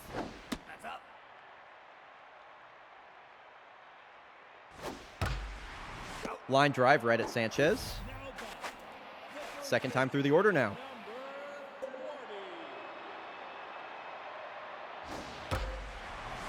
Dominguez puts another good tag on the ball. A couple of hard hit balls. This one does land for a hit. And now the Kodiaks have 3 upcoming home run threats in Katabura, Julie Mao, and Kola Johansson. Never mind. Uday Katabura grounds into a double play. It's been all Missoula Moose so far. They lead 2-0.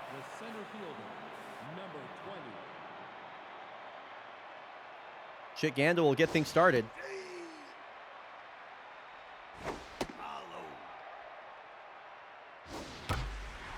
Boy, that was a ball right down the middle.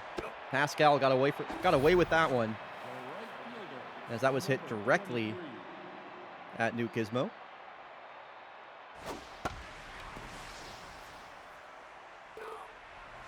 That's a big strike number 1. Wow, that one really got away from her. Bullpen getting warm for the Kodiaks. Whoa, Lola Dominguez, not a first baseman known for her glove. A leaping grab to steal a hit away from Pascal Bernard. Thank you very much, Lola. Lola watch.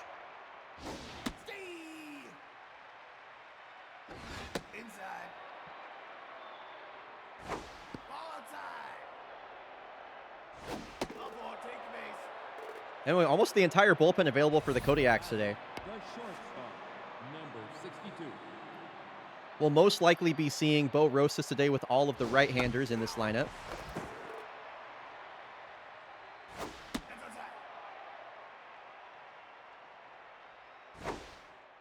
Oh, sorry. This is because I have a wireless controller, and it just, you know, it goes to sleep after so long. So the game does this. Nice play, Pascal. No shot. Actually, Deep Blue Cat?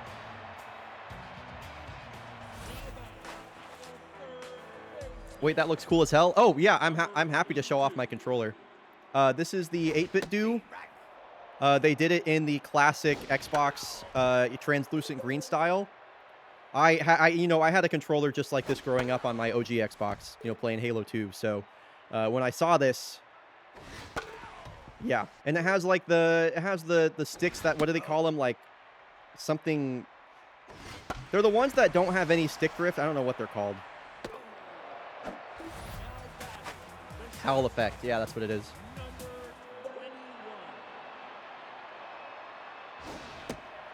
Julie Mao flies out to left. Lucian Buttes is locked in. And it must be said, he has been absolutely dealing under 30 pitches here with an out recorded in the bottom of the fourth. He has been dealing. He has been efficient. He's been what I expected Satoshi Hanahara to do in the last game. Full count now to Kola. Fouled back. Hung a breaking ball and got away with it. Kola's just missing on these. The pitch out in front of it. Thought it was a fastball. It was a changeup. Lucian Buttes changes up the speeds and strikes out the great Kola Johansson. Yeah, and at like a third of the price as well, Sorbet. I think I paid less than $50 for this, and it's been probably my favorite controller I've ever owned. So yeah, big endorsement. Big endorsement.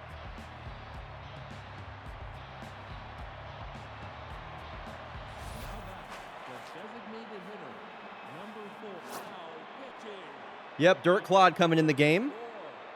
Pascal Noir is done after 4 innings. 2 runs allowed. Really not like that bad of a start. It's just ugly to watch.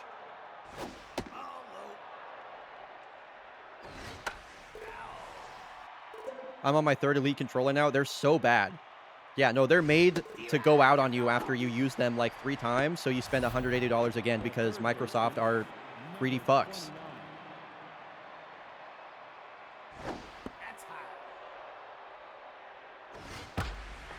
High fly ball out to left field. This will bang off of Mama Bear.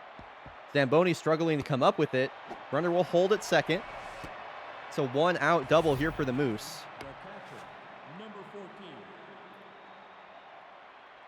I just wanted to slide hop and aim at the same time. This has paddles. It does have paddles.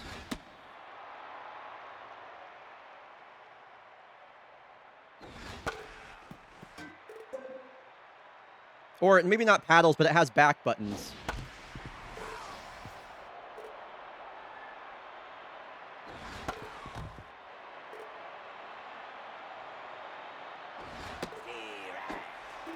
Nice strikeout there from Dirt Clod. The second baseman, number 27.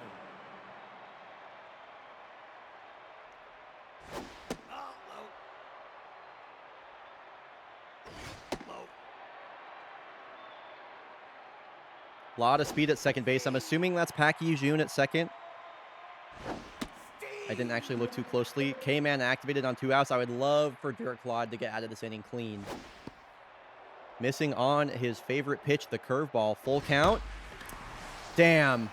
That was a fastball down the middle, and I'll tell you what, Charlie Sanchez was sitting on that pitch. Don't throw that again. Oh my God. He ambushed that so hard just out in front of it. Nicely done, Dirt Clod. That was so close to being 4-0, y'all. Oh my gosh. Lucian Buttes has thrown only 38 pitches, and we're in the flipping 5th inning, dude. He's gonna go. This is looking like a complete game shutout at this rate. Nice hit there from Farcham Zamboni. Swings at the first pitch. Actually gets the barrel to this one.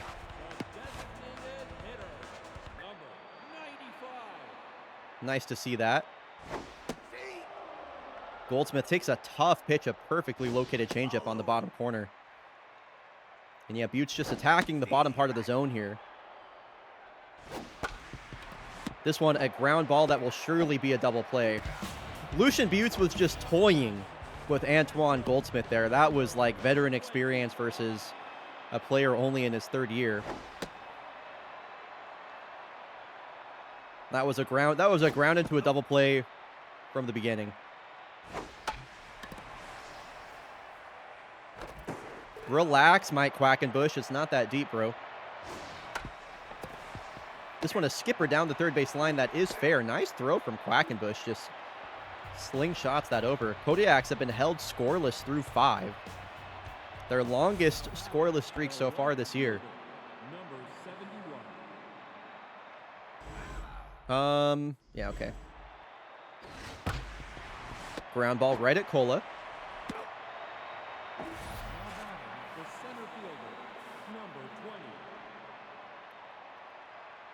Man, there's a lot of speed on this Missoula Moose roster, I'll tell you what.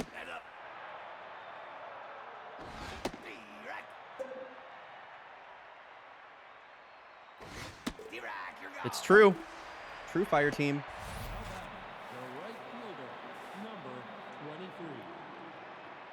Damn it, I need to make the stats last. This will be fixed for next stream. I have it set on like 30-second fade. I need to make it like 45 seconds to a minute.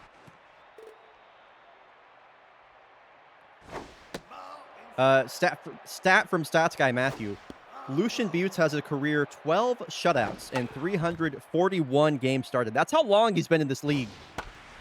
You only get to start roughly 20 games a year. He's got 341 games started. The most recent shutout was in season 14. So this could be Lucian Buttes' first shutout since season 14. That's pretty amazing.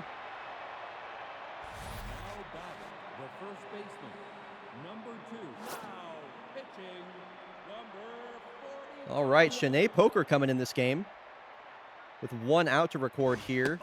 In the 6th, the Kodiaks are going to go left on left versus Lane Kosman. Yeah, I have a special channel for it in Discord. Then I have Discord Stream Kit set up with a custom CSS on it. And then also I have a hotkey so I can bring it up and bring it down.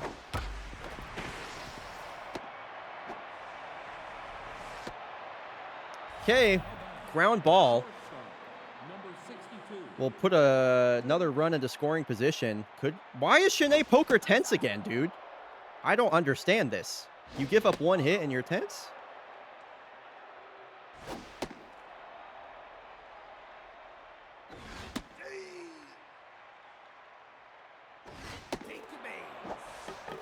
I'm not really holding this on Shanae Poker. I'm not gonna lie. I just like this is Mojo just kind of screwing her over here. I'm not like, this is dumb.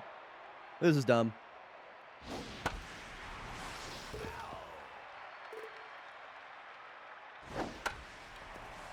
Come on, get there, Julie. Nah, it's gonna get out of play. Relax, Julie.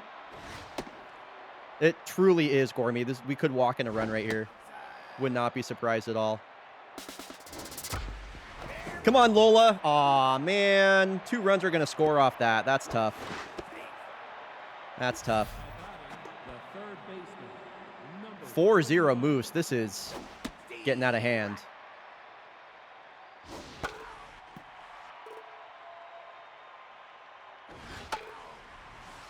Please just get this last out, Shanae. Then we'll give you like 4 games off. Since the CPU just keeps bringing her in for some reason.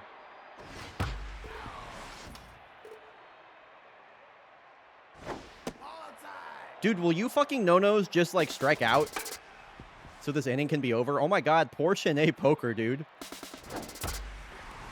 Dude. Oh my god. The inning that will never end. Yeah, that's what you should have done the first time is bring in Bo Rosas. He's on full rest. He's only pitched a single inning all year. The CPU is so bad at bullpen management. It is laughable.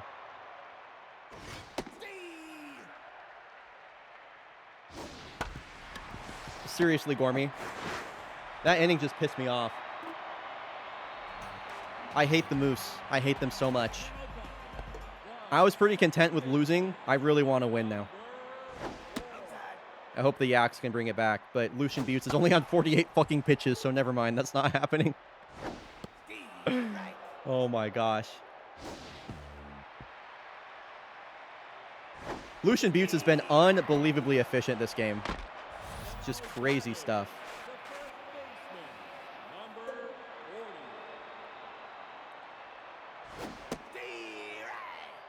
So many first pitch strikes. Dominguez, a drive out to deep right center.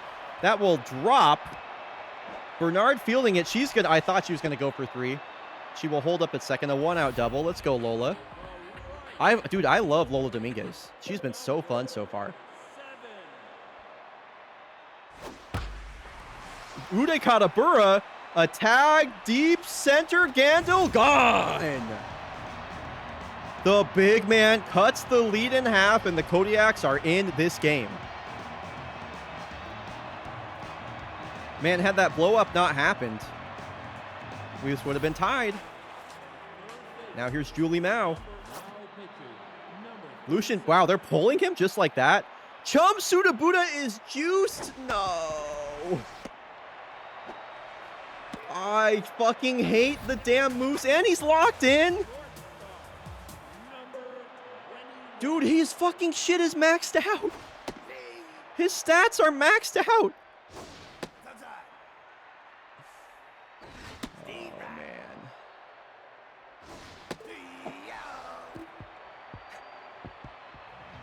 I hate the Moose. I hate them. I hate them. The second baseman, number 27. Second health bar type shit. True. Unbelievably true. Nice play, Gizmo. Let's go, girl. I like Moose. I hate the Moose. There you go.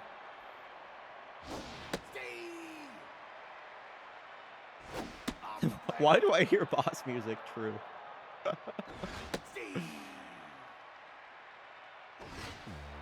Whoa, look out. This is Bo Rosas' third stint with the team, by the way. Happy to give a warm welcome back to Bo Rosas for the third time. He's played all over fake baseball, including with the Engineers. I believe he was on... I think he was on the Springboks for a while. Forget, I have to go look at his fake baseball page, but he's he might be statistically like the best reliever of all time. I'm not sure. He's up there for sure. Just a weapon to have in your bullpen. He's so good. Dude, Chum Sudabuda is throwing fucking 104? Come on. Fuck you. Okay, this situation calls for a Chris Hanel pinch hit, I think. We need a Chris Hanel pinch hit. Now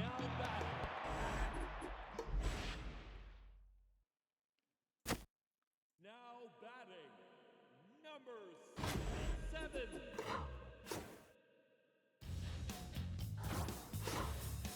All right, let's go, Chris. Get a rally started. Get a rally started, my man. Now batting, the left fielder, number 77. Okay, Chris, relax. Okay, 2 big swings. Oh, boy. Well, they can't all be successes. Dude, Chum Sudabuda is like, what is happening here?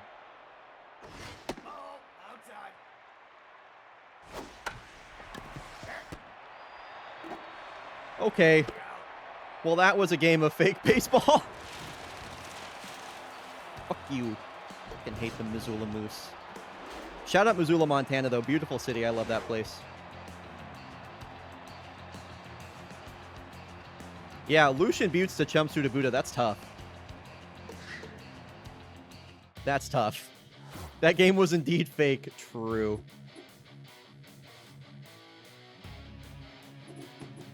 Man, dude, we got some fun games coming up. We got some fun games coming up next stream, including the Kodiaks taking on the defending champs. That should be fun. Got Dogs versus the Commodores. Some fun games in this lineup. Yeah, Blowfish versus Mallards. Some fun games coming up. That'll be on Wednesday, starting at noon Pacific. Yellowfins versus the Voyagers. Man. Some fun games, man.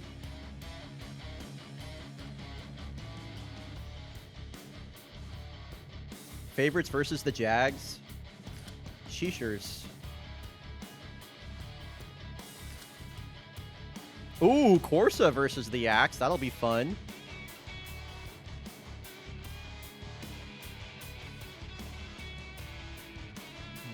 That would be awesome, Sorbet. Anyway, everybody, thank y'all so much for being a part of another excellent fake baseball stream.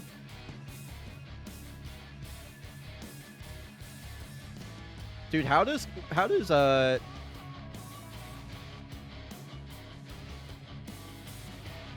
Cicada keep getting better? That's crazy. Thank you, everybody, for another great fake baseball stream.